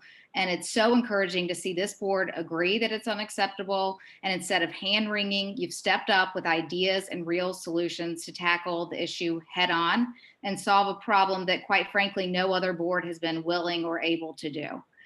You're proving that Governor DeSantis's commitment to do more for the environment now is not just a motto, but it's backed by action. And we sincerely thank you for doing that. The second thing, with Colonel Kelly there, we want to take the opportunity to ask the Corps through the LOSM process to explore using sending water south during the dry season as a water management tool to draw down the lake in advance of the wet season and free up capacity in the lake for that deluge of water that we know is sure to come in the wet season. The flexibility that has been used to date is great, but with the new lake regulation schedule, we really would like to see you go further and look at sending water south as a viable water management strategy, not just as a restoration activity. And doing so, it would benefit the most constituencies. It would better allocate the risks and benefits of Lake Okeechobee and it would do so to better match Florida's 21st century economy that runs on clean water. Thank you. Thank you, Ms. Upton. Next, we have Tom McVicker, followed by Drew Martin, and then Nyla Pipes. Thank you. We've just had 3.5 hours of talking about all the wildlife affected by this event, which I think is important to so many of your constituents. But there are other constituents out there on the human side of the levee that have been really, really hurt by this event. You know, I'm a numbers guy, and I'm very fascinated by the numbers at the south end of the system. If you are familiar with where the Miccosukee Hotel is, there's a structure there, S335, that controls the canal that runs basically from the hotel up to the Miami Canal. It's called L30. It's at a stage of 9.1 today. It basically only moves seepage out of the Everglades. You can't put that seepage into South Dade when there's flooding events like this. So the gates are closed, and they have been closed. Trouble is the top of the gate's at 8 feet and the canal's at 9.1. So you have free flow going over the gate into that system. It's the highest record ever recorded there. It's only been above 8.5 twice since it was built. Now it's above 9. So this has been a huge event that you can't overestimate how different it is from anything that's ever happened before. And you go south of that, you've talked about L29, but S356 had to be shut off. So all of that water also goes south. You keep going south, you get to the 8.5 square miles. We're desperate to get the water level down in the 8.5 square miles. So you're pumping S331 full speed into South Dade, something that's not part of COP, but it's something that's necessary right now. And you know, no one's really objecting to that. And your team is doing a good job of trying to keep the canal system together. When you get all the way to the bottom end, the storm surge that came with Eta, it hasn't been talked about much. It was only a few feet, but it was enough to keep S197 closed. You couldn't open the gate until the storm surge was gone, or you'd have salt water flowing up the canal. So the main outlet to South Dade was not available. The vegetable farms, the ones that Cheryl talks about that fed them last spring, I think every row crop field in South Dade was flooded. I don't know how the crops are doing. I'm sure it's miserable. If you get to agriculture up south of the lake, major crop damage and economic harm. All the mills, all the packing houses shut down, don't know for how long. Hundreds of workers who depend on agriculture this time of year are sitting around with nothing to do. Vegetables took a huge hit, and you're talking millions and millions of dollars of crop damage south of the lake. All the growers are so busy right now just trying to survive and get their fields dry.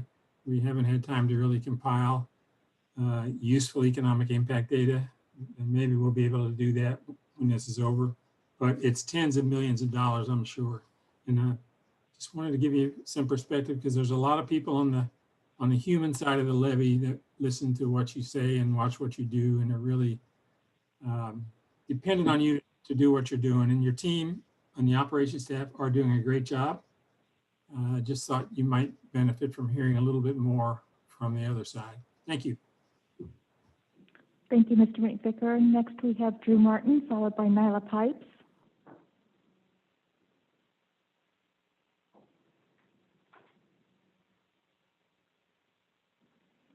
Mr. Martin, if you could unmute your phone. Yes, this is Drew Martin. Can you hear me? We hear you, Mr. Martin. This is Drew Martin with the Loxahatchee Group of the Sierra Club. I really appreciate the discussions on the 8.5 mile, and I really think that we need to look at the history, and the question is whether people had legitimate permits to even build.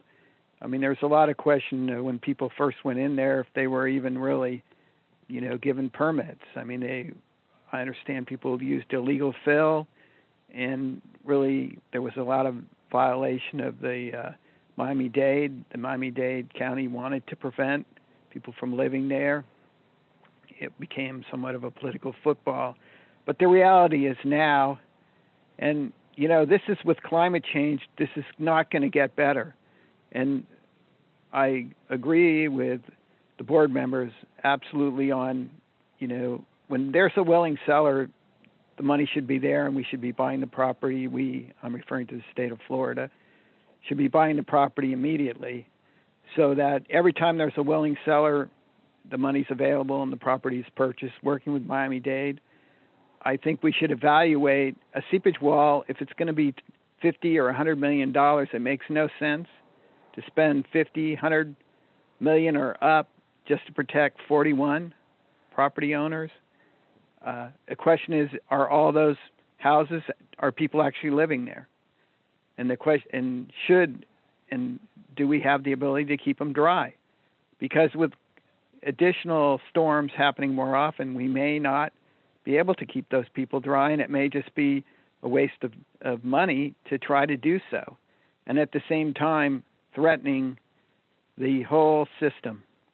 As Mr. Bergeron said, I think he said 917 square miles. I'm not sure if that was the exact number, but you're putting at risk 917 square miles to protect 41 people. In addition, as Anna Upton said, $1 billion in Everglades restoration projects that aren't functioning properly, again, for 41 people. And so the real question is, can we afford to do this and continue to do this for a small group of people that basically move somewhere that they really shouldn't have moved in the beginning? And I think from the very beginning, people warned them, no, this is not the place to live. It was on the other side of the boundary, was not in the area that was to be protected. So, I mean, I think we really have to look at the benefit for everyone and the whole system. It's not worth drowning all the tree islands and destroying an entire ecosystem just to benefit a few people. And particularly when many of these areas aren't even lived in, or they may not be, and I think we need to find out. The other thing is, as Mr. Bergeron said, they don't have the road system, don't have the culverts to even protect egress and access, and it should not be the responsibility.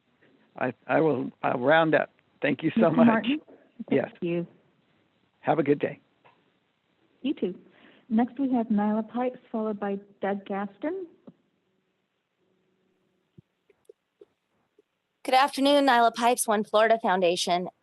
Since we continually seem to get caught up in these situations where we've got so much water stacked at the very south end of the system, causing extreme damages to the Everglades in the water conservation areas, and making it impossible for the tribes to exist the way they have done generationally. I'll start there as well. Obviously, we have to figure out a way to get that water moving south of the trail. The water is currently lapping at the pavement parts of the Tamiami Trail, and it's not a good situation. So yeah, I stand with everyone on whatever we can do to make that water move through there and provide some relief to the tree islands and all the fur-bearing animals, et cetera. But that being said, we're never going to ever get there if we do not manage this system from north to south. And I'm not talking about just starting with Lake O. Again, we're pretending, except for, a side note here and there, that the entire problem starts with the lake and heads south. And I know, that we were fortunate we didn't get quite as much rain north of the lake with Eta, but there has been rain north of the lake, and we are going to continue to see that water coming in. John Mitnick's slide said 2 million acre feet of inflow to Lake O in the last 6 months. So it's wonderful to say, send the water south during the dry season. But I want to remind you that we started January 2020 at 13 feet. May 17th is when we hit our low point at 11 feet. There was no water to send south during the dry season. That lake has climbed this quickly just overnight.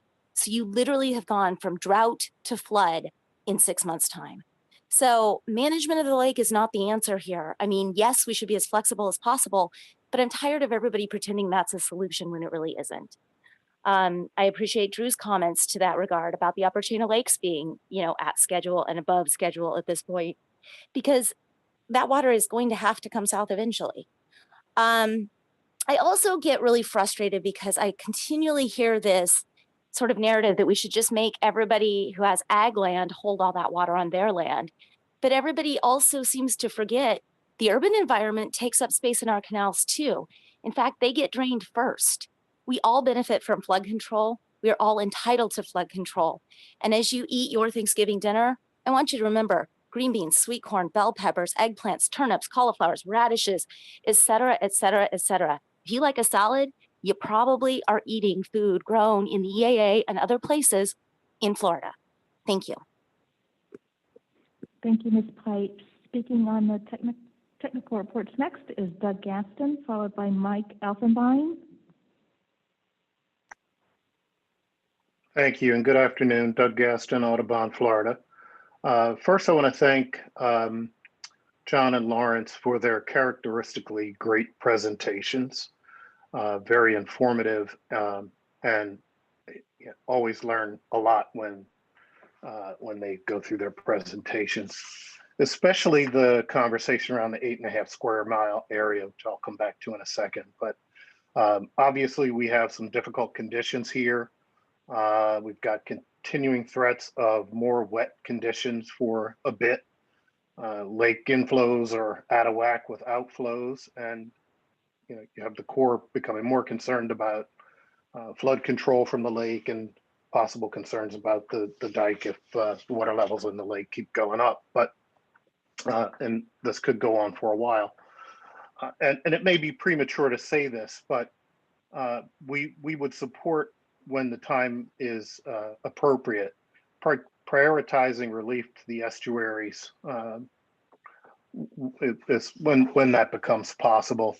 And if you go back to Mr. Glenn's slides about the lake, his caution about lake health and nutrient exchange and all that is certainly well taken. But the estuaries have been suffering for quite a while. And we've had the last couple of years of recovery on the lake, as Colonel Kelly pointed out, and I think Lawrence pointed out in his presentation. So had a chance to get out on the lake about 3 weeks ago. We were able to take the airboat almost all the way out to the levee. We saw a lot of apple snails out there, so hopefully that's a good sign for snail kites. We did see a few snail kites while we were out there. And we did see some of the areas that had been have been recovering, and even though the seagrass the SAV was submerged, you could see the top of it, and it still may get enough sunlight to survive, and hopefully it'll be resilient. But those couple of years for it to come back were really helpful. Just switching gears back to the 8.5 square mile area, it's really disappointing that those structures are closed.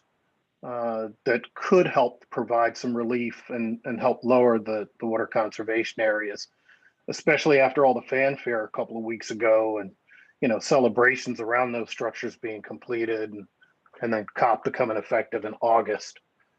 So we do appreciate that this board is taking this issue head on. I want to echo Anna Upton's comments about that.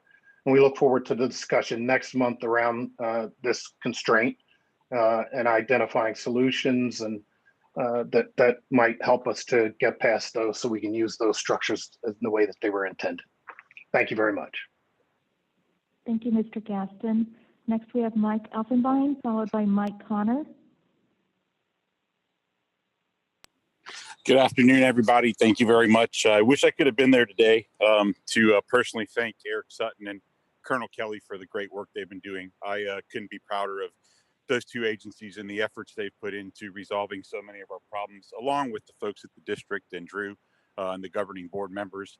To that effect, on October the 20th, I was given the opportunity to host the President's new water sub-cabinet representatives, as well as the Everglades Restoration Task Force members, for a field trip of Conservation Area 3 and the Big Cypress. And it was a really great opportunity to share that with so many people who make decisions and don't ever have that opportunity. But one of the things we did notice, and Ron's mentioned today, is the fact, and he was there present on the 20th representing the district, is the fact that we didn't see wading birds. And we didn't see wading birds until we arrived at the L28 levee, which separates the Big Cypress from Area 3.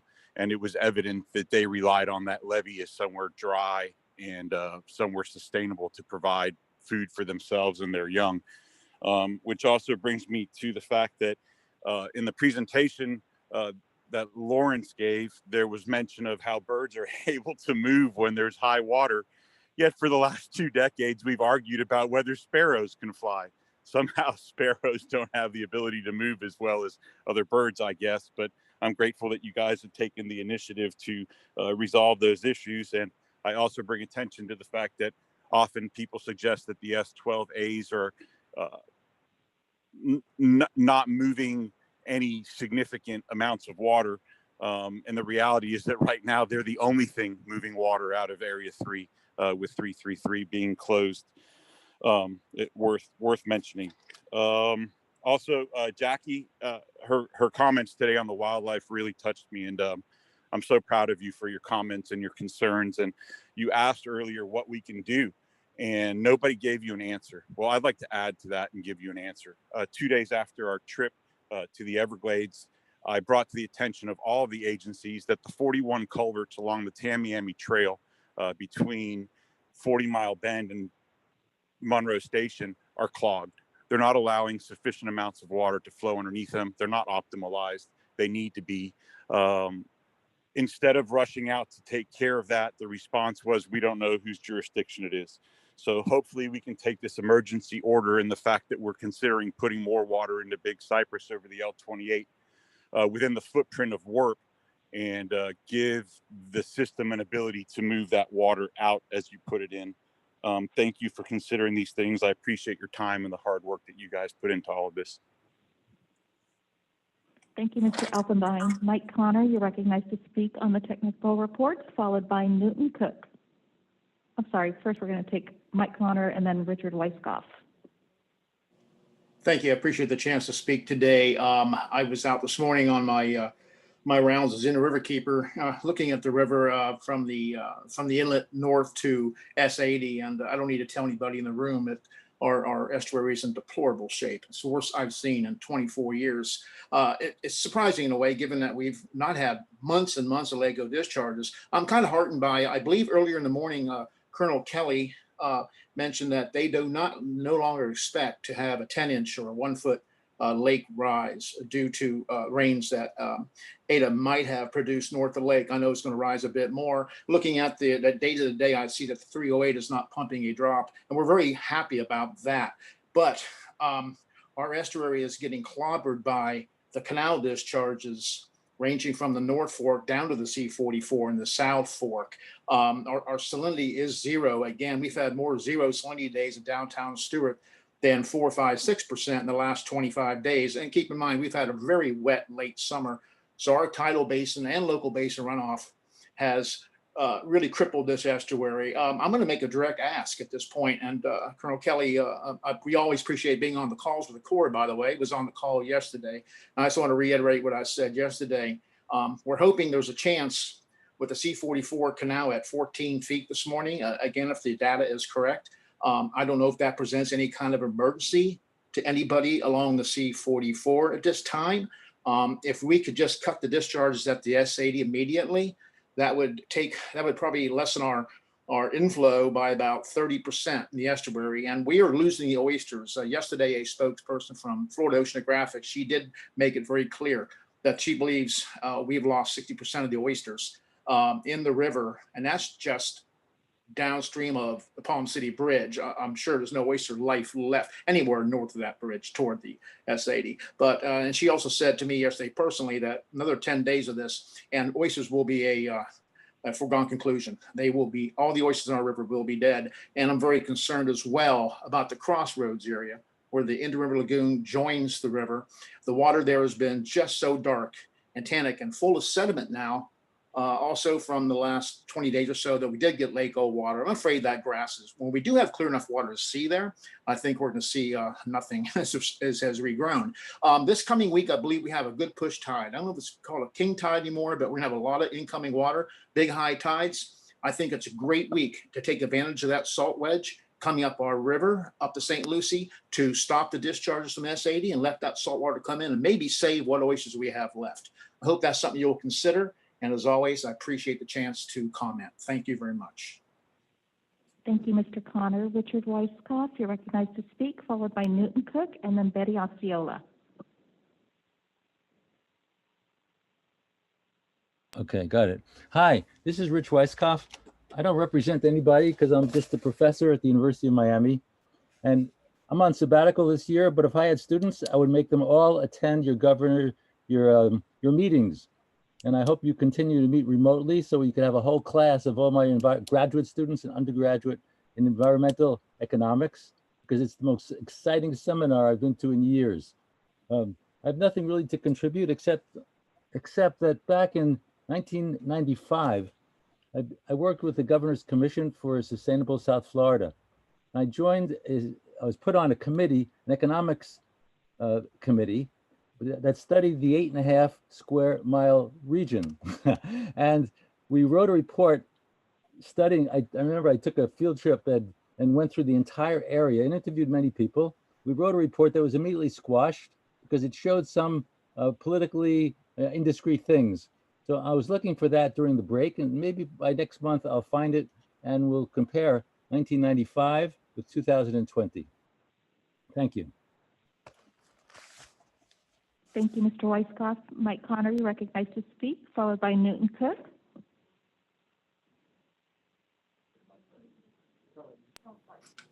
I spoke already, ma'am. Thank you, Mr. Connor. Newton Cook, followed by Betty Osceola.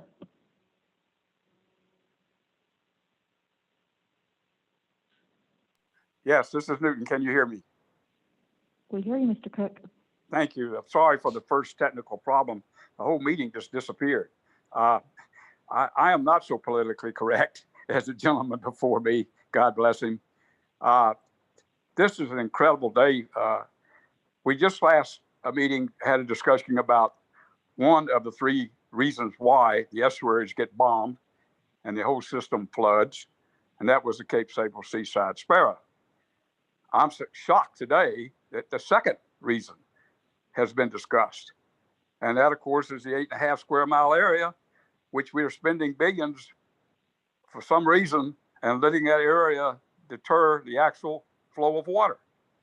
I am the last person, being a very strong conservative, to say that we need to just go take land away. But money is money and billions are billions. And if I was one of those homeowners over there, or land, I would make a deal and get out of that swamp, because that's what it was before, and that's what it should be again. So that's the number 2 restriction that we are finally addressing, a tough restriction. The number 3 one is never mentioned. And we all talk about moving water south out of the lake.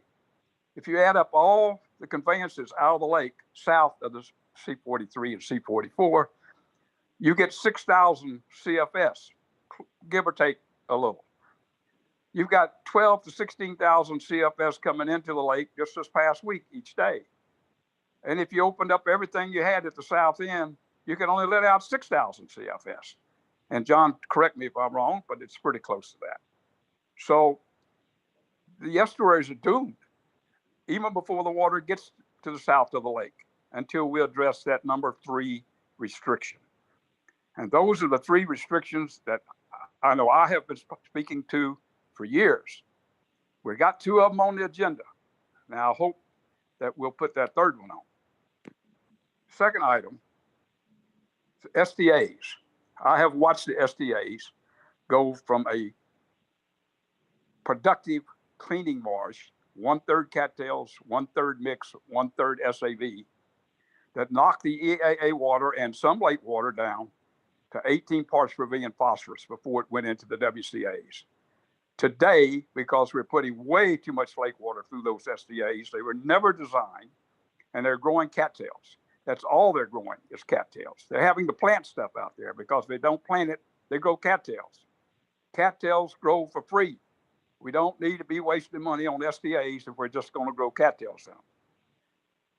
Appreciate these wonderful presentations, and for a board that's actually paying attention to the restrictions. Thank you. Thank you, Mr. Cook. Next, speaking on technical reports, is Betty Osceola, followed by Michael Collins. All right, thank you again. And I enjoyed all the comments by the board members and the presentations, and especially with Jackie Thurlow Lipstitch. Sorry if I messed up your name, but you know, I always felt that, and I understand that if you take care of the health of the ecosystem, where it's conducive to the natural environment, the plant communities, the fur-bearing animals, and make sure you're keeping that environment healthy, that's going to also translate into having a healthy environment for the humans that live in this state. And it's great to hear everybody concerned on all their areas, and that greater puts to the point that we need to pay attention to the entire system, north of the lake all the way down south. And here we are in a project that really worries me is WERP, because you want to get more water into the system, but yet you still haven't figured out how to get that water under the Tamiami Trail and further on south. Yes, it's great you're looking at the eastern portion, but you still have the area where the S12s are and on westward into the Big Cypress National Preserve, and the water is backstacking. And I understand there was a pump trying to get some of that water out of Conservation Area 3A, but because Loop Road got flooded, they shut the pump off. You know, I was like, why couldn't you just put a sign that says water flooded, closed temporarily, and just keep moving that water out? Yet it, instead of, you know, continuing to drown 3A further. So we have to look at, and there was a good question about expanding an emergency deviation. Why wasn't the, you know, the 8.5 mile square issue the last time they had to put, you know, pumps over the levee near the eastern portion of the L29 levee there to get water out, yet now there's a concern. So we have to look at all the solutions and figure out how we're going to get this water moving. I want to see water go to Florida Bay, and I'm happy to hear that they're doing well, yet we're suffering in the central part. And, you know, until we look at the whole system holistically, we're still going to be spinning our wheels.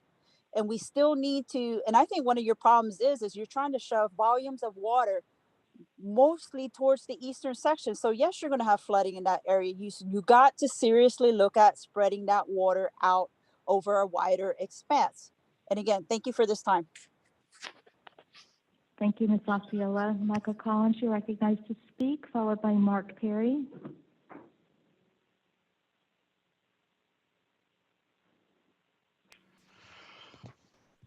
Afternoon. Time for a little history lesson, I guess. March of 1999, I was appointed to the governing board, sworn in as chairman. The previous board at their last meeting had voted to condemn the entire 8.5 square mile.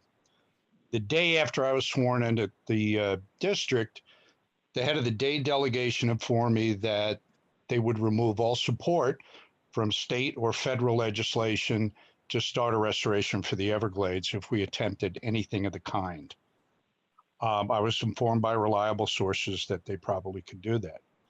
I turned to my good friend Richard Bonner at the Corps, asked him for some assistance. Richard and the Corps in record time came back with 5 alternatives. Jen Reynolds is absolutely correct. The alternative that was selected was a balance between moving the lowest number of people and providing the maximum benefits to Everglades National Park. The analysis showed that putting the levee where it was and not giving the people flood protection provided 95% of the benefit that a full acquisition would have provided. You guys need to go look at that. That analysis is still available. It's still valid. The other 5% was covered by land the district owned that was given to the park for to increase conveyance. The people that were impacted were offered federal relocation assistance and free land. The district had subscribed to the idea if somebody wants to sell you land, go buy it, which amounted to, in most cases, more than double the value of the homes they had. The people that you folks are discussing out there, that are still out there, refused the deal. Okay, they were informed that they weren't going to get flood protection. I have no idea where the idea of mitigation came from, but I can tell you that those people were originally informed they could not receive flood protection. They said, fine, we're staying. So I suggest you might want to have somebody go out there and talk to them before you start making decisions on how you're going to deal with this. The question of the curtain wall, I'm going to leave most of that for the discussion next month, but I'm just going to tell you that the impacts of not having a curtain wall have massively more to do with the rest of Dade County than they do with the 8.5 square miles. That may be the burning bush right now that you're trying to, put out the fire in, but there are issues as you go south. in terms of trying to achieve the water levels you're going to need to get water to Florida Bay that are going to require you to do something throughout the eastern boundary of the park on seepage. And that all just happens to be the truth. We did confront the issue head on, trust me. And I hope you all have a good afternoon. Thank you. Thank you, Mr. Collins. Next, we have Mark Perry.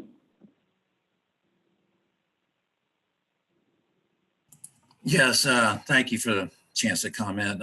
The technical reports are always good to kind of go over, and I'm glad that they continue the discussions, and particularly on 8.5 square mile and others. As Mike said and others, the history goes way back, and we need to kind of right that wrong right there and get the water moving in the right areas at the right time. And the issue is also in how much we can send south or should send south from the lake into the Everglades, and at what times that should flow as well. And as we've over and over said, the Everglades needs the water during the dry season.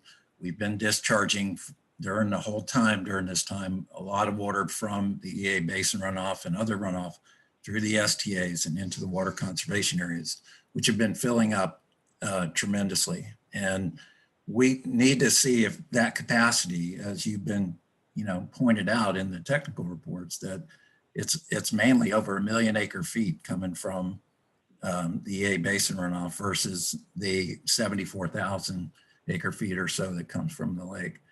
So in understanding where and how we manage the water and how we can get it south and at what time it needs to go there, it's a big situation that we need to deal with, but we have the capacities to do it.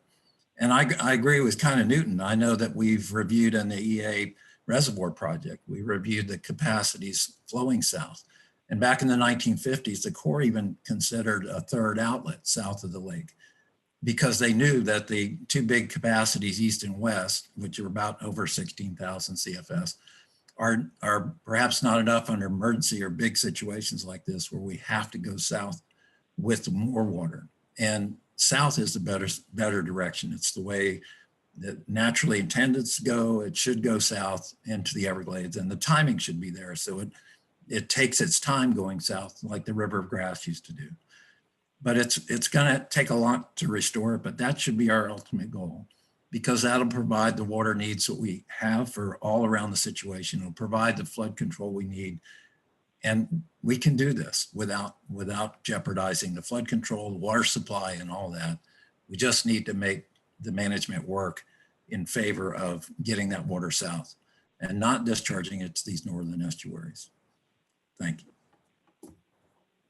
Thank you, Mr. Perry. Mr. Chairman, that concludes public comment on the technical reports. Thank you very much for all of your comments. I agree with Richard Weiskopf. That was like a PhD seminar, and I hope he does have his students join us, Mr. Mitnick and Mr. Glenn. Thanks very much.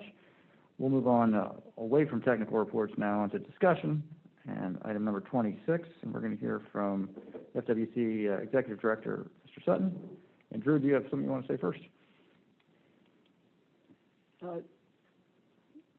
Really, it's just that this is a program that we're very proud of, our two agencies, and, I'll let Eric, I don't want to take Eric's thunder, but I'll just be the lightning. So, there's the picture. We were all there. We were all rallied around Governor DeSantis. He gave us a charge, and we've been going full force ever since.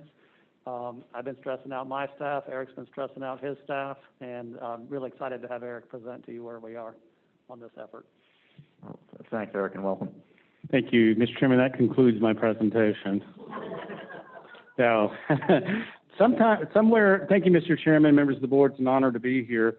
Somewhere around Alpha, I reached out to Drew and I said, I think it'd be good to do an update. What do you think? He goes, yeah, I think so as well. So at that point, we didn't realize the water levels would be what they were, but we're happy to participate in that today as well. So basically, as Drew was saying, we were here, I think it was a little bit more than a year ago, and Governor DeSantis had really taken a strong stance and really challenged us to, increase our efforts for pythons. And as a theory, all being discussed this morning, wanting to get the water right. Well, to get the water right, we've got to make sure that the right ecosystem is there to support that. And of course, what we're focusing on here is the Burmese python and our removal efforts. So we set up a big challenge. The governor said, we want you to double down on your contractors. We want you to double down on what you get. We want you to increase public awareness. And we also want to continue innovative, technology. So I just wanted to give you an update on that, and it's going to be relatively brief because I know you all are running very long. So the first thing that I would like to let you know that we had the Florida Python Challenge, the 2020 Python Bowl, which is a huge success. We, of course, relatively speaking, didn't remove a lot of pythons, but we had 80 invasive Burmese pythons removed. But more than that, we had extensive coverage worldwide, including a feature on the Discovery Channel website. And there was also an event, the Super Bowl Live event, where we gave away prizes, including a new ATV and thousands of dollars that were donated by Bass Pro Industries. So we're very thankful for that. So, like I said last year, we wanted to be challenged to be one team, one mission.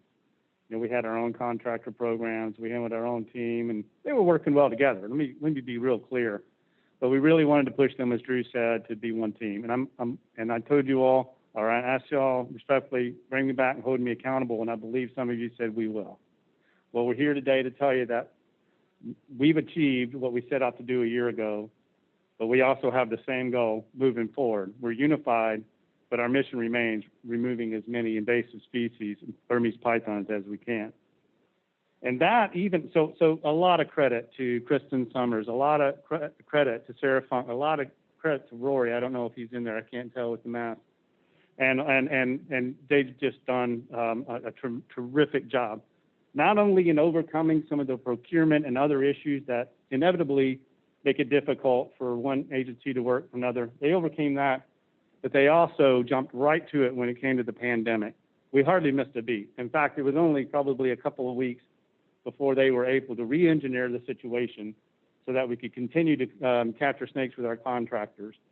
So much so that this year, I was looking at a cumulative chart of our numbers over the years, this has been our record year in 2020. That's also bad news, by the way. I just want to point that out, that there's that many snakes. But so let me just give you some numbers here. In the first 8 months of this year, 1,968 pythons have been removed, and that was more than the total for all of 2019. So we were already ahead by 8 months in. So that would be August. I'm no engineer, but I did get August as the 8th month of the year. So as of mid-October, the FWC Python and the district's team have removed 3,988. So since the inception of both programs, that was 2017, 6,278 snakes, and that's just from the contractor program alone. Innovative technology, let me bring you to the edge of that. So one of the ones that has been very effective has been the sentinel snake, also referred to as Judas snake. It's used in several different ways, but it means the same thing. That's one that's out there working and continues to be worked. But a couple of things on the edge. One is the detection dog program. It's a project that's well underway, and 2 dogs are being field tested. In fact, Sarah just emailed me while I was here saying one of them is going to go out for a test tomorrow, somewhere in the Miami-Dade area. The dogs will be utilized in the fringe areas where, kind of on the edges of where we know snakes to be, because those are really the good snakes to get to try to keep them from expanding while our contractors work at the heart of it. So we're hoping the dogs can help us find those on the fringes where they're probably less dense and harder to find. We're also supporting the development of a vehicle-mounted near-infrared camera technology to detect pythons in the wild, and we're also conducting some mercury testing to look at consumptive use guidance. Because a lot of people ask, can you eat python? And the research heretofore has suggested the mercury levels make that a bit problematic. So we're going to take a new and fresh look at that. Now, how well are they working together? And I'm sorry, Commissioner Alligator Ron, there's a new record And that is one that's 18-foot 9-inch Burmese python, and that was from members of our contractor team. And I think you all saw that this went pretty viral. And so a good record and a bad record, all in the same sense, but we're making progress. That was, by the way, a female snake, so that's always good to get the females, especially the particularly large ones. So I'd like to say that we're confident we're going to continue to succeed through our collaborative efforts. The Water Management District, FWC, and I don't want to forget the National Park Service. You know, Pedro was here too. They are a big part of this, and they're just as participatory. In fact, Pedro has been instrumental in his team in opening up access, which has been key to some of the wildlife management areas or some of the national parks, and certainly Big Cypress that they manage. But we're going to continue to work across boundaries and coordinate management to maximize the number of pythons removed from the environment. So to reiterate Governor DeSantis' direction and the challenge that we accepted from him, coordinate management goals, maximize removal efforts, and you see some examples, and continue to engage the public and make them a part of the solution, including our contractors. So, Mr. Chairman, before I conclude, I'd just like to take a liberty to say that, you know, FWC is, in the position that I'm in, I currently would like to say that invasive species are one of the biggest threats we have to our natural environment in Florida. And our commission is working hard and looking at some rules that would limit or eliminate some breeding of some of the species that could be the next Burmese python.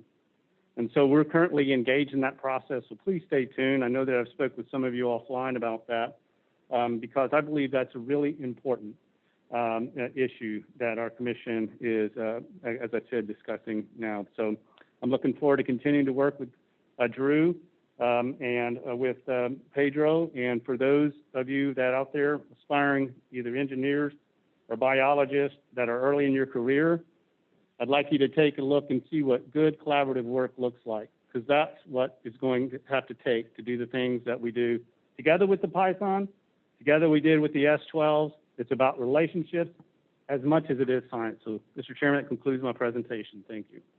Well, thank you very much, and I couldn't agree with you more, and I thank you for the partnership, the collaboration. A year ago, I won't say skeptical, but nervous. I'm neither now, so I appreciate it very much for working so closely with our staff and making sure that both the teams came together, and now they're one team, and they're doing just incredible work. All this great weather, I'm looking for, you know, the pony in the pile here.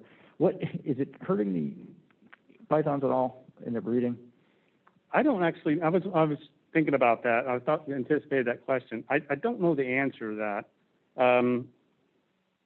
The pessimistic side of me says probably not. If anything, it may be making them harder to find them with less access. But that's something I'll definitely look into, and I'll get back up to you all. Yeah, it'd be interesting to hear if there you have any research on breeding, and you know, maybe they do in India or somewhere that, you know, shows what happens when it gets real wet. That's a great question, and I thought of that, but I'll look into that.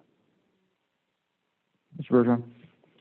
Yeah, it's been a great partnership and little history from my fellow board members. We started, I think it was 2009, Eric.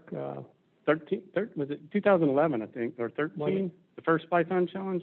Could be. And it was really interesting because the population of these snakes, you know, can have 50 to 80 to 100 eggs a year. So it's a serious problem, you know, especially the python that can get 20 feet long and weigh 175 pounds, that actually can destroy the whole natural food chain. But it's been quite a great partnership with the Park Service and Pedro Remus. That's where we've gotten more access into the park.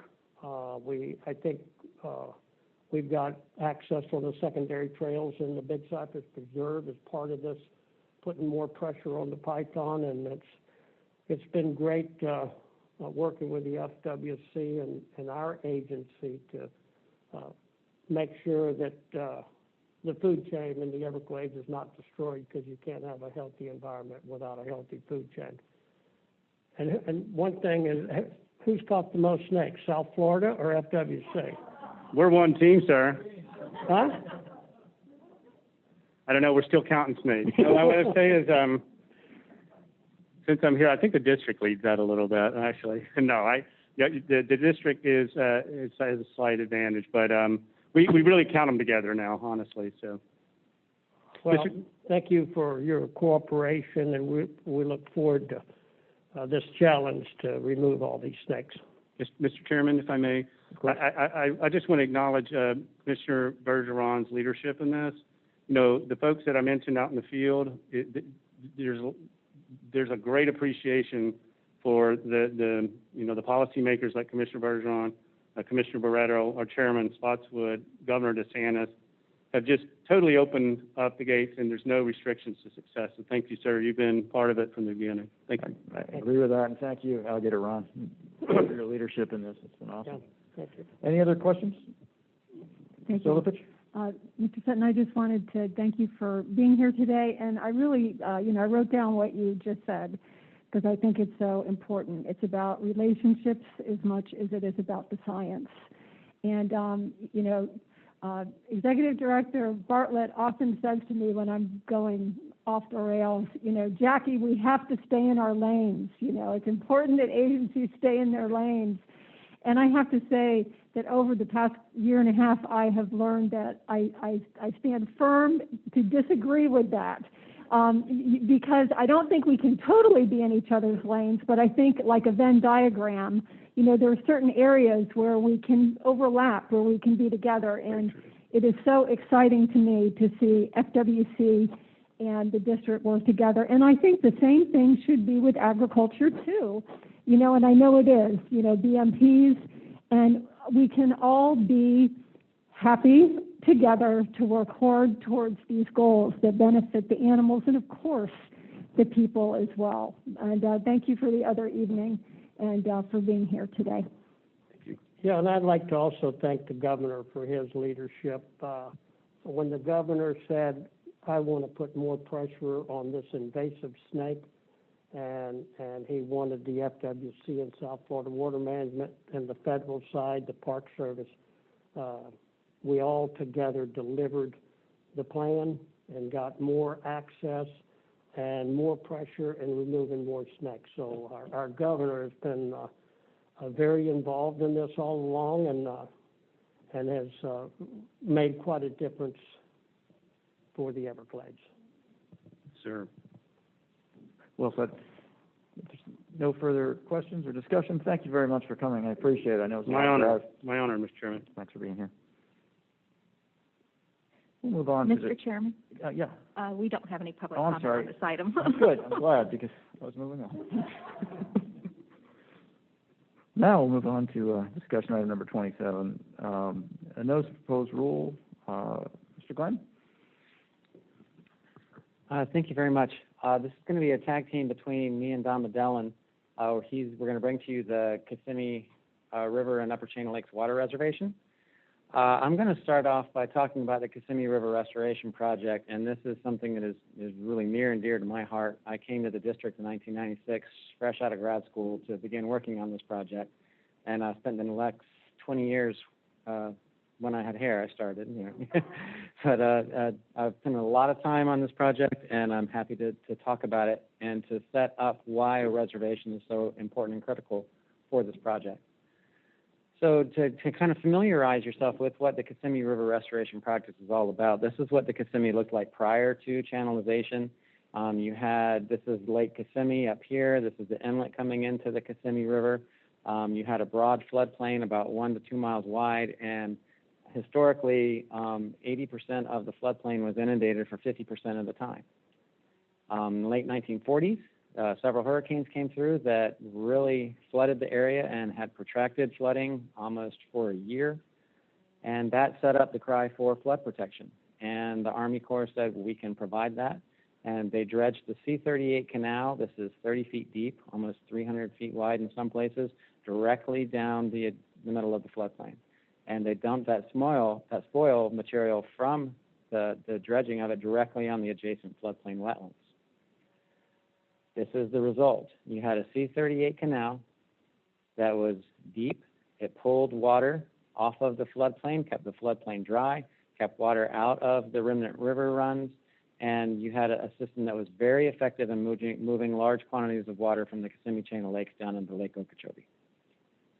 Effectively, it took a 103-mile long meandering river and turned it into a 56-mile flood control canal that was delineated by 6 water control structures. So only 5 years after completion, it was dredged from 62 to 71. You had the Florida legislature pass the Kissimmee River Restoration Act. And that's, we've already seen pretty dramatic response of channelization. We've had a 90% decline in wintering waterfowl. The bass population pretty much fell apart. And so there was some really good language in the Kissimmee River Restoration Act that said utilize the existing energies of the river to the greatest extent possible. So as you go and look about how to do this, don't create something that requires a lot of pumps, a lot of engineering to make water move back into the river and onto the floodplain. Let it kind of do its own thing. So between 1976 and 1991, which isn't on here, is when the Chiefs report went to Congress, and it was finally approved by Congress, and we have the PCA, which put us in our first 50-50 cost share for large-scale restoration in South Florida. And the Kissimmee River Restoration Project at this time and may still be the largest river restoration project attempted in the world.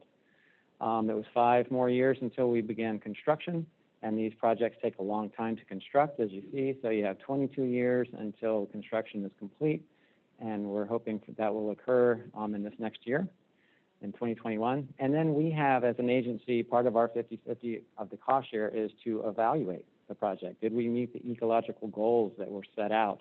And we developed a very rigorous restoration evaluation program that has 26 performance measures with quantifiable targets that we anticipate to hit.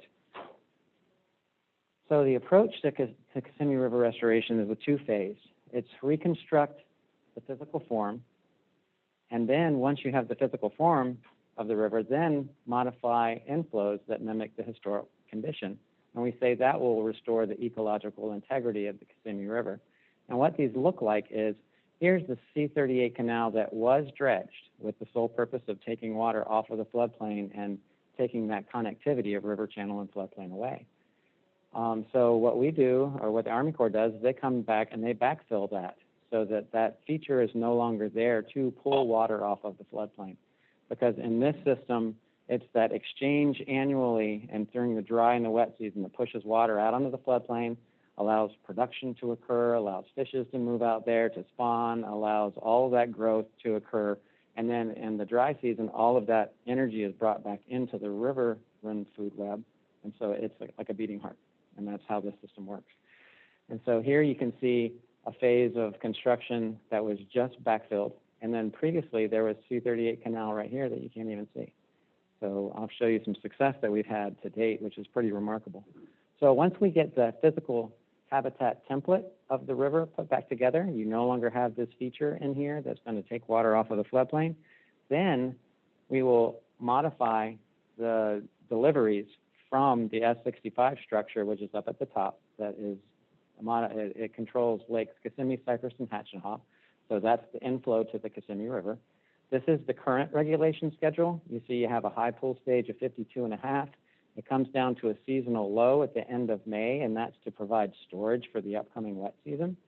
But we get rid of this need to drive water down every year, and we install a new regulation schedule under which we allow water to fluctuate naturally. And that creates, between these two schedules, 100,000 acre feet of additional storage in those 3 lakes to provide water to the Kissimmee River. So this is really a crux of what we're going to be talking about in the water reservation. We need to make sure this water is available to be provided to the river so that we can meet those success goals. What the restoration process looks like is you go from historic to channelized.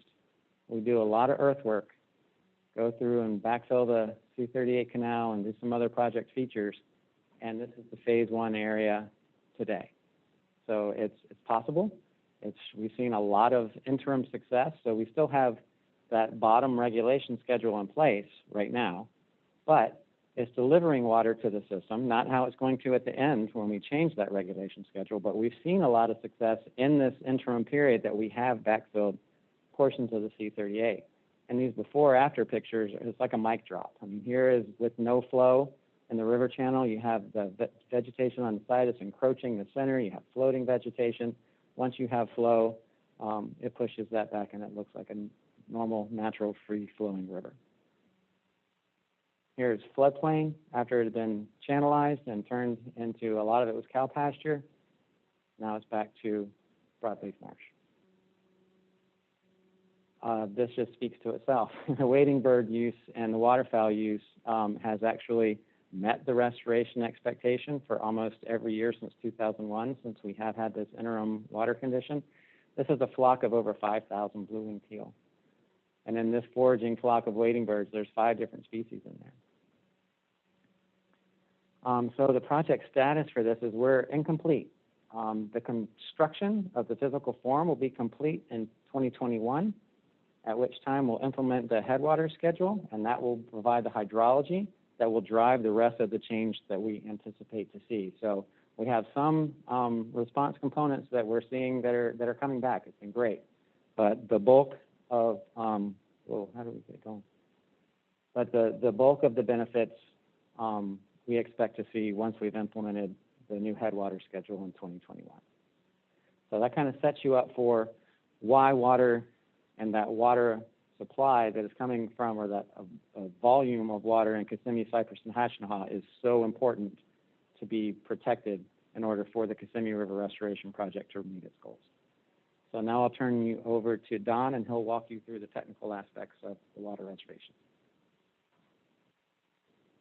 Thank you, Lawrence. That was a great introduction of the river restoration, and greetings, members of the board. And just to give you background about the water reservation process, this particular section is from our statute, where we have the authority to reserve water for the protection of fish and wildlife or for public health and safety.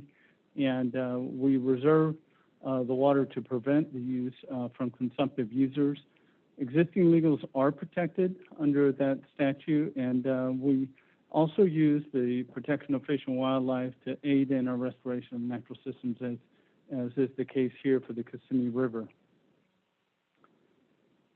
To give you a little background about water reservations, and we talked a little bit about this last month during the reservation for the EAA reservoir.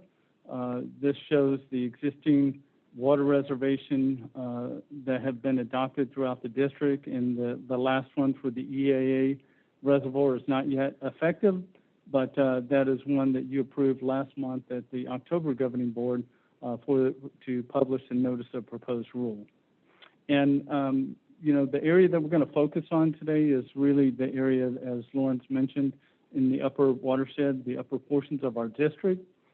And I'm going to go a little bit about the project purpose, as Lawrence has touched on this to a certain degree already. But again, is to make sure we're meeting the project goals for the Kissimmee River Restoration Project, protect fish and wildlife not only within the river, but also the upper chain of lakes, the headwater revitalization lakes, and the Kissimmee River and floodplain. And I'll show you a map of these 3 areas in just a moment. We also want to make sure that we're protecting the public investment, because the taxpayers, you know, have come up with $800 million for this river restoration. And we've also made sure that the construction, you know, is just in the near future. So all the more reason to make sure this water is protected. This reservation project is also on the approved 2020 priority water body list, which you also approved back in October. To give you an idea, just a little bit more about where the reservation water bodies are, this is the upper chain of lakes region. And you can see the lakes here, several lakes and water reservations that are part of that. We also have the headwaters revitalization lakes, and that's primarily Kissimmee, Cypress, Hashtag, and Tiger. And then we also include the Kissimmee River and floodplain, all the way down to the S65 East structure. And so this shows you where the Kissimmee River Restoration Project is in the overall scope of this water reservation, which is the picture to the right that I just went over. But it shows you where the restoration areas are in the larger scheme of things. Now I want to touch a little bit on fish and wildlife species. There are a number of different fish and wildlife species, 50+ species of fish, 68 wetland-dependent species, 14 species of wading birds, and 16 species of ducks. That's a lot of wetland-dependent birds. We also have a number of amphibians and reptiles. And the unique thing about the upper chain of lakes is it supports a world-class bass fishery.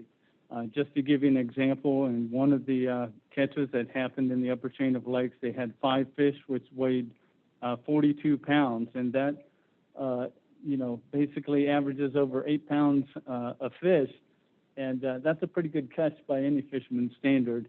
There are also a number of wood stork and snail kite nesting colonies, and it also has one of the largest concentrations of bald eagle nests in the U.S. And so all of the maintaining the hydrologic requirements associated with this system and the habitat is key to sustaining all of these species. So now I'm going to touch on the rural development history. As Lawrence may have mentioned, this has been ongoing for 12 years. So it's been a lot of starts and stops, but we're bringing it in for a landing today. And the science was peer reviewed initially back in April 2009. We had 2 rural development workshops in 2014. And then we realized that we needed a regulatory tool to help us, determine when are too much flows, or we have to have a tool to figure out when do we draw the line for allocating water so that the Kissimmee River Restoration Project isn't impacted. So we developed a UK Ops modeling tool, and after doing evaluating several different hypothetical withdrawal scenarios from 2016 to 2019, we took our UK Ops model to peer review. Got very favorable peer reviews on both peer review reports. And then more recently, this year, we had 3 more rural development workshops working with multiple stakeholders. And I would also mention that on September 1st of this year, we also had another public meeting for the CFWI priority water body with the 2 other water management districts, St. John's River Water Management District and Southwest Florida Water Management District, to come together to bring our priority water bodies list anticipated in the future to the stakeholders in the Central Florida region. So they are well aware and well informed of our targets to move forward with this water reservation. And that we've received a number of public comments recently during this year, and you can see, from different stakeholder groups, utilities, from agriculture, environmental, the Seminole Tribe of Florida, as well as a developer. And as I go through, I'm going to touch now on give you an overview of the rule criteria themselves. And as I go through this, I'll hit on some of the concerns that some of the stakeholders expressed through the rural development process. But I will tell you that this has been a very open and transparent process all the way along. And we have really worked hard with all the stakeholders to get their concerns satisfied. So overall, the surface water for the headwater lakes and the Kissimmee River will be reserved for fish and wildlife. And then in the upper chain of lakes, we'll reserve water up to a specified water reservation stage, or water reservation line, as we call it, in the lakes themselves. And then water will not be reserved, in other words, water will be reserved to a line, and then above that line that's needed for fish and wildlife and for the protection of fish and wildlife. For example, like our system is overtaxed today, we're going to allow users to grab that water and use it and store it and that'll help relieve some of the stress on the system as well. But we're also regulating both groundwater and surface water, and there's no level of certainty. When we issue water use permits, most of the time we issue with a 1 in 10 level of certainty, meaning that water would be available in a 1 in 10 year drought condition. But in this case, because the water only lasts for a very short time because of the variability within the system, and also because of some of the regulatory constraints we built in, it's not always going to be available, and it's very short time frames. But we do want to make that water available for the Central Florida water planning area. And the other thing we're doing is we're also regulating the contributing water bodies. So just to give you an idea of what this looks like, and I should tell you that this rule has, with 40E2, 40E10, and the applicant's handbook, which are the rules we're revising, there's almost 30 pages of rules. So it's been a lot to digest for stakeholders. I have been involved in this from the word go, and but it's been a challenge. But I think we have addressed everybody's concerns. So just to give you a synopsis, all the water within the headwater lakes and the river would be reserved. And then in the upper chain of lakes, we would have water reserved up to a certain specified stage. And I'll show you what that looks like in just a minute. But I also wanted to mention that the S65 structure that you see here, our UKOPS modeling tool, this is our measuring point to make sure that we're not over allocating water in the long run. So our water use regulation staff will be using this modeling tool to make sure that we're not crossing that critical line of over allocating too much water. And so that tool will be used at this particular measuring point to make sure we don't cross that critical threshold. And once we've allowed reductions of up to 5% of the average annual flows at S65 based on historical water levels and flows through that structure. And once that 5% is consumed, then there will be no more water use permits issued at that time for this particular area. And the other thing I wanted to mention is that there have been some concerns in the upper chain of lakes region over near Lakes Myrtle, Joel, and Preston. And the concern was that staff didn't consider more recent data or information about some of the contributing water bodies in the Lake Conlin area, which is real close to this area, but a little bit south, and also the Econo-Lockhatchee River basins. And so there were concerns not only with flooding, but property rights. And so we worked with that stakeholder. We added specific rule language to make sure that our reservation doesn't trump those property rights. And also that we, would make any future changes to the reservation in light of changed conditions. So if conditions change in the upper chain of lakes or the regulation schedule changes in the future, we would go back and revise the rule and reevaluate that at that time. And there was another concern about the model itself, the UKOPS model at this measuring point. And the concern was, why do we have to specify a model version? And we told stakeholders that for two reasons. One, we have to specify a model. Once it's in our rules, we have to specify a model version in order to meet the Joint Administrative Procedures Committee requirements. And that is a standing committee of the legislature. And so we've made sure that we've included that model version. The other thing we tried to make sure is that we have consistent submittals and reviews by applicants and staff. So it just creates a more consistent review process. And so we told them that's why we have to have that model version in the rule. So this will give you an idea now of the water reservation lines for the lakes within the upper chain of lakes region. And this, again, this graphic and these water reservation lines in this slide and the next slide only are in the upper chain of lakes area, not the headwater lakes or the river, because remember, all of that water is going to be reserved. So we, the blue line that you see in the background there is the interquartile range of flows, which is the 25th to the 75th percentile of historical flows from 1972 to 2019. So we've tried to develop these water reservation lines in our approach to address not only various wildlife agency concerns, but make sure we're mimicking the historical hydrology to benefit fish and wildlife. And so the high levels protect the maximum lake stages and duration to make sure that, there isn't a resulting shift of plant communities downslope, like more upland or transitional species.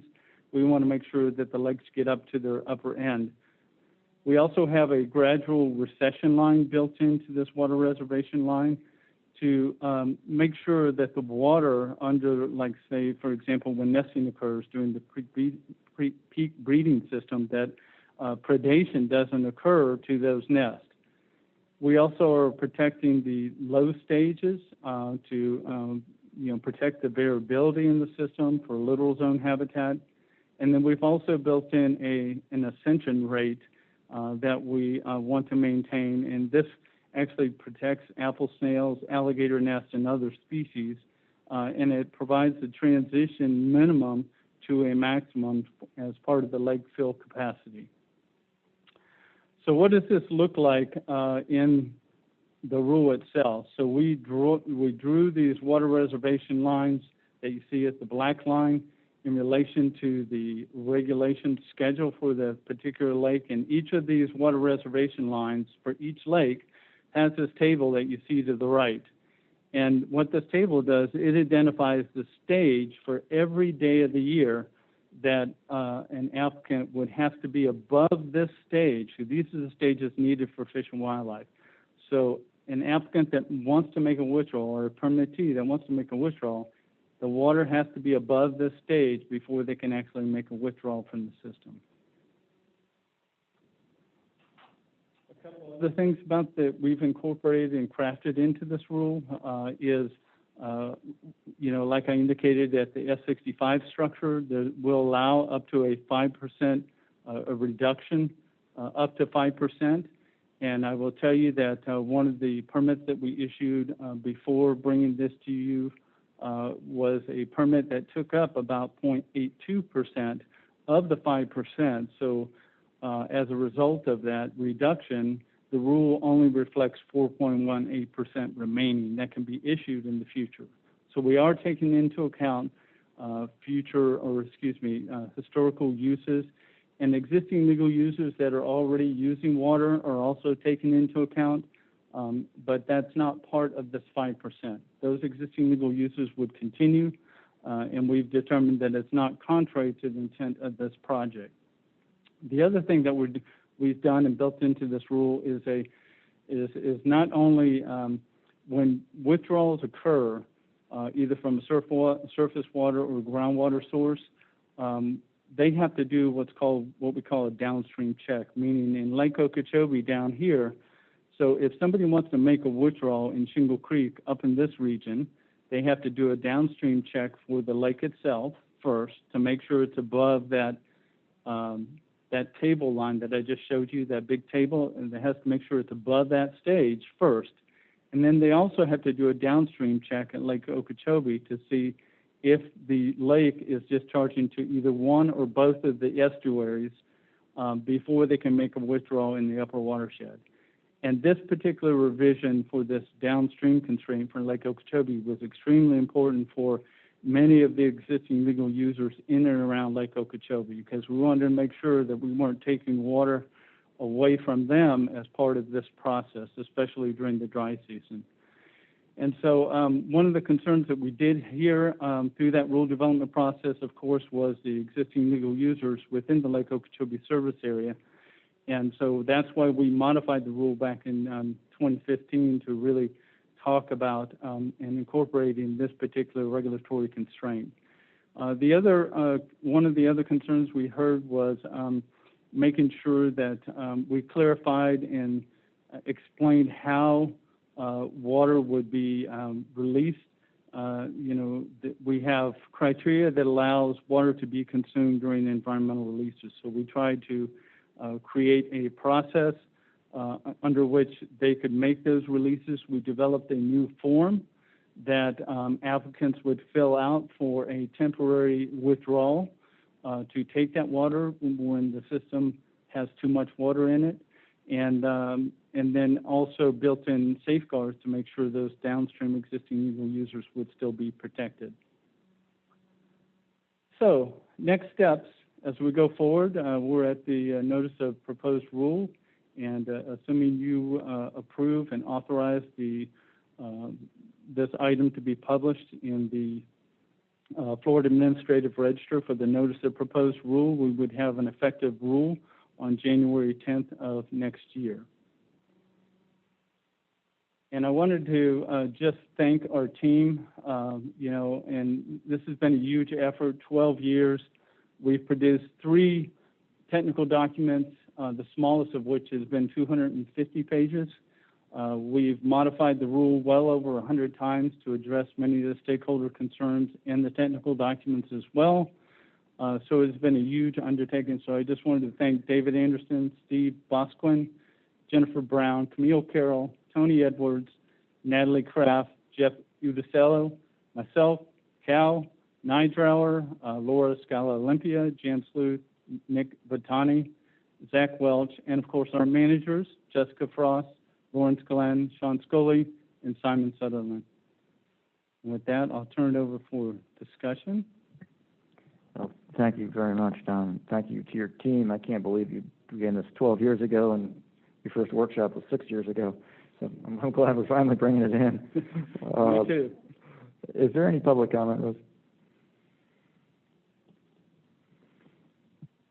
I do not have any hands raised, Mr. Chairman. Thank you. Is there any board comment or discussion? I apologize, Mr. Chairman. Well, I lowered it, never mind. If you're out there in the public and you want to say something, now's a good chance. I'll give you a second. Doug Gaston, you're recognized to speak.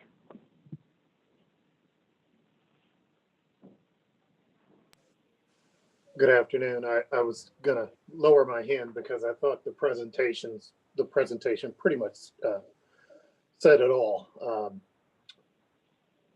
But, this reservation was developed in an open and transparent process. It's thoughtful and thorough. This project's been a long time coming, and we're very close to the finish line. And even though we're not all the way there yet, we're already seeing the ecological benefits, and it's really exciting to see those slides and how wildlife is returning to the area where some water is starting to inundate the floodplain. And so this reservation is really important to giving this project the proper hydrology so it can reach its full potential. And we just urge the district to approve it so it can move forward and the project can reap all of the benefits that it's intended to have. Thank you very much. Thank you, Mr. Gaston. Mr. Chairman, there are no more hands raised. Great. Thanks very much. If there's no more board comment or discussion, I'd love to have a motion to publish the notice of proposed rule and to adopt the amendments to the rules listed for this item. I'll make a motion, please. Mr. Olepich moves. I'll second. Mr. Steinley seconds. Is there further discussion by the board? Seeing none, hearing none, I'll call that question. Mr. Steinley? Yes. Mr. Olepich? Yes. I vote yes. Mr. Bergeron? Yes. Vice Chair Wagner? Yes. Thank you. Ms. Meads? Yes. Thank you. Colonel Roman? Yes. Thank you. That motion passes unanimously. Thanks very much, Mr. Patel. Item number 28, alternative water supply. So, Stacy?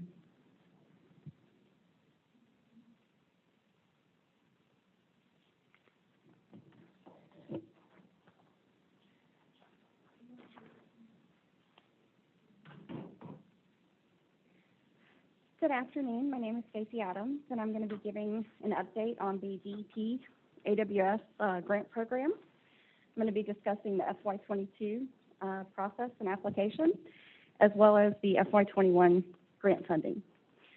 During this presentation, I'll be asking for the board to consider 4 resolutions for approval. In 2019, Governor DeSantis signed an executive order requesting recurring annual funds for alternative water supply development. The governor and the legislature recognized the importance of these projects and protection of Florida's natural systems and allocated $40 million during both the 2019 and 2020 legislative sessions. For fiscal year 20 and 21, the process was fast-tracked. So DEP and the water management districts worked together to create an alternative water supply guidance document to allow for a longer schedule in anticipation of additional alternative water supply funds being appropriated. This also lines up with other DEP grant opportunities, as well as prior to the fiscal year start date. As I mentioned earlier, in anticipation of those funds being allocated, our proposed schedule is to release an application on December 1st. In January, we would conduct 2 Zoom informational webinars. The application would close on February 26th. There would be an internal staff review process in March and April, and we would come back in May for governing board approval of the prioritized list for DEP submittal by May 31st. If there are funds that are allocated to the Water Protection Sustainability Program, we would come back to the board in August or September for approval of those funds. I'll be talking about that a little more later in the presentation. There are 2 different project types. The first is alternative water supply. Those are projects that increase water supply, non-traditional sources to meet existing and future needs. Previously funded projects have included reclaimed water, plant expansions and transmission mains, reverse osmosis plants, brackish water supply wells, tailwater recovery, and aquifer storage and recovery. Water conservation projects are projects that use hardware or technology to increase water use efficiency. Previously funded projects have included indoor plumbing retrofits or rebates, automatic line flushing devices or hydrant flushing devices, and irrigation system upgrades to include soil moisture sensors and rain sensors. The district also encourages industrial, commercial, and institutional and agricultural water users to apply for funding, as well as homeowners associations and condominium associations. The district has been providing cost share for over 2 decades. The district's AWS program was established in fiscal year 97, and the conservation program, formerly known as the Water Savings Incentive Program, was established in fiscal year 2003. Those programs were combined in 2016 under the Cooperative Funding Program.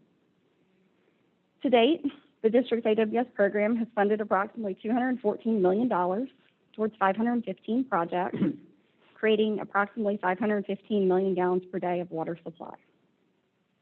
The Water Conservation Program has funded approximately $7.5 million for 227 projects with estimated water savings of 11 million gallons per day. Of these amounts, the district received in fiscal year 20, $16 million for 31 projects, and those projects are currently underway. I'll be discussing the FY21 projects later on.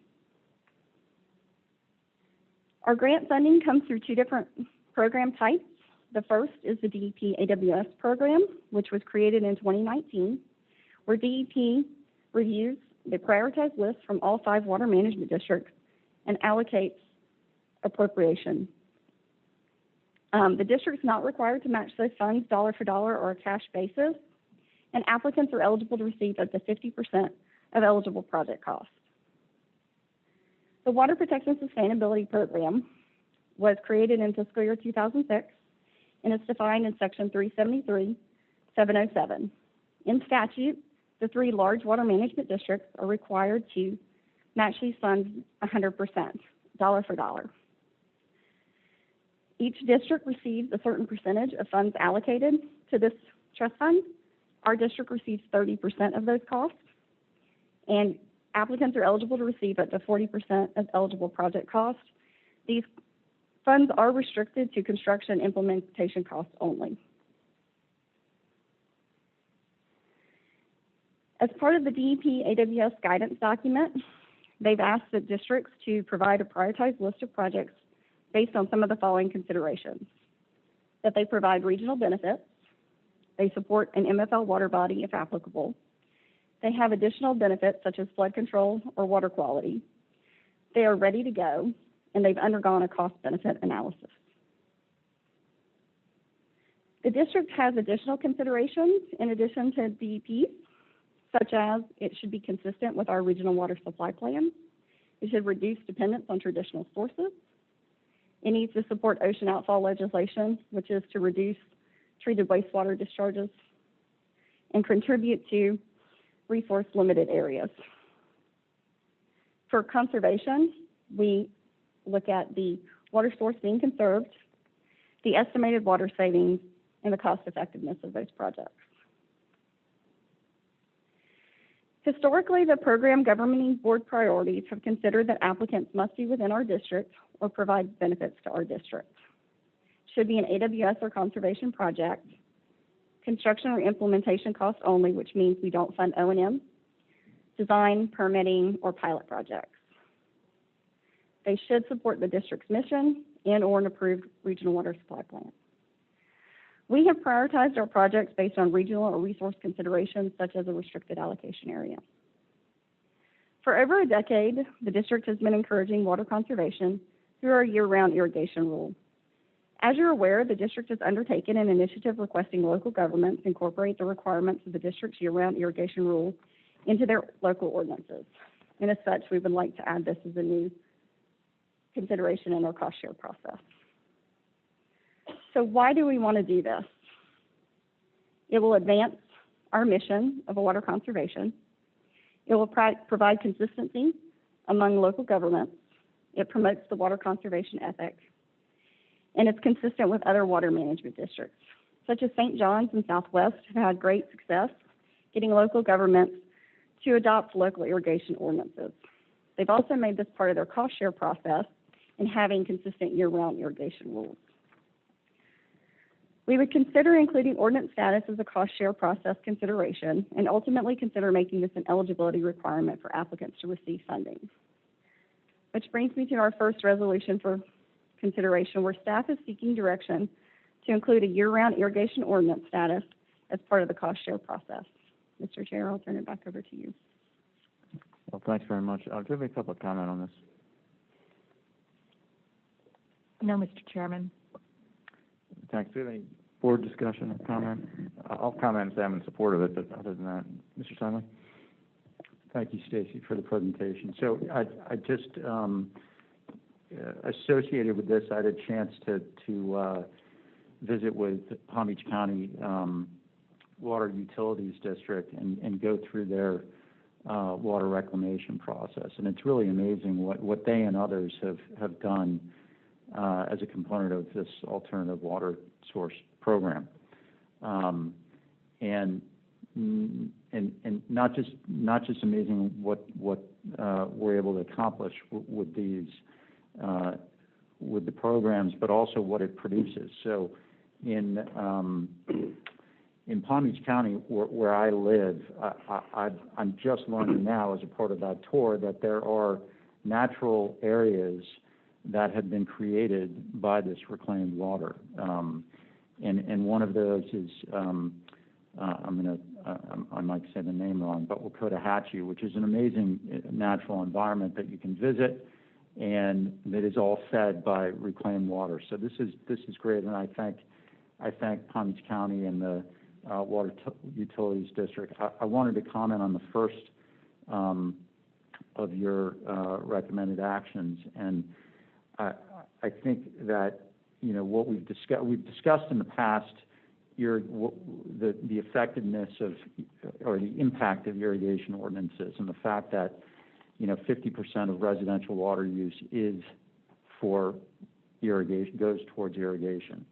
To me, I think to all of us, that's low-hanging fruit in terms of addressing. And so it makes total sense to me that in consideration of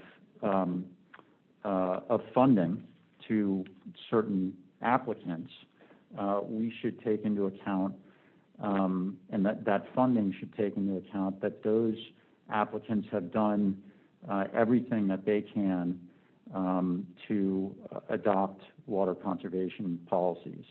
And I'm happy to hear that Palm Beach County Water Utilities District, our department, is going to adopt district's irrigation ordinance. I know Palm Beach County broadly is working on it, so I thank them for that. But I'm fully in support of considering the adoption of irrigation ordinances with regard to these fundings. So thanks for including it. Thank you, Mr. Stanley. Well said. Any other board member comment? If not, I'd love a motion on Resolution 2020-1111. I'll make the motion. Mr. Bergeron's made a motion. Is there a second? Second. Mr. Stanley's motion and second. Is there further discussion by the board? Hearing none, seeing none, I'll call that question. Mr. Stanley? Yes. Mr. Lipich? Yes. I'm going to vote yes. Mr. Bergeron? Yes. Vice Chair Wagner? Yes. Colonel Roman? Yes. Ms. Needs? Yes.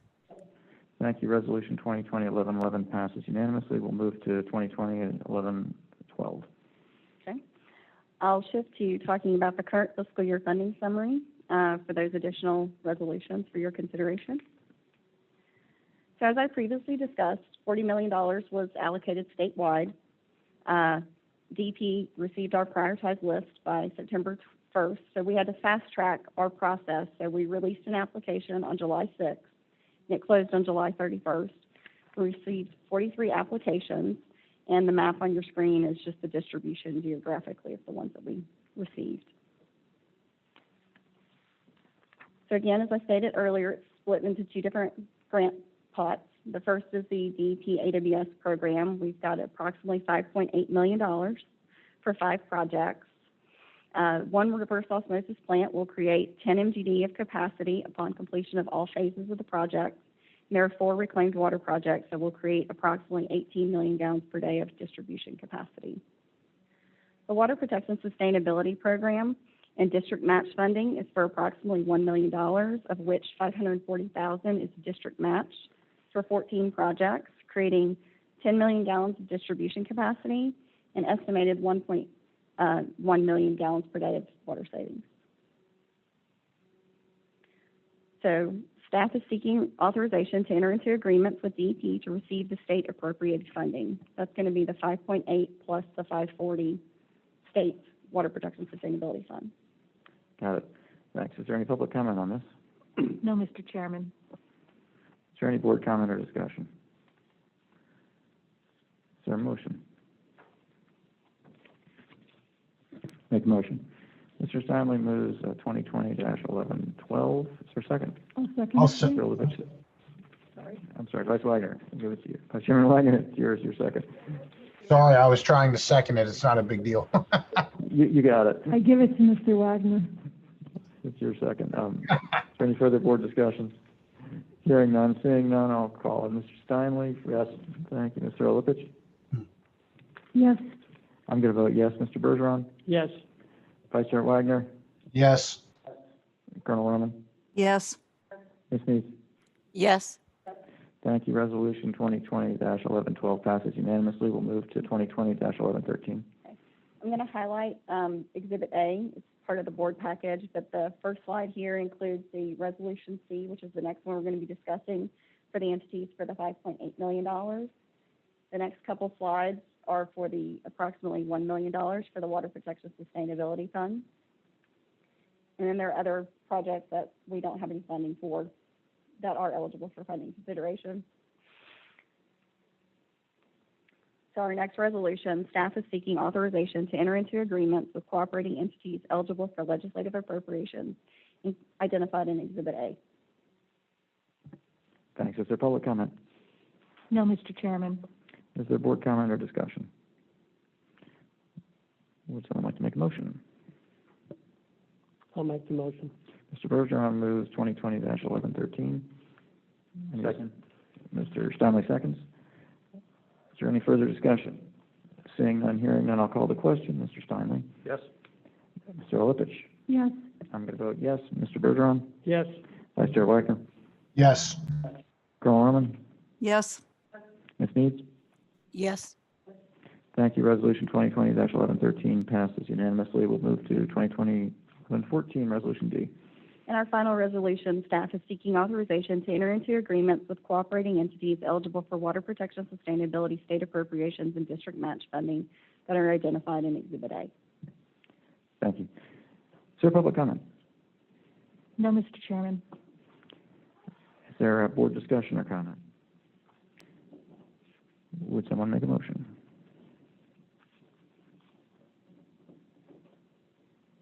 I'll make the motion. Thank you, Mr. Bergeron. Mr. Bergeron moves 2020-1114. Is there a second? I would second it, please. Mr. Lipich seconds. Any further discussion by the board? Seeing none, hearing none, we'll call that question. Mr. Steinle? Yes. Mr. Lipich? Yes. I'm going to vote yes. Mr. Bergeron? Yes.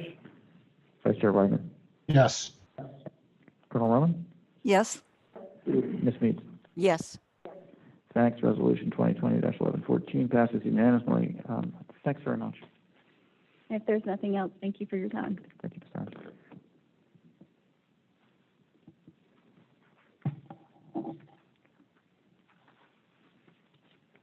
Well, my agenda says one breaking for lunch, but I think that I think we're missing some. We're optimistic. Number 28, Mr. Shorkey. Good afternoon, Mr. Chairman and board members. So this next item has 3 different projects in 4 different construction contracts to talk about. And the first of which is C-139 Annex Restoration, Phase 2. And so you can see the Phase 2 area there shown in yellow. Phase 1 is the footprint that's already been worked on. What's included with this is removal of citrus farm planting beds, irrigation systems, and drainage piping, backfill of existing drainage canals used to drain the farm, a new seepage management system, new gravity control structures, and new berms and access roads. And all of this is being done basically for the purpose of converting an old citrus grove into restored wetland. And so what that looks like is kind of what's shown in the picture there.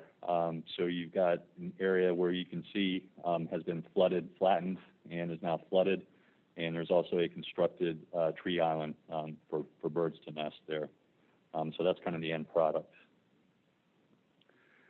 We opened bids on October 26th. We got 3 bids in ranging from $35 million to $50 million, and the engineer's estimate was right around $45 million.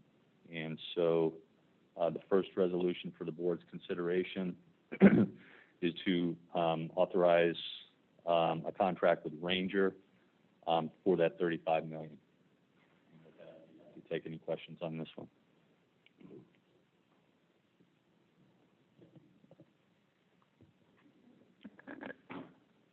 I know Ranger's a very good construction company, has a great reputation, and sounds like the bids were, what, $15 million under the engineer's estimate?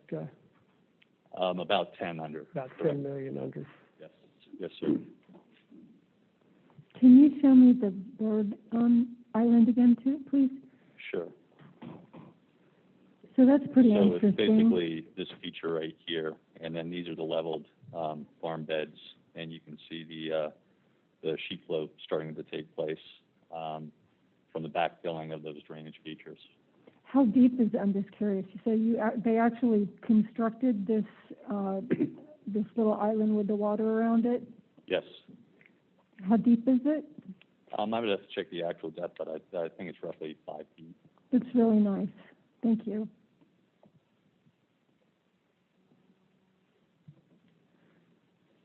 Did you do public comment yet? No, not yet, Mr. Sorry. Chairman, but I do not have any hands raised for this resolution. Great. Let's see, where are we? This is Resolution 2020-1115. Is there any more board discussion? Great, I'll take a motion on that. I'll make a motion. I have a motion on 2020-1115. Is there a second? I'll second. I'll second it. Mr. Bergeron, I'll give it to you. We have a motion and a second. Is there any further discussion by the board? Hearing none, seeing none, I'll call that question. Mr. Steinle? Yes. Mr. Lipich? Yes. I'm going to vote yes. Mr. Bergeron? Yes. Vice Chair Wagner? Yes. Colonel Roman? Yes. Ms. Needs? Yes. Thanks. That resolution passes unanimously. Go to the next. Okay, thank you. The next project is STA 1 West Expansion Number 2. And so, as most of you are aware, Expansion Number 1 was recently constructed. That's shown here highlighted in kind of aqua colored. And then the board recently approved construction of Expansion Number 2 on the STA footprint itself, which is kind of this triangular shape here in orange. Shown again here at the bottom of the page in yellow. And so what this contract is for the 2 inflow pump stations that will feed that STA, take water from the existing 1 West complex southward with 1 station, and then there's a second station at the south end of the canal to push the water into the STA itself. And so this is kind of what this finished product looks like. So this is a 1 West number 1 expansion here. You can see we've already got some good wetland growth going in there for water treatment, and the STA is looking pretty good. That was recently completed. And then as far as just a typical of one of these pump stations, that's the C44 pump station, which is one of our newer stations, fairly recently built, shown there to the right. And so for the inflow pump stations, we opened bids on November 4th. We got 2 bids in. The range was $76 million to $93 million, and the engineer's estimate was just slightly below that at $68 million. And then, I'm sorry, and so the first resolution is to authorize entering into a contract with Harry Pepper for that $76 million figure. And with that, be happy to take any questions on that one. Is there any public comment? No, Mr. Chairman. Thanks. Is there any board comment or discussion on this item? Question? Yeah. Sorry, can you go back 2 pages? Thanks. Next page, the bid. Okay, so both of these were, let me just look at this. The bid range was for both inflow and outflow was above estimate. When we voted on a pump contract a couple meetings ago, I believe, if I remember correctly, the bid was for that too was slightly above estimate. What's driving higher bids on the pumps specifically? More recently than estimated. I would say typically it takes a little while for the unit prices to catch up. So these weren't off by a whole lot, a couple percentage points. But typically there's a little bit of a lag between industry actuals and the unit prices we use for the estimates. And it's also got to be due to the fact that there's very few bidders. Typically for these types of stations, we don't have. There's not a lot of options. There's not a whole lot of contractors that typically bid these when they're this size. The low bidder in this particular case, Harry Pepper, has done a lot of work for us in the past. They're currently working the C43 inflow pump station as we speak. They also did compartment B and compartment C stations at STA 2 and STA 5. Okay, thanks. Thanks. Any further discussion on this item?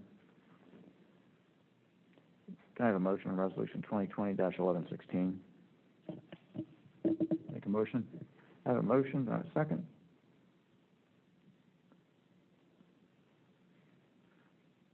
I'll second it. Thank you, Mr. Lipitz. I have a motion and a second on 2020-1116. Is there further discussion by the board? Hearing none and seeing none, I'm going to call that question. Mr. Steinle? Yes. Mr. Lipitz? Yes. I'm going to vote yes. Mr. Bergeron? Yes. Vice Chair Wagner? Yes. Colonel Roman? Yes. Ms. Mead? Yes. Thanks. That resolution passes unanimously. We'll move to 1117. Okay, stepping back just a second. So the last package or construction contract for the board's consideration is for the outflow pump station from the same facility. So it's at the south end. And this station would basically pump the treated water, once it's been through the STA, into WCA 1. And likewise, the bids were open for that one on November 4th. For this one, we got 3 bids in, ranging from 37 million to 48 million, and the engineer's estimate was at 35 and change. And once again, Harry Pepper is the apparent low, responsive, and responsible bidder for this one. And so the resolution for the board's consideration is to enter into a contract with Harry Pepper at that 37 million figure. And with that, I'd be happy to take any questions on this one. Is there any public comment? No, Mr. Chairman. Thanks. Is there any board comment or discussion? Thanks. I'd entertain a motion on Resolution 2020-1117. I'll make a motion. Thank you, Mr. Olipich. Is there a second? Second. A second by Mr. Steinle. Further board discussion? Hearing none, seeing none, I'll call that question. Mr. Steinle? Yes. Mr. Olipich? Yes. I'm going to vote yes. Mr. Bergeron? Yes. Vice Chair Wagner? Yes. Colonel Roman? Yes. Ms. Meads? Yes. Thank you. That passes unanimously. And we'll go to the last one. Okay, thank you. And then finally is the Homestead Field Station Design Build Project. And so the board previously approved entering into a contract with the design builder for creation of a 60% design and stipulated price proposal. We are to that point now where they've provided that design and given us the stipulated price proposal to construct. Basically, the project consists of demo and replacement of these 3 buildings shown on the west side of the project. And so there's kind of another blow up of it. So it's the buildings in yellow. And so we had an engineer's estimate of roughly 12.3 million to complete. We got the stipulated price proposal from the contractor, slightly below that, what we were expecting. And so the resolution for the board's consideration is to enter into the same existing design build contractor we've already got on board for that 11.7 million, and that would include finishing up the design and then constructing the replacements for those 3 buildings. Thanks. Is there public comment? No, Mr. Chairman. Thanks. Mr. Shirky, can you explain a little bit on this one what the need is for this project? Yeah, so these buildings were constructed decades ago, and they were constructed without the benefit of the latest hurricane code. And so they're in pretty bad shape, and they probably wouldn't stand up if it took a direct hit from a storm. And so that's basically the nature of it, is to replace these buildings that are aging, and in some cases, some parts of them falling apart. I'm assuming this is one of our busier field stations? Yes, Homestead, obviously they're responsible for any control structures and pump stations down in that area. Thanks. Is there any board discussion? Did you get any other bids? Yes, we did back when we originally contracted. So yeah, I believe there was half a dozen or so. Do we have an engineer's estimate on this? Yeah, it was 12.3. Okay. Thank you. Mr. Olipich? Is this the normal price range for something like this? And it just seems so expensive. Yes, ma'am. Just the price of vertical construction. Obviously, to construct brand new buildings is, and 3 of them. It's not just one; it's 3 of them, and it's pretty big square footage, and it includes the shops for the work that we do on the control structures down there, canal levee, vehicle repair, etc. But yes, it's in line with what we expected. Thank you. Thanks. Is there further discussion by the board? If not, would someone like to make a motion? I'll make the motion. Mr. Bergeron moves 2020-1118. Is there a second? I'll second. Mr. Steinle seconds. Further board discussion? Seeing none, hearing none, I'll call that question. Mr. Steinle? Yes. Mr. Lipich? Yes. I'm going to vote yes. Mr. Bergeron? Yes. Vice Chair Wagner? Yes. Colonel Roman? Yes. Ms. Meads? Yes. That resolution passes unanimously. Thank you. Thank you, Shirk.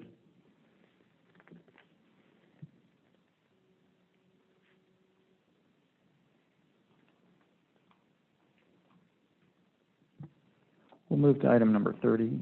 Ms. Reynolds?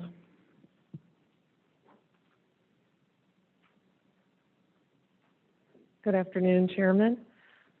So this has been a long day so far, so I want everybody to just think for a second. What you just approved was over $11 million in hurricane repairs to a field station that does a ton of work for us. Really technical buildings that need very specific specifications to allow our people to do what they do, and over $150 million worth of construction for restoration projects, right? So this is great. We are really moving forward. We're expediting projects, and Alan saved the best one for me to talk to you about. So I'm going to spend just a few minutes and talk to you about the EAA A2 stormwater treatment area. So Senate Bill 10 passed in 2017. Congress authorized the EAA reservoir and STA in 2018. And here we are in 2020, already well underway with the construction, thanks to the governor's prioritization and funding for this project. So this agenda item is to request a funds transfer from DEP to move forward with the next phase of construction. This commitment, in conjunction with already identified funds, fully funds the construction of this 6,500 acre stormwater treatment area. So let me tell you a little bit about the project and how it's coming along. The district continues to expedite this important project in the EAA. You can see here where it's located between the Rotenberger Wildlife Management Area, here on the west, the A1 FEB and the stormwater treatment areas 3-4 here on the east, Holy Land Wildlife Management Area to the south, and then so this is the piece we're talking about, the A2 STA, and this is the future A2 reservoir, the EAA reservoir that the Corps of Engineers will construct. Right now, we have construction ongoing. We work to expedite this project by breaking it up into chunks so that we could get started. We got started back in April once the Corps gave us their permit. And what we started with was the clearing and grubbing contract for about $1.25 million. H&R of Belglade finished that work ahead of schedule. And at the same time, we also issued a contract to Ryan Incorporated Southern for the inflow-outflow canal construction. There's about 12 months left to go on that contract, and they are on schedule. So, Chairman, I know you've had an opportunity to see how this construction is going on the ground, but for everyone else's benefit, I'm going to try and show you a short video. I'm not sure if I can do that with the laser pointer. Let's see here.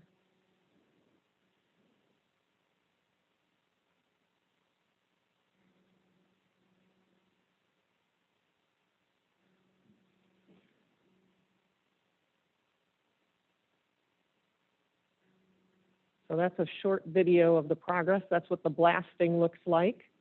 That area that they just blasted is part of the inflow-outflow canal. They do that in order to break up the rock, and then they bring in excavators to excavate those canals. And what they're working on now is crushing rock and sending all those samples to the lab, and they plan to start the levee construction very soon on site, which is the next phase of this same contract. And so this is what that excavator looks like, and the canal underway as it's being dug out after that blasting. The blasting is about 30% complete, and the excavation about 15% complete, and then the levee construction starts in behind it. So the contractor is just progressing along the course of this inflow-outflow canal here. And as I mentioned, we have about 12 months left to go on that project. But the most exciting feature is what I wanted to talk to you about today, which is the third contract. The third contract is an estimate of about $170 million, and this is to build the remaining features of the STA, the actual treatment cells that will clean water in the stormwater treatment area and allow us to send it south. With your approval, we'll request the transfer of the funds to put toward this $175 million contract in order to build out this facility. The final design is currently under review by district staff and in coordination with the Corps of Engineers. We plan to put this package out to bid next week, with bids opening in January and board consideration for award at the February board meeting. I'm going to walk you through what these different features of this construction contract are. So first, water will come from the lake down the Miami Canal, over this spillway structure, through the inflow-outflow canal that's currently under construction. This temporary 650 CFS pump station will allow the STA operations to bring water into this canal here through 6 inflow water control structures and into the 3 treatment cells.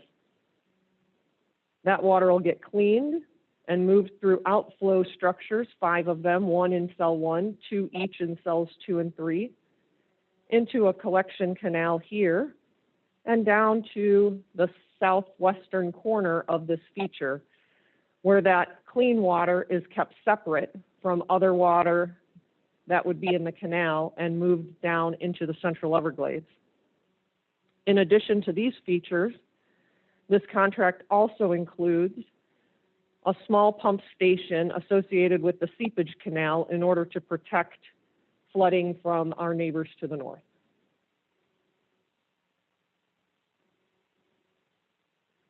And so for your approval, we're recommending the transfer of $64 million from DEP in order to fully fund the stormwater treatment area and continue moving forward in order to complete this project in 2023. That's exciting. I appreciate those graphics. Those really help understand the project. That's great. Do we have any public comment on that? Yes, Mr. Chairman. Anna Upton, you're recognized to speak.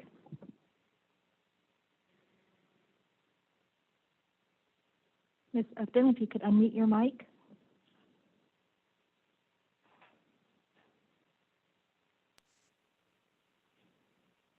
Did that work? Can you hear me?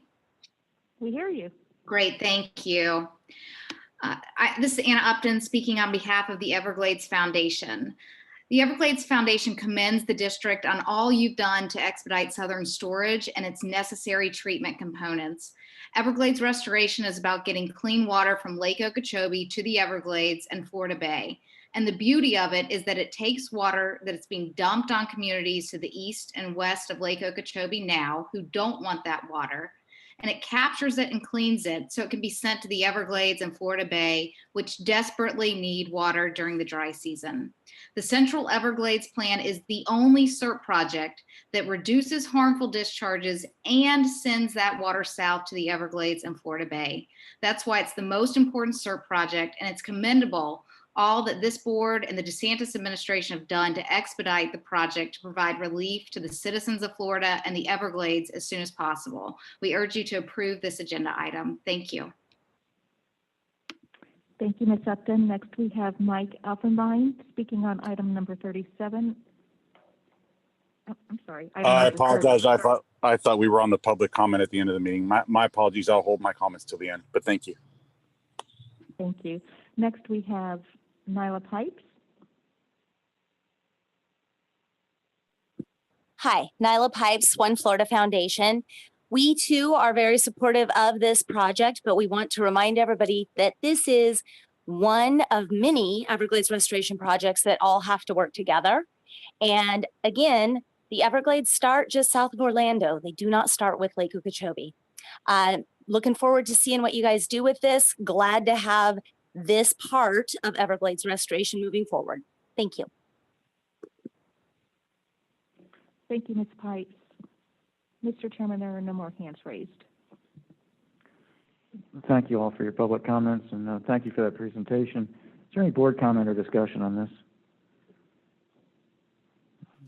I'd just like to say this is I think it's a great project. It's, the EAA reservoir is really important to the discharges out of rivers and more water moving south. So it's quite an important project.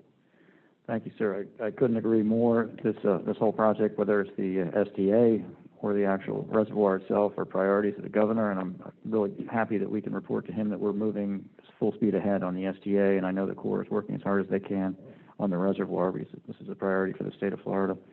So I'm excited to see it moving forward. Is there any other board discussion? I'll have a motion on this. I'd like to make the motion, please, for Motion. resolution number 2020-119. I'll second it, Mr. Chair. Charlotte? Thank you, Colonel Lemon. I have a motion and a second. Is there further board discussion? Seeing none, hearing none, I'll call that question. Mr. Steinle? Yes. Mr. Olovich? Yes. I'm going to vote yes. Mr. Bergeron? Yes. Vice Chair Wagner? Yes. Colonel Roman? Yes. Ms. Meeks? Yes. Thanks. That motion passes unanimously. Thanks, Ms. Reynolds. We're now going to move to staff reports. Item number 31, Ms. Heater.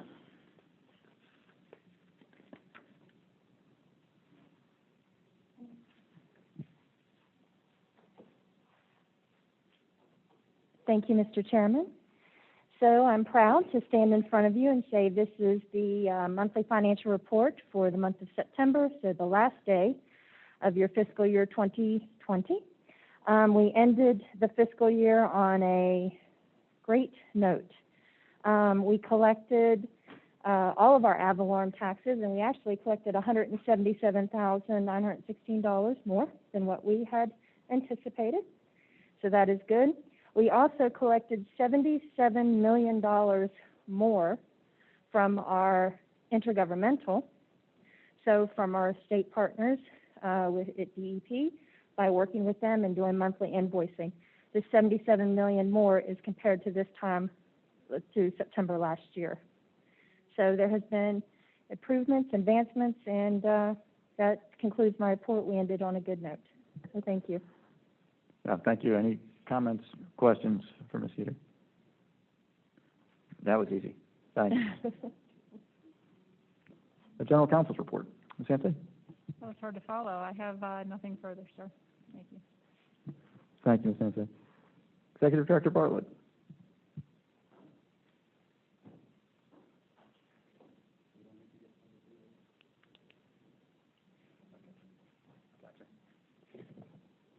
Thank you, Mr. Chair. I will not take much time. We got a whole nother meeting to go through, don't we, Mr. Steinle and Mr. Olovich? So I was sorry to hear that Tyler Treadway was retiring today. I did not know.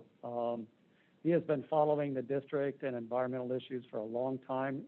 He asks the right questions, the smart questions, the necessary questions, and reports on it very well. I can't say that I've enjoyed every one of his articles as I've been in my profession, but they were good articles. And when you guys first took over, it was such a big event. You know, when your first meeting was such a big event, we were trying to start out right. I was asking y'all to just mingle in the crowd, get to know your audience, get to know your stakeholders. And Tyler Treadway was right there at the bottom of the steps, ready to pounce, you know, and ask all of you questions. And I just said, Tyler, could we, you know, let him come out and mingle with stakeholders, and you can get them after the meeting? And he absolutely accommodated. So he was such a gentleman and a great reporter. So I hate to see him go. I wanted to really, like all of you did, thank staff over the past week. This prolonged flooding event was my very first. I could not have done it without John Mitnick at my side, actually taking care of a lot of the business. And then Sean at my side helping me with so much of the communication during this event. I appreciate all the work he's done. Rich and his staff have done a lot of work. Our hydrologic modelers have done a lot of work.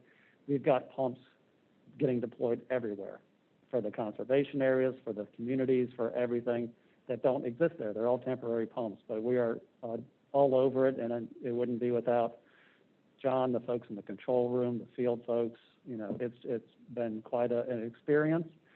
And I couldn't believe it last night when I was watching another band come through Miami and Broward, and I'm like, give me a break, you know. I talked to Sean, and it's like, I don't know if I can do the board meeting. I may have to go to South Florida. Fortunately, our control room responded really well, and it got the water under control to drop down there. So it's been quite an experience for me.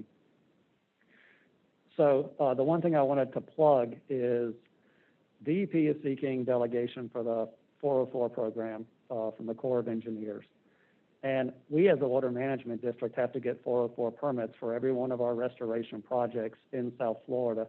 And then we also have to go to DEP to get DEP ERP permits, other kinds of permits. And so we're working with two entities to get these permits, and that's a struggle. We would certainly love to see the 404 permitting program get delegated for our restoration effort purposes. It would make it more expedited, it would be more streamlined. The rules of the game do not change. Because it's delegated does not mean the rules change. There's still the same hurdles you have to go through, whether you're getting it from DEP or you're getting it from the Corps. So for the purpose of Everglades restoration, I am in full support of DEP assuming that permitting program. So we have one customer to go to when we're trying to get that permit for restoration purposes. So if you're ever wondering about that program from a district standpoint, it's really it would be a fantastic thing for Everglades restoration. Mr. Lipish mentioned the 16 County Coalition meeting. Mr. Shirkey gave a great presentation with lots of neat pictures of construction and restoration going on at the Water Management District. Storage, north, south, east, and west of the lake, conveyance through the southern part of the system. It's all in that presentation. We put it in your package so you can thumb through it at your leisure. It's a lot of good detailed information that we thought we'd give to you. So, Mr. Chairman, that's really all I've got for an executive director's report, and I appreciate your time. Thanks very much, Mr. Bartlett. Are there any questions for Mr. Bartlett? Great. Hearing none, we'll move on to general public comment.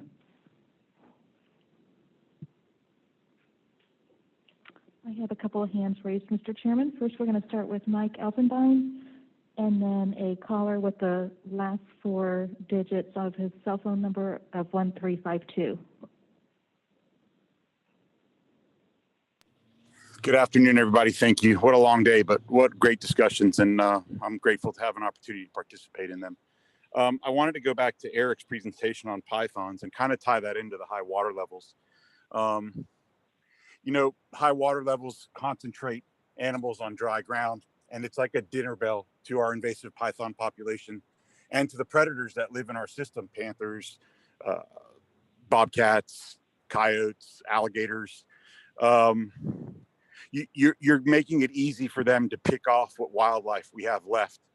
And the knee-jerk reaction is always to treat sportsmen as a liability. What I mean by that is the first thing you guys do is restrict access to their private properties.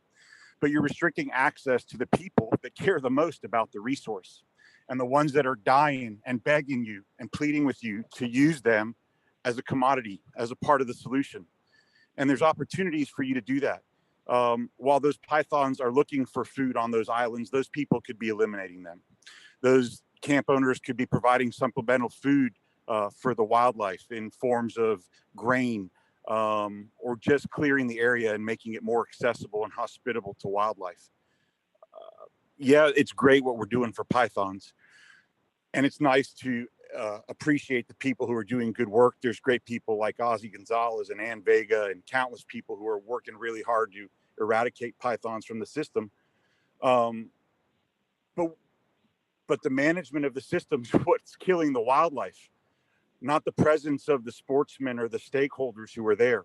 So I implore you, I encourage you, and I offer to work with you to find ways to include sportsmen as solutions to these problems that are perpetuated not by them, but by the management of our water and the water that's provided to us by Mother Nature. So I encourage you to please stop seeing sportsmen and camp owners as liabilities and find ways to use them as part of your team and another tool in the toolbox.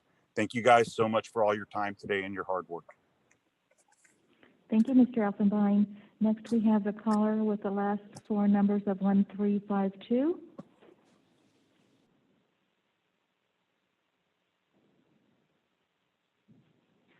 Caller, if you could unmute your mic by pressing *6. Hi there, it's Becky Harris from Stuart, Florida. Thank you all for a super great presentation today. And John Mitnick, I really got a lot out of your technical report today. And Jackie, I really appreciated the additional clarifying questions on the 5 canals and the emergency releases. That helped me out a lot. But mainly, I wanted to talk about what Michael Connor had to say. I live in the narrow middle section of the St. Lucie River, and I am a water monitor for the Marine Resources Council. And as the discharges have continued, I've seen my water results to decline. Yesterday, my salinity was at 2, and I believe that was at high tide. Dissolved oxygen is way down, and my Secchi visibility is just terrible. So I echo Michael Connor's comments in asking the Colonel, please, please, please give us a break. Stop the discharges for just a bit. Allow for those upcoming king tides to bring us some much needed salt water into our estuary. Please, please consider that. And as always, to all of you guys, thank you very much and have a great evening. Thank you, Ms. Harris. Next, we have Nyla Pipes, followed by Andrew Burnett.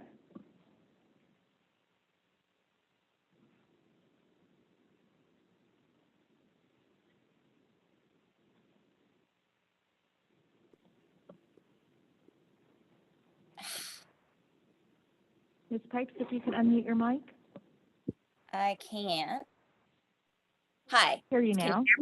Okay, sorry about that. For some reason, it didn't give me the thing it usually does. Nyla Pipes, One Florida Foundation. I just want to clarify. I know that a lot of the time I sound very frustrated with my comments, and I think we'd all be lying to ourselves if we didn't admit that we're all frustrated, right? I've been working at this quite some time, and I will tell you that one of the most dangerous games we can start playing is saying one project is more important than all the rest. And that really gets under my skin, because the reality is we have to plumb the entire system to work for everybody, right? We have to replumb the plumbing that we already messed up, to be quite frank. And the EAA reservoir is really important. The stormwater treatment area that coincides with it is really important. I was proud to be there when the prior Governor Scott, was signing the bill saying, yes, let's move forward on the EAA reservoir, all of those things. However, it's been really oversold to the public as the solution to our estuary discharges. And if we don't get to work on the stuff north of the lake, and if we don't think a little further outside the box, I'm afraid our estuaries are just going to continually be used as the relief valve. It's just so frustrating, because the ASR wells, for instance, in the Lake Okeechobee Watershed Restoration Project, provide quite a bit of relief to our estuaries, and yet people just want to say, no, we can't do that.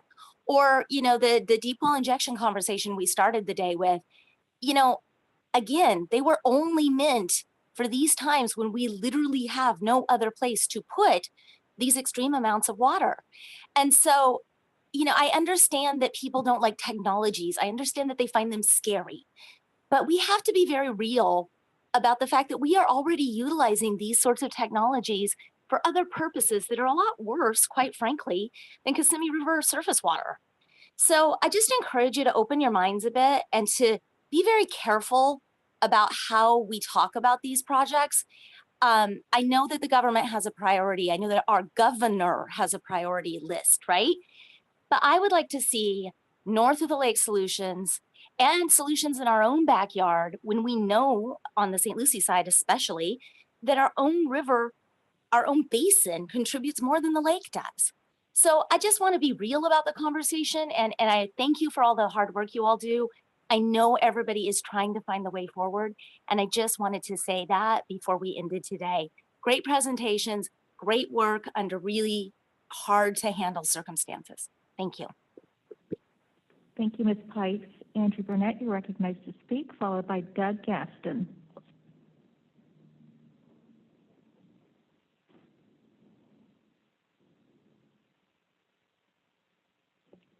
Mr. Burnett, if you could unmute your mic.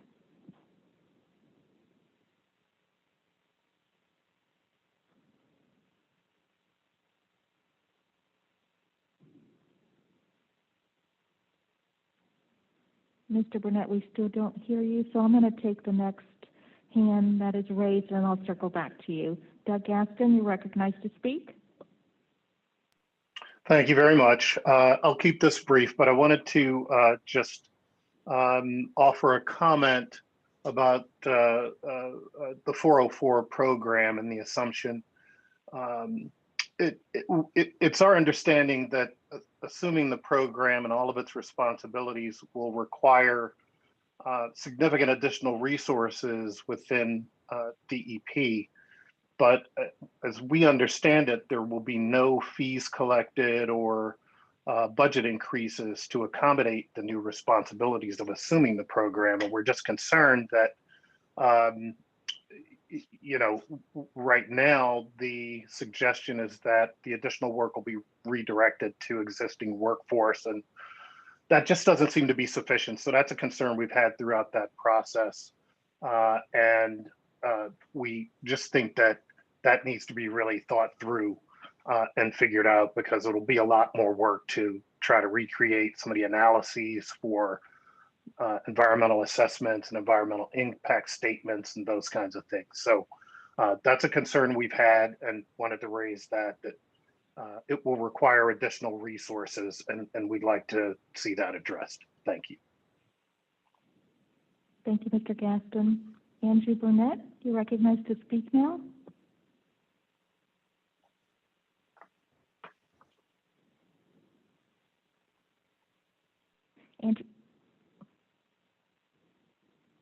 Andrew, do you want to test your mic?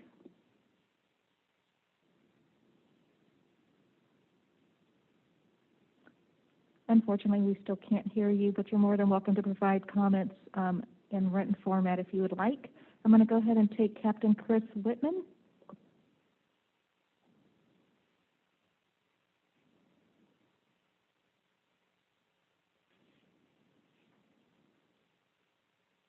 Captain, if you could unmute your mic. Yep. Hi, how are y'all doing? Can you hear me all right? Yes, we hear you. Very good. Just wanted to take a brief minute to thank everybody today. You know, as you know, we're cautious and conscious about just how often we speak on things, but today is what we see as a historic event. You know, 20 years later, after SERP was first adopted, it's been a long journey to get here, and we continue to be encouraged and optimistic about the path forward. Over the past 20 years, you know, we've seen a series of starts and stops, oftentimes, you know, met with roadblock from opposition to this project. But, you know, today we see a situation where the stars have aligned and we're one step closer to, you know, moving water south to Everglades National Park. Like to is not only thank you, but just remind you to stay vigilant. You know, do not let the clock to get turned back again. The governor warned us of naysayers during his inaugural speech and encouraged us not to be cowed or let them stand in the way of Everglades restoration. So we're just very, very, very thankful for the path that we're going down now. Second, I'd like to say, you know, we've heard a lot about how the impact of different methods of water management and different types of, or how that management has different benefits or impacts on wildlife. And I think that's really important. Not only should we be looking at how we manage water, how it benefits wildlife, but that has to do with projects that we can be bringing online, such as surface water projects like STAs and reservoirs, or reestablishing floodplains. Those have great benefits, not only to water management, but also to the wildlife, migratory, and wading birds. Other projects that do not share those same benefits would be, drilling holes in the ground and injecting water underground where it has no benefit to the wildlife. I heard a couple different figures today that I think were a little off. One was, I think, from the gentleman who's the duck hunter. I'm usually a huge fan. I've seen him on the Daily Show, but he said that the STAs are being taken up by 8% of Lake O water, and there's too much. I think we should be attacking the bulk of the capacity, the 92%. The other is the lady from the One Floridian Foundation said that this past spring we didn't have any water to send to the Everglades, but we were sending 70 billion gallons of water to the EAA in March and April, and less than 200,000 to the Everglades. So there is water there. Lastly, I'd just like to, ask Colonel Kelly to please explore and model every option to send water south during the dry season. Thanks. Thank you, Captain Whitman. Mr. Chairman, there are no more hands raised. Well, thank you all very much for taking the time to comment. I appreciate it. I know the rest of the board does. Is there any board member comments as we close out? Ms. Orlovich. Thank you. I always say, I shouldn't do that. Stakeholders in my area have asked me to call to everyone's attention that ARS wells are not really something that will take that much water out of the estuaries. And there are some concerns that it's being marketed as something that kind of, takes a lot of water away from the estuaries. I don't think it really does that much. And let's face it, it's water supply. And that's fine, people need water supply. But we should call something what it is. And I agreed with that request. The second thing I wanted to say is that I felt bad today when Mr. McVicker mentioned that I was not aware of hurting people. And I'm sorry for that. And I would love for someone to be kind of the person who talks about that. I'd like to have a report of how people are doing in Pahokee or Belglade, or of course people are just as important as animals. My point was that, when you take training on how to overcome challenges or discord or anger, you try to find something that everyone can focus on together. And I thought that the animals is something we can all focus on together, and it still benefits all of us. But of course, I care about people, and I'm sorry for anyone in the Everglades agricultural area who's suffering, or anywhere else. And last but not least, our strategic plan, I think, will be coming out in December. And I was very excited to see it has a lot of climate change issues in it, sea level rise, and please don't forget the living shorelines. I do not want our great-great-grandchildren living in a totally cement world, please. Thank you to everyone, and it's so great to see everybody. Thanks, Mr. Orlovich. Any other board members? Mr. Steinley? Mr. Chair, I was just going to mention that we'll have the Audit and Finance Committee immediately following, so I think we'll also give folks 5 minutes or so to clear if they don't want to participate. Thanks. Thank you for doing that. I appreciate it. Mr. Bergeron. Great meeting. Honored to sit with my fellow board members. It's a great honor. I really want to thank staff through this state of emergency and safety and welfare to the general public, and your commitment is just unbelievable, and I'm honored to work with you. A lot of good things today. We awarded a lot of contracts under our governor giving us the ability to move forward with these projects that will save the Everglades, one of the natural wonders of the world. And I compliment staff for moving all of that forward. I'll be kind of brief, but I think it's important that, you know, over the next 30 to 60 days, how we minimize working with the Corps, how we minimize the discharges that affect our rivers, our estuaries in the Gulf and the Atlantic. We know these are harmful discharges. I know that the Central Everglades, we really, as soon as we can, and the safety and welfare of the general public, these 5 outlets that water can be discharged out of the Central Everglades is important, and working with the Corps to move water beyond the Tamiami Trail. I had mentioned to Mr. Micknick and even to the Colonel about the L-31 conveyance, possibly being able to move water around the 8.5 square mile area. But those are critical things over the next few weeks that we really got to pay attention to. We're not out of the woods in the environment, and I look forward to working with staff on that. And thank you, Mr. Chairman. Thank you, Mr. Bergeron. Are any of our board members on the phone have any comments? You don't have to. I have a quick one. This is Cheryl Meads. I just want Go the ahead, Cheryl. stakeholders to know that I am so inspired by them, that they would be so engaged and continue to teach us so many things, and that they would sit with us for hours and hours and participate. And also, I didn't talk about staff this morning, but I want you to know that I'm always surprised at the level of excellence that you work at and how much you get done. It's an amazing group of people. Thank you, Ms. Meads.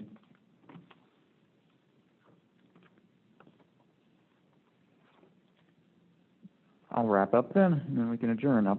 Very quickly, I just want to pick up on something that Ms. Thurl Lipich said, and it has to do with storage. And we've, I think, all had the view that we're looking for storage north, east, south, and west of the lake, and we've done a pretty good job. East, we're almost done, like this year maybe. West, next 2 years. South, we're talking about that today. It's a priority. It's a priority because it's under construction. We're just starting it. And north, we're working on the ASR wells and some of the other features with the Corps. So all 4 of those quadrants are going to take place. I don't personally view ASR as a flood control methodology. I view it more as water storage, and if I'm wrong on that, you can educate me. But so when I hear people talking about ASR as solving all our flooding problems, I just don't. I'm not there. So someone's going to have to explain that to me. And as we get ready to adjourn, I just want to once again thank staff for just doing one heck of a job this month. And I hope next month isn't as bad. And I look forward to seeing you all in December. And with that, we'll adjourn the meeting.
Ms. Meads, can I do a mic check with you?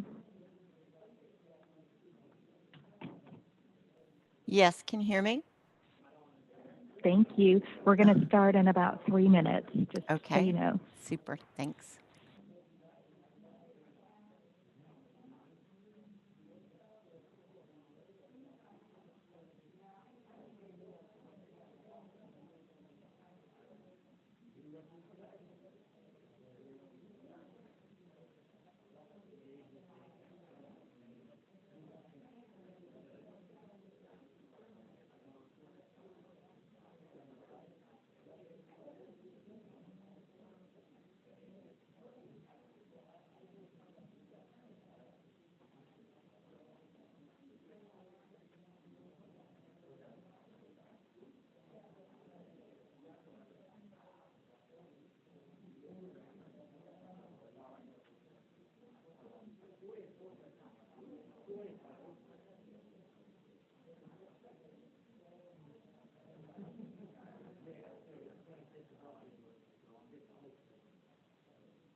We're going to start moving into the Audit and Finance Committee meeting.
I'm gonna begin the November 12th Audit and Finance Committee agenda, or excuse me, meeting. We have myself and Jackie Thurlow-Lippis here, and Cheryl, are you on the phone still? Yes. Okay, and Ms. Mead's on the phone. So I'll call the meeting to order. Like with the governing board meeting that we just had, any member of the public who wishes to address the committee may use the raise hand feature in Zoom. If you're using a phone and would like to comment, please press *9 to raise hand and *6 to mute and unmute yourself. Ms. Meads, please feel free to jump in where you want. So first item is to approve the minutes for the July 9th meeting. And I'll ask if there are any committee member changes to the July 9th minutes. No. If not, can I have a motion to approve? I'll make a motion, please. I'll second. Thank you. Thank you both. I'll call the question. Yes. Ms. Yes. Mead? And I'll vote yes. So minutes are approved. Next, we'll move on to summary of investments through September 30th. Ms. Weinberg, if you can run us through that.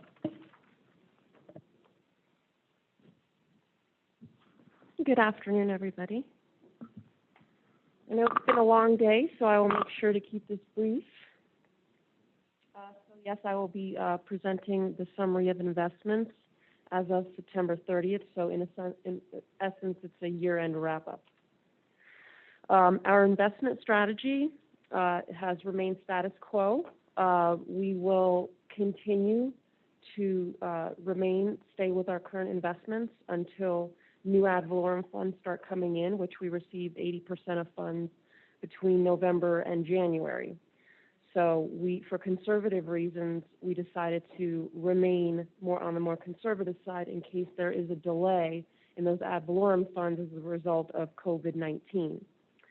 Our current operating account target, that's cash, is 25%. It's not the 10 to 15% in years past. Again, this is for conservative reasons. Now, as you'll see a couple slides later, I did a comparison of June to September, and we've seen rates from June to September go down all across the board. And that's as per the Fed's statement in the September meeting that they'll be maintaining their target Fed funds rate at 0 to 0.25% until 2023. Now, the caveat for this, which I will discuss later, is except for this week, we've seen rates shoot up, and there are reasons for that. I'll discuss that later. I also wanted to add that our utilization, the flexibility in our mortgage-backed securities bucket that we had increased to 50%, garnered us an additional 22 basis points, which equates to $1.2 million annually on our portfolio, which is currently, well, as of September 30th, $561.5 million. So the overall yield on the portfolio, this includes cash and investments, is 1.17%.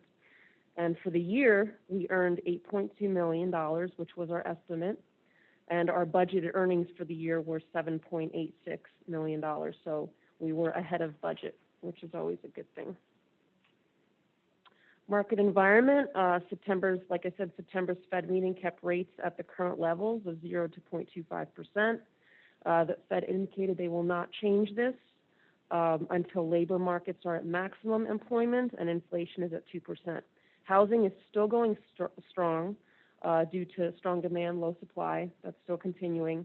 But the good news is unemployment is going lower every month. I check it every month. Last month was 8.4.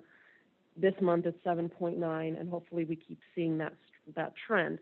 The service sector employment is still struggling, not as badly as they were when we had complete lockdown, but they are doing better. The 10-year Treasury was at 0.69% at the end of September, which is what this presentation is as of. A couple days ago, it shot up to 0.96%, and then it went back down to 0.89 today. So they're kind of fluctuating because of all of the news. The 5-year Treasury was at 0.28% at the end of September. Then it was at 0.44%. I think it was even November 9th, it was 0.44%. And today it went down to 0.40. So the question, why the increase? Well, consumer confidence that things are getting better. We're not in total shutdown anymore. People are going out, they're eating out, they're spending more money. It's not the way it was back in March. So people are being optimistic. The vaccine news also, that's a positive thing that led to the 10-year spiking up rather quickly. And like I said, people are going out more, spending money, so that's good for the economy. But I did want to mention the caveat that just as fast as rates go up, they can go down again, especially if because of the recent vote situation and the recount situation, and if perhaps the vaccine doesn't come out as quickly as anticipated, that can really drop rates again. So that's something to keep in mind.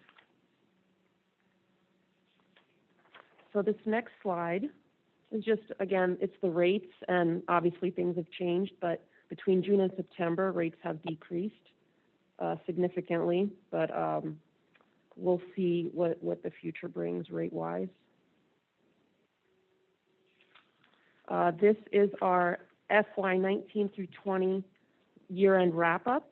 As I mentioned, we earned $8.2 million in investments overall for the fiscal year.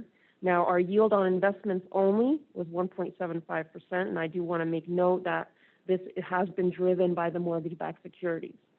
The old mortgages on the books that were still yielding us higher earnings, as well as the new mortgages, because mortgages always earn more. And we'll see that later when we're benchmarked, when I show our benchmark against the index and against other water management districts. For example, as of today, a 3-month mortgage can yield 0.82%. That's not very exciting. I'm sorry, a 3-year mortgage, 0.82%, but a 3-year callable agency only yields 0.32%. That's a 50 basis point pickup. Now, overall, it doesn't seem like a lot, but on such a large portfolio such as ours, it makes a huge difference for us. For cash and investments together, we've earned 1.17 yield. Big part of that, the drop is due to the cash drag. We have about, as of currently, we have $91 million in the operating account, and we're only earning 0.1% on that. That's a huge cash drag. That's why I like to separate what we're earning on investments and what we're earning on cash and investments, because it does make a difference. And we are 62% invested currently and 38% in cash and cash equivalents, but we will move towards the 70-30 once we're comfortable that there won't be any lag in the ad valorem funds. So that should be any day. We start receiving those on November 15th through January, and that's when we receive 80% of our funds. So that'll allow Candy and myself to kind of track that and see if there will be a lag or won't. And if we see a positive trend and everything the way it always has been, then we can slowly decrease our operating account, maybe move back to the 10 to 15%, and go back to the 70% invested, 30% cash and cash equivalents. So this is our current portfolio breakdown. As mentioned, $561.5 million through September 30th. Again, 38% in cash and cash equivalents, 62% in investments. And hopefully next year we can get back to our 70-30 split. Our operating account is now at 20%, and our target is 25%, but what happens at the end of the year is there's increased expenditures as we're nearing the end of the fiscal year. So that decreased our operating account balance, and that also shifted other percentages. Like the mortgage bucket is 51% per policy. We can be 50% max. But it's not 51% because I purchased additional. It's just the way the numbers pan out. As money comes into our operating account, we'll see that the operating account will go back up to the 25%. Mortgage percentage will come back down. Another good point that I wanted to make was when we had decided to increase the mortgage-backed securities bucket to 50%, we never thought that we would actually utilize it. The only reason we agreed to do that and have a consensus to do that is for flexibility, so our hands weren't tied in case. Back then, we had no idea COVID was even going to happen. We had no clue. And had you told me back then that, Lucy, your portfolio is going to be 50% mortgages, I would have said no way. But it's those mortgages that are really helping us earn this extra yield in dire times now. Benchmark comparisons, I always like to throw this in there just to see how we are doing against our peers as well as our index. And as Drew says, as long as we beat St. John's and Southwest, we're doing good. So we beat our cash index by 7 basis points. And I'll start with St. John's. They had a 1.48% yield and a 1.83-year duration. They mostly invest in treasuries, callable agencies, and corporate notes, no mortgage-backed securities. Southwest Water Management District, they had a 1.27% yield and a 1.46-year duration, and they invest in corporate notes, treasuries, and commercial paper. Again, no mortgage-backed securities. The district is yielding 1.75%. Because our duration is longer, because we invest in those mortgage-backed securities and not just callable agencies or less.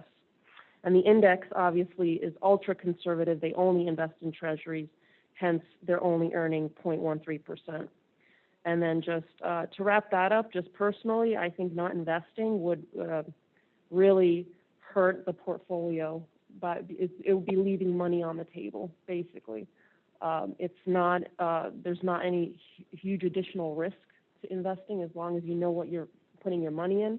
Everything we invest in is top tier, AAA, safe, so it's not like we're taking on any additional risk to go into that sector.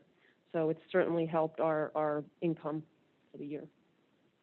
And with that, are there any questions?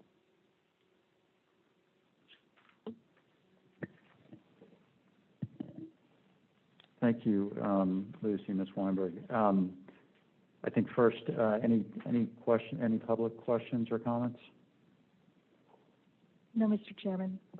Okay, and any questions or discussion from the committee? Ms. Meads? No. Just a couple quick questions. So first, I think it's important to recognize that we are slightly above band on our munis, on our MBS, on our municipal exposure, mortgage exposure. But that you expect that to go below or within band with cash flow. Yep. In last month, in the August, because I do this I run through the numbers every month. In August, it was 47%, and I hadn't changed anything, and now it's 51%. Right. So that's just kind of what happens. Especially, it happens every year at the end of the year as the operating account goes down. Yeah. And I'm sorry, I said munis. I meant mortgages. Yeah. And then in terms of the cash, I know we had discussed previously that we wanted to hold the higher cash, which is about 25% versus 10 to 15%. Now, remind me, was that? I know it was the rate at which we collected ad valorem, as well as certain certain expected expenses, project expenses that we were going to have to pay for quickly, right? Correct. But you expect a reduction of cash holdings based on the new fiscal's rate of ad valorem collection. Correct. That's we're talking about last year, now we're talking about this year. Now we're talking about the new fiscal year. So Candy and myself track that, and we'll see how those funds come in between now, November 15th, and January. And if we see that there isn't any lag, then we can make the next decision and make the next step. We can choose to keep it at the 25% for now in the operating account, or we can meet and decide if we want to decrease that to 10 to 15%. Okay. But right now, we just want to track the ad valorem and see if there is a lag time. Gotcha. Okay. And and as you said, when we put it to work, we're fighting for basis points anyways, but those basis points correlate to some, healthy dollar amounts. Absolutely. So I think we should, as we've talked about before, this has and will continue to be for a while a challenging environment for risk-averse investors. But we're doing what we can, and thanks for doing what you can to squeeze as much yield out of the portfolio as possible. Thank you. Okay. Thank you. I'll call Mr. Burns for the audit reports. I think what we'll do is consolidate the vote on his audit reports after Tim's final presentation. And Tim, so first you'll present the audit of the Information Technology Solution Center. Okay, this audit, commonly referred to this as the help desk.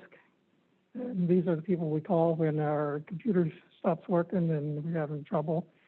They use a database called Remedy Force to log all the incidents. On average, during the scope of the audit period, they average over 700 incidents per month.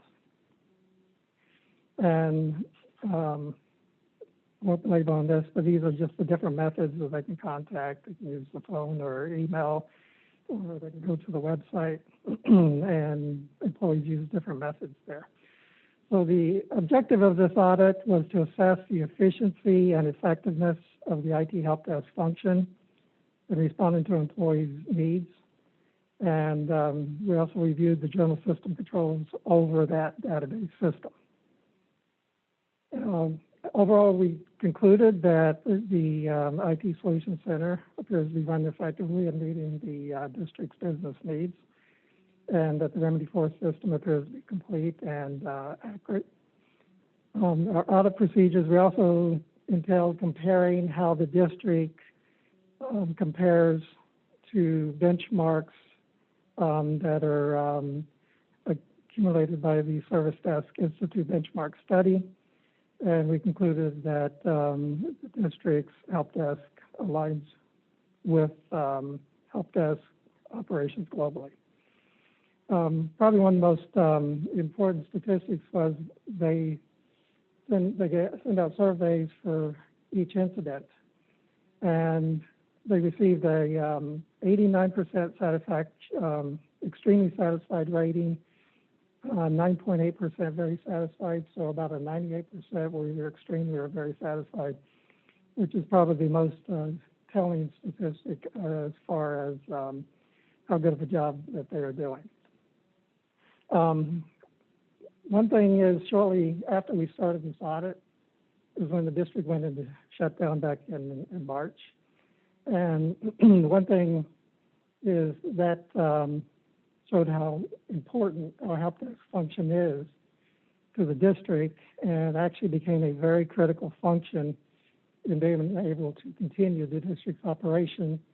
And because they did have an elevated call level that they had to handle during that period of time.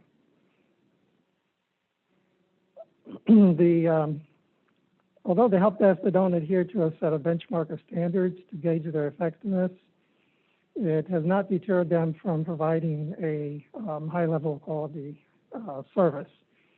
One thing we attribute this to is that the employees there are very experienced. Many of them have been there for many years.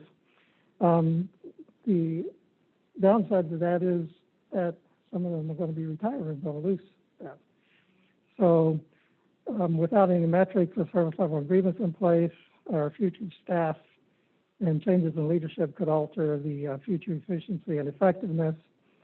So our one recommendation was to them considering adopting a set of benchmark and metrics that is viewed on a consistent basis to ensure that they continue providing this high level of service. And management concurred with the recommendation. Any public comment, Rosie? No, Mr. Chairman. Any committee board comment? Yes. Tim, is there any way you could get more senior people involved? Not you necessarily, but I mean, you know what I mean? I mean, if that's what's making it work, metrics might not be the answer. I'm just curious. You know what I mean? A combination of things. Seniority is look at the districts. That's one of the reasons the districts are outstanding. I mean, so many people who've got, or if you can't do something like that, it's just whoever, it just works out how it works out, who's on that. Obviously, it's up to who you can recruit to replace these people at some point. So, and I don't know if Dwayne's here, if he wanted to comment on that. Okay, no, he's not here. That's okay. I think it is good to recognize seniority. It's worth a lot. You can't put a value on it. So I respect anything, but I think shows how important that is and how wonderful it is that those people are involved who are. That is true. And certainly interesting timing on the audit of IT with COVID. So I think we've expressed this before. The team's done a great job, smooth and seamless transition to work from home, and it sounds like it certainly seems like the system and the folks have worked effectively on that. Ms. Meads, any comments? No. Okay, we'll move on. Mr. Burns, to audit of employee time coding. This audit, we looked at the process every 2 weeks as part of the payroll process. Each employee's time is entered into a timesheet.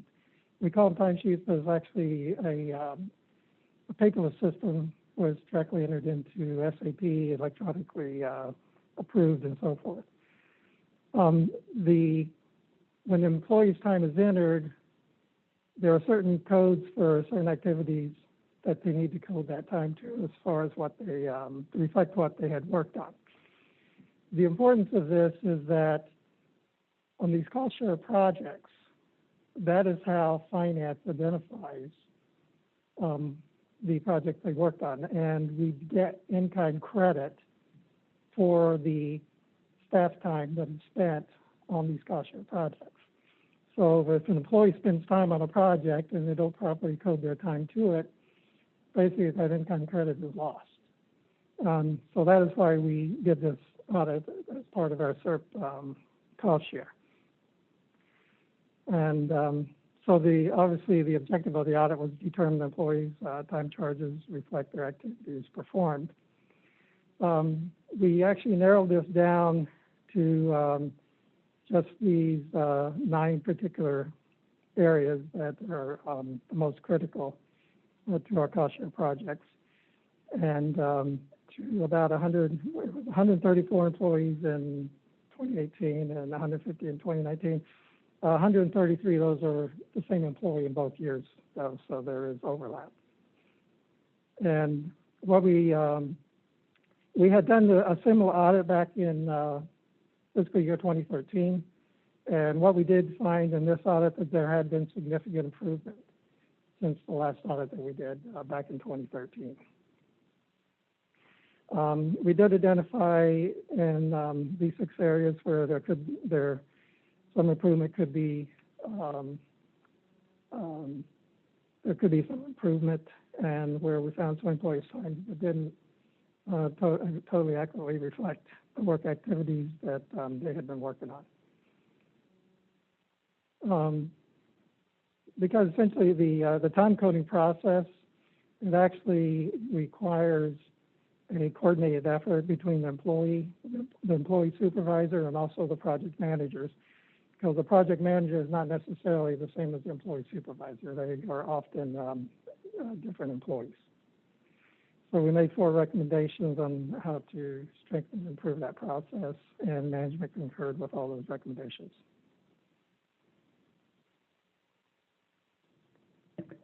Okay, any public comment? No, Mr. Chairman. Any questions, comments from committee? All right, then we can move on to contract workers. So in this audit, the district uses outside workers in order to augment and do certain functions here at the district. Sometimes it's for temporary, to relieve temporary workload, or we need specific expertise for a one-time project to backfill an employee who might be on temporary leave. And so the benefit is it provides some flexibility in order to so we can maintain that more consistent FTE employee base. And in many cases, it's more cost efficient in many cases. So what we essentially did was, at the time we started this audit, and we had 1,371 FTEs actually active. That's about 100 less than the actual positions due to vacancies. And we identified 325 contract workers. Essentially what we did was we go to security, and those who, what we call the red badges. If you have a red badge, you're a contract worker. If it's blue, you're an employee. And that's how we identified our potential population. We have engineering, scientific, hydrology contract workers. We also have outside contractors that come in here and clean headquarters, cafeteria, security, lock tenders, and so forth. Some of those are done on fixed contracts, bed contracts. Also, we have some in IT to help with SAP and other softwares, as well as SCADA. And also, we have the district has partnerships with federal and state of Florida governments to conduct certain scientific studies and other project support. So the objective of this audit was to look at whether we had any contract workers who were performing tasks that were a regular ongoing basis that would be where they had been performing it for some period of time and where it might be more cost efficient to actually have an employee performing those functions.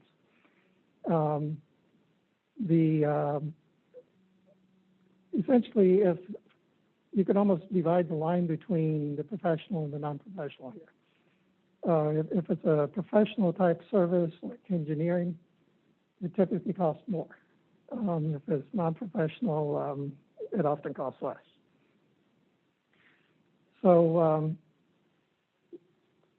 what happened in some cases, we had some contract workers we were using due to increased workload, due to restoration projects and water quality monitoring activities. And out of those 325 contract workers, we basically narrowed it down to about 70 that we actually focused on and went through and evaluated. And in some cases, the workload increases resulted in district engaging in contract work for project and activities that are ordinarily performed by district staff. Particularly in the project management, scientific monitoring, and the IT SCADA area, where this was primarily concentrated.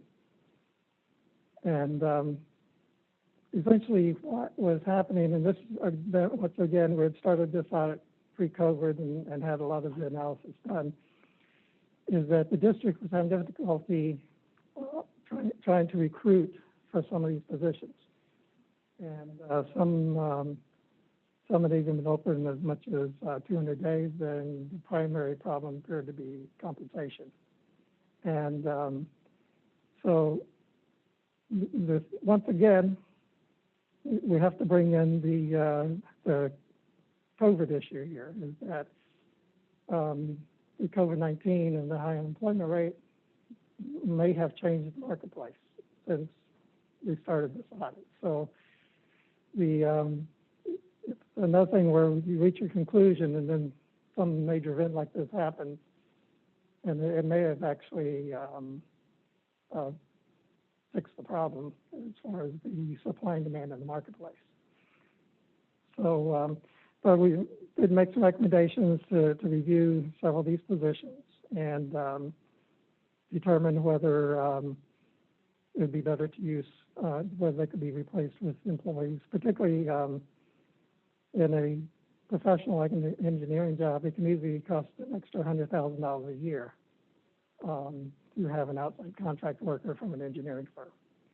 And so it can add up quick. It doesn't take that many to reach the $1 million mark. And also to look at evaluate the compensation package for certain particular job, high demand job categories like engineers and SAP software services. And management concurred with both of those recommendations. Okay, any public comment? No, Mr. Chairman. Committee? So Tim, or Drew, you know, we looked at employee compensation last year. Do we think that the results and the actions that we're taking associated with that will help relieve some of this? I mean, if I recall correctly, when we first did this review a couple of months ago in terms of preparation, that there were instances where district was paying more for, well, as we saw, paying more for these contract workers than we would have had they been in full-time employees. Right. And so do we think that the changes made from the last compensation study will help alleviate some of those issues in the higher budget that we're spending externally? So there's what we did last year was really make adjustments to make sure that we were paying competitively in the marketplace for engineers, field folks, whoever it is.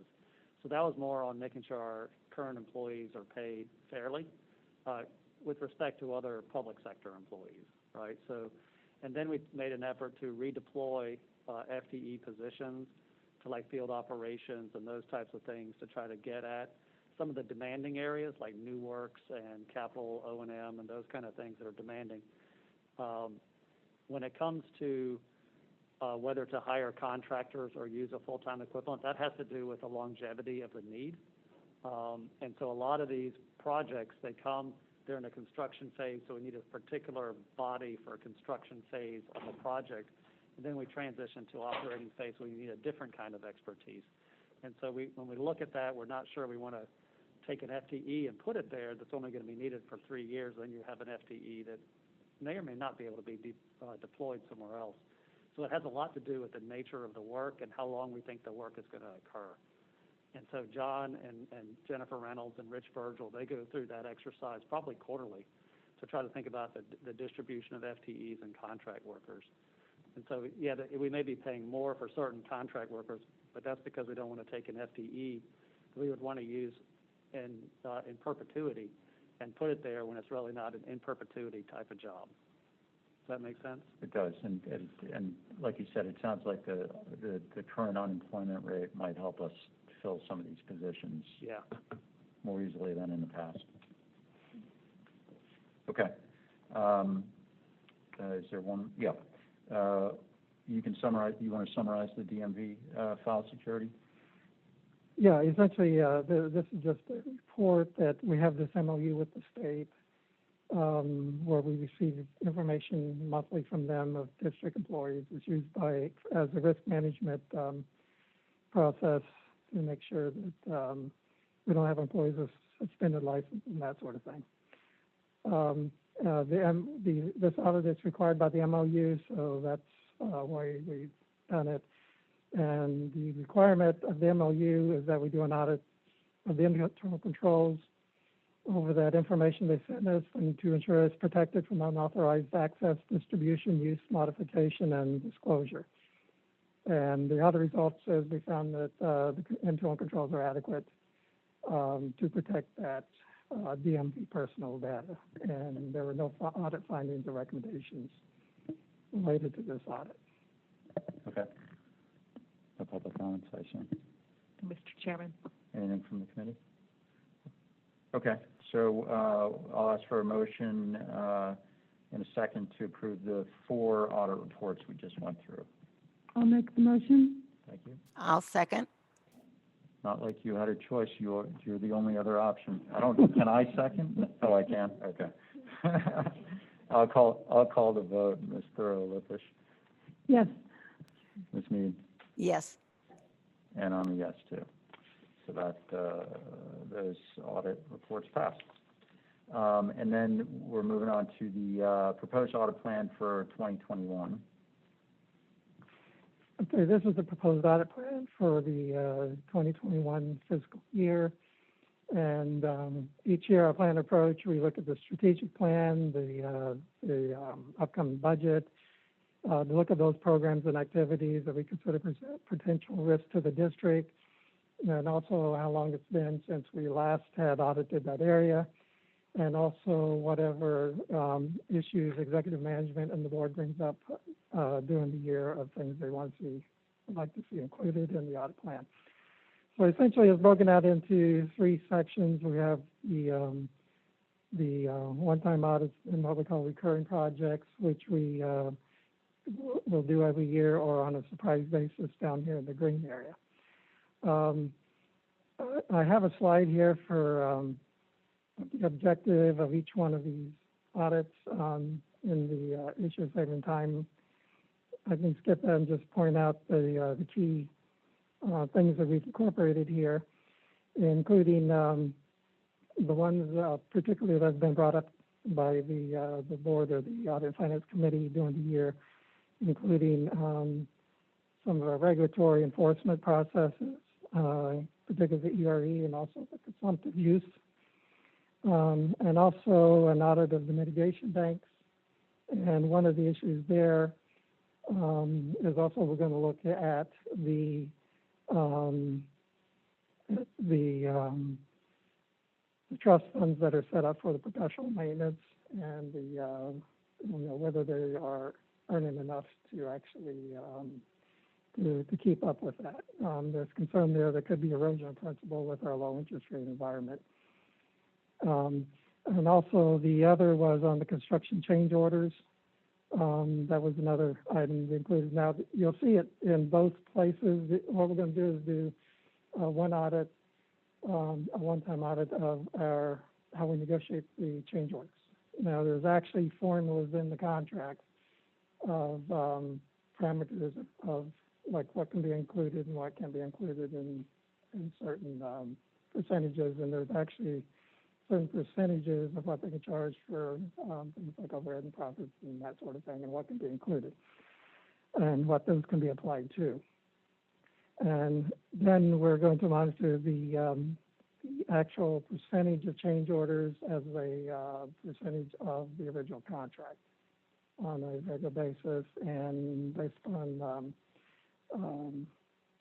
discussion I had with Mr. Finley, is that I would report that on a 6-month basis throughout the year, semi-annual.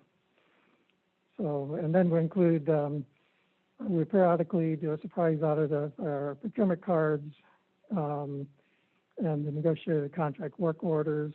We'll also do the quarterly follow-up of the previous audit recommendations, and of course, any investigations and complaints that come in.